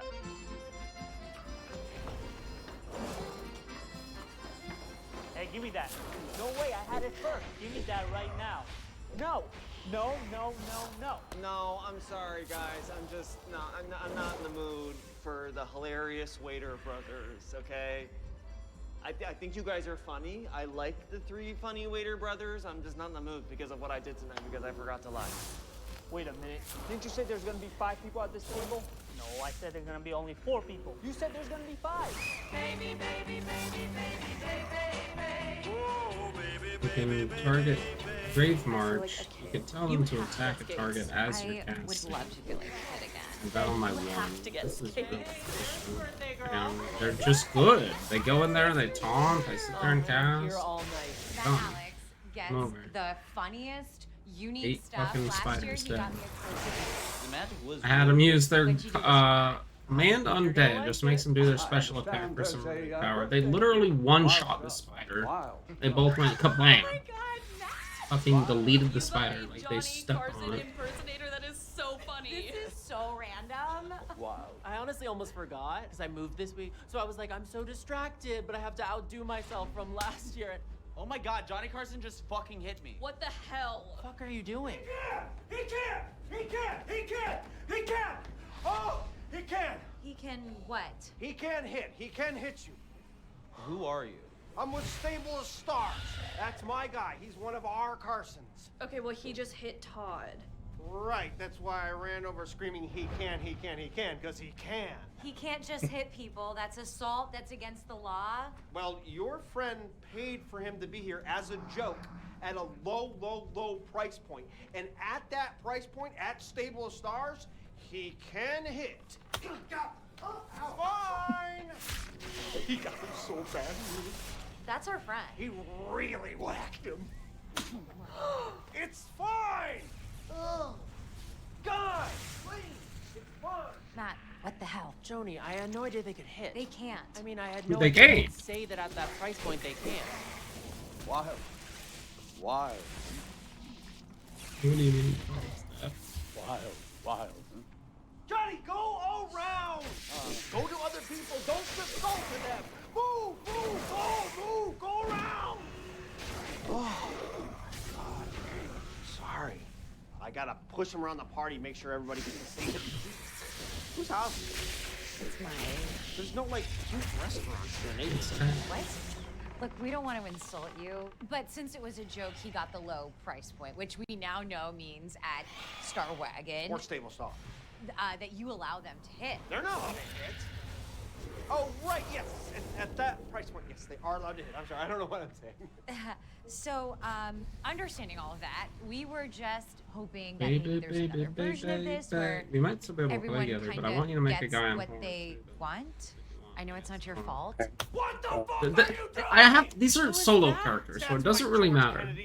I need more guys that I can do solo, but I'm also just stuck in the old, like, current retail WoW where I'm allowed to have a bunch of alts and it's no big deal. This is like closer to classic. It's really difficult to control this many alts. I just want to play them. But I need to get one guy to 60. Okay, thank you. And I think it's You can buy like potions of experience and all this shit, but you have to have a level 60. You can't use them unless you have a level 60. I really just gotta focus to get my Starcaller to level 60. I was just taking a break, I guess. I wanted to take a break from my Starcaller for a second, which is why I wanted to get on my It's a Blood Mage. really nice neighborhood. Oh my god, the I car. mean, I can just go level my Blood Mage without you. I guess if you wanted. But, I've been trying to avoid making too many alts so I don't, you know, go crazy. Can't make too many alts. You're literally limited. So no matter what you do, you can't make too many. You're gonna make some. You're gonna be like, okay, that one's good, but I'm not gonna really play them. 25 times out of the 50 city run. I still think I should have won in Tucson. God, I miss those days. But now, my muscles are up here as I run one of the most successful little buff boy franchises out here in Cincinnati. Now I eat at some of the best restaurants in town. I get full to the brim eating cherry chunk salad. People say that is healthy, but with that much cherry and that much ground chuck, it can't be healthy.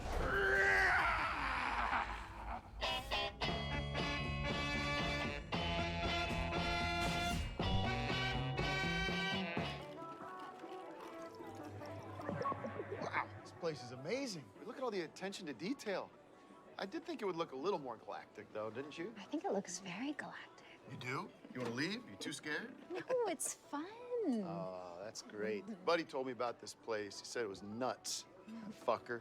Oh, here we go. Oh. This looks great. Hey, wait a minute. My drink's smoking. We gotta send this back. I gotta talk to the captain. Gary, you're being so silly. I'm just having fun. Now, seriously though, you were saying the trouble you're having with your sister. Oh, Gary. It just keeps piling on.